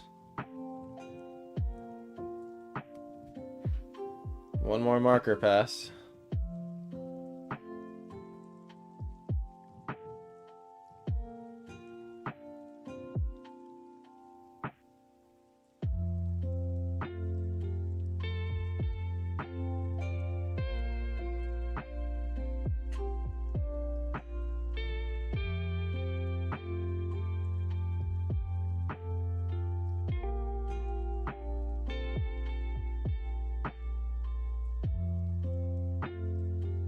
Same thing with these bushes back here.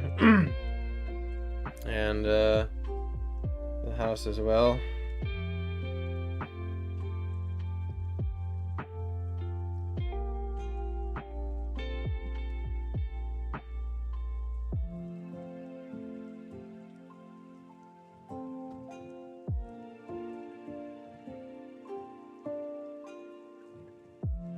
And then these trees.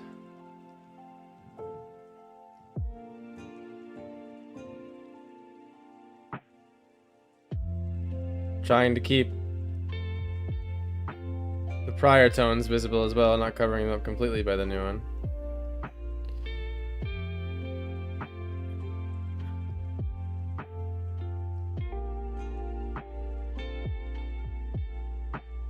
Really loose with this form of shading.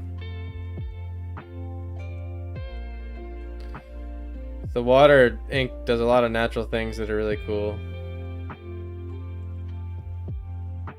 Just learn how to play with it.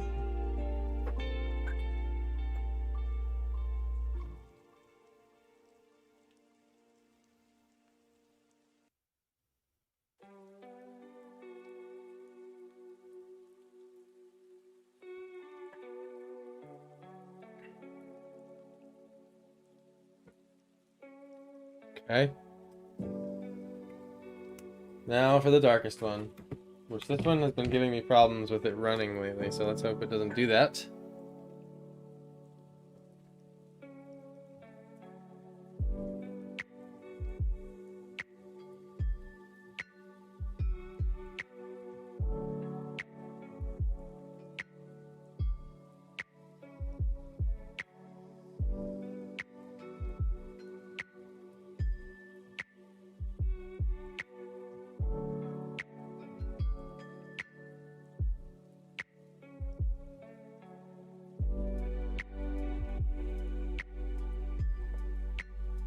I got my test paper here.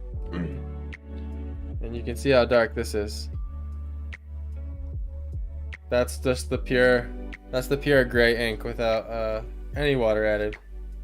Which it's not black, but it's dark. I'm actually gonna keep this paper nearby to keep it from being too juicy. So I'm gonna do chance first here.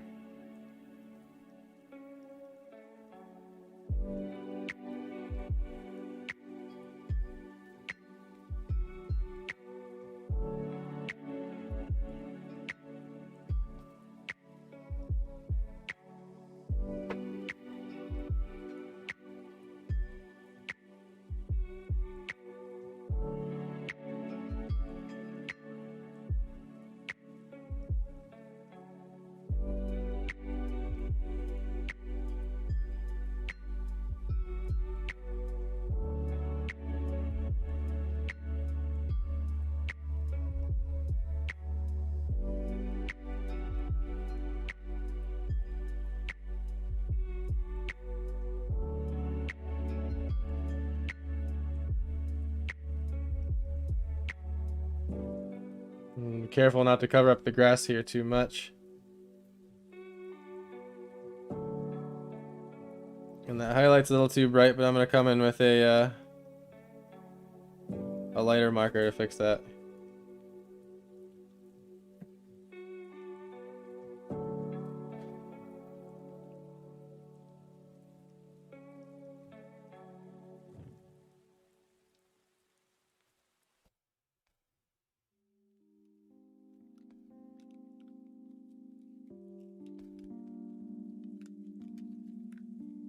It's hard to control this marker. I think I gotta get a new one. It doesn't hold the ink quite right.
So I'm like literally wiping it off right away.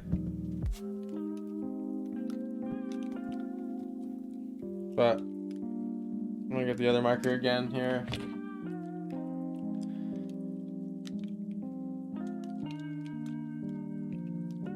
It's not quite that light. Just filling that in. And as you can see, you can massage the edges a little bit of the prior dried ink, but ooh, I like that texture. Thank you. He is a black lab, so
This dog is much darker than I started him, but I'm just really slowly building him up. I'm just being careful.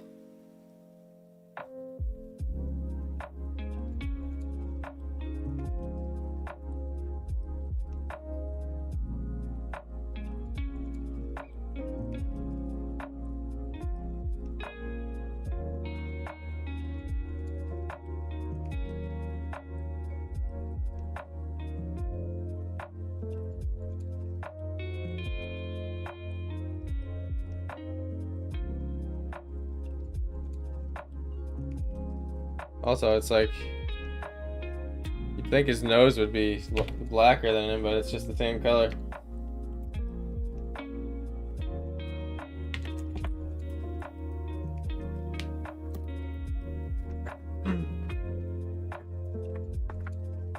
I just need to grab a tissue really quick to put this marker really quick. Be right back.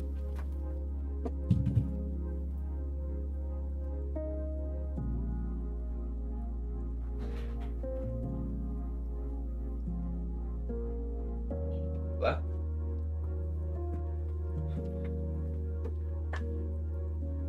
Alright.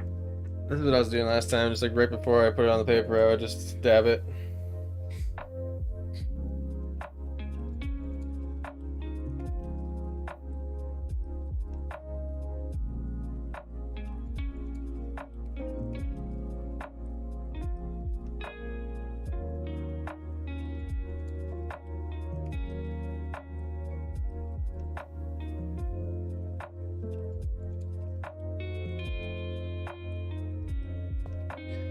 And I'm just gonna go ahead and pass through the whole drawing with this dark shade here. Call it a study done.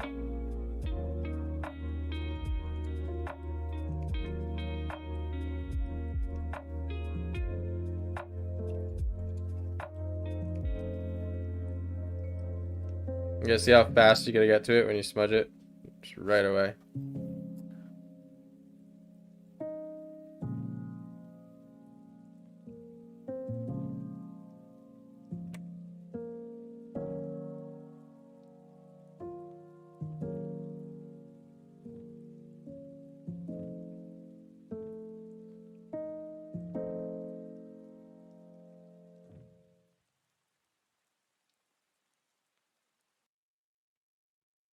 Tongue shadow. And then there's just like these really dark areas.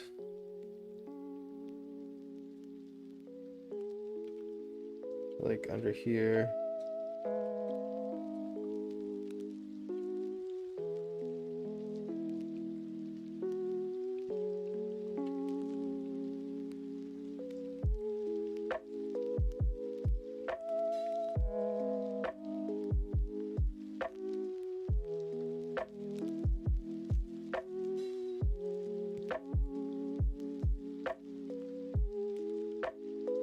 Here I'm gonna quickly fade the shadow.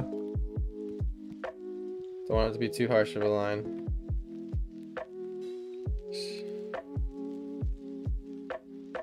A line under here. A little line under here.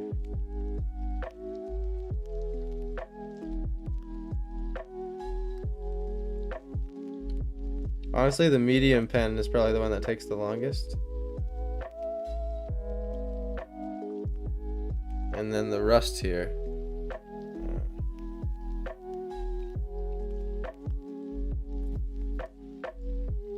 I'll get a lot on and wipe it off quick. That's the exact shade right there. And Chance ended up standing out from the wheel well a little bit more than I thought he would, because the wheel well is pure black. So it ended up working out a little better than I thought. Oh yeah, we have this shadow. This is a very important shadow here.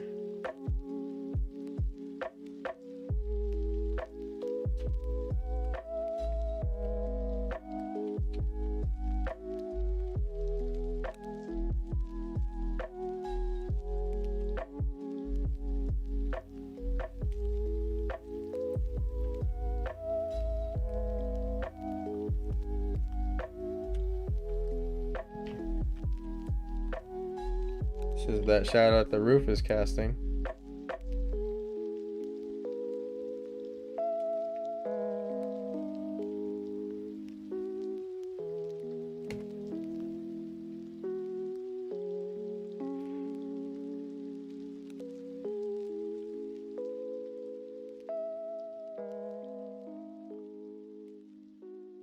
Cinder block. These two holes. Probably gonna let it dry, go back and make it even darker. Oh, I'm sorry, I've moved paper a little bit there for a minute. My bad. See, those darks really start bringing out the depth. That's my favorite part. I'm gonna make this shadow a little bit darker right on the edge. Not the whole thing, just right underneath.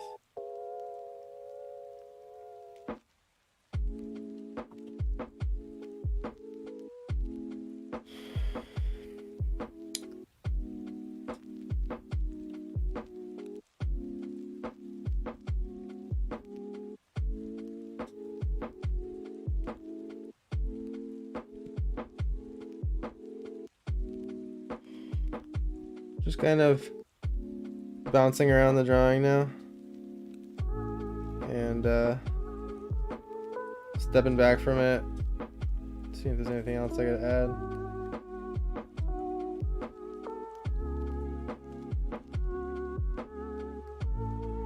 So overall, done.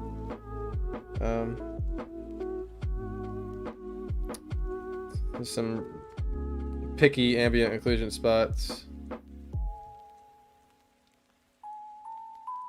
I'd say the grass isn't really done still with ambient occlusion. Toss some in here so that it's not just black and white. I did only do the pass with the lightest pen.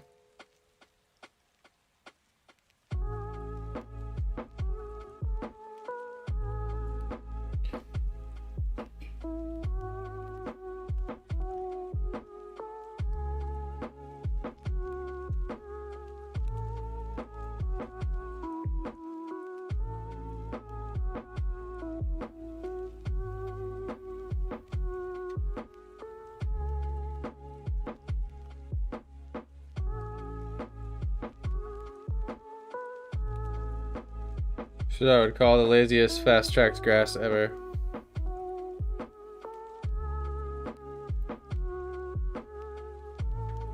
Just trying to even out some value that's bothering my eyes.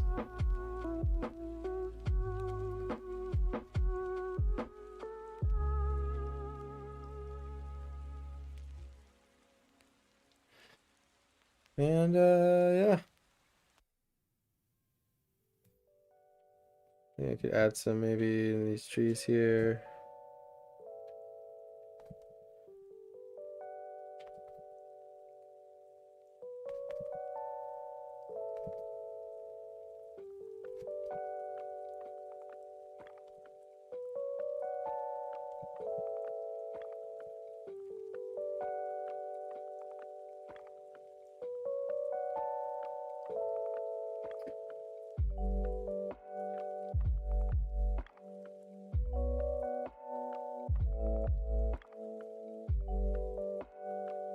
Touch up the grill.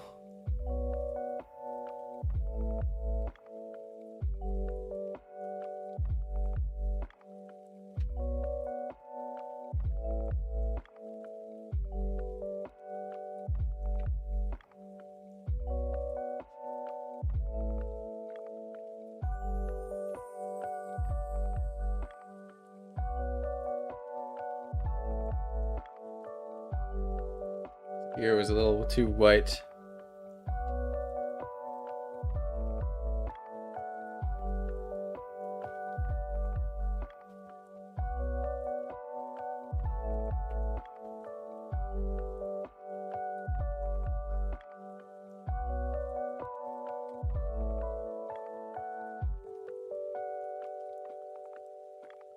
I think ultimately, in the end, the dog will be a little bit darker. because of the way I'll have to use blue and purple. But pretty happy with that. I'm gonna call it there. I learned a lot. It was nice to actually try to fully shade the dog and place him in an environment in perspective. I think his size actually ended up working out. He's placed a little too close to the smoker. Their tiny house, Little Fern. We'll call it a tiny house. But again, those are things I'm gonna remember. Like wheel well, keep it away from Chance. Make sure the wheel. I would say I'd probably back up the smoker a little bit into the background slightly. So like I'd push it back like 15 feet, and I think that would keep it separated enough. I do like the overlap though between the smoker and Chance. Maybe the Chance needs to be laying more in the front where the cinder block is, and the smoker could be turned a little bit more into the right a little bit more. But it's an almost good composition. There's a couple tweaks to it, but yeah, I don't know. I definitely like the house in the background in the yard with the horizon line a little bit lower. So I definitely want to keep that. And yeah, other than the wheel well and the dog position being a little too big, might go with this, not gonna lie. I kind of like it. Like it's more interesting than just the dog. Gives a little bit more of a story to the dog's life. I don't know, that's how I feel about it. I guess I've never seen a smoker. Not a southern smoker. Well, not these guys smokers. This guy's smokers. He makes serious ones. But anyway, thank you all so much for hanging out. I know that was a long one. Damn, almost 5 hours. I didn't even realize I went almost 5 hours. That's insane. But I'm glad I did this. Took my time. And I hope you all have a wonderful rest of your Monday.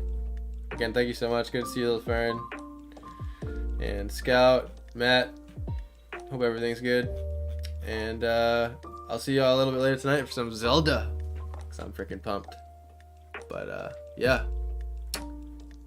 See you then. Have a good night. Have a good day wherever you are.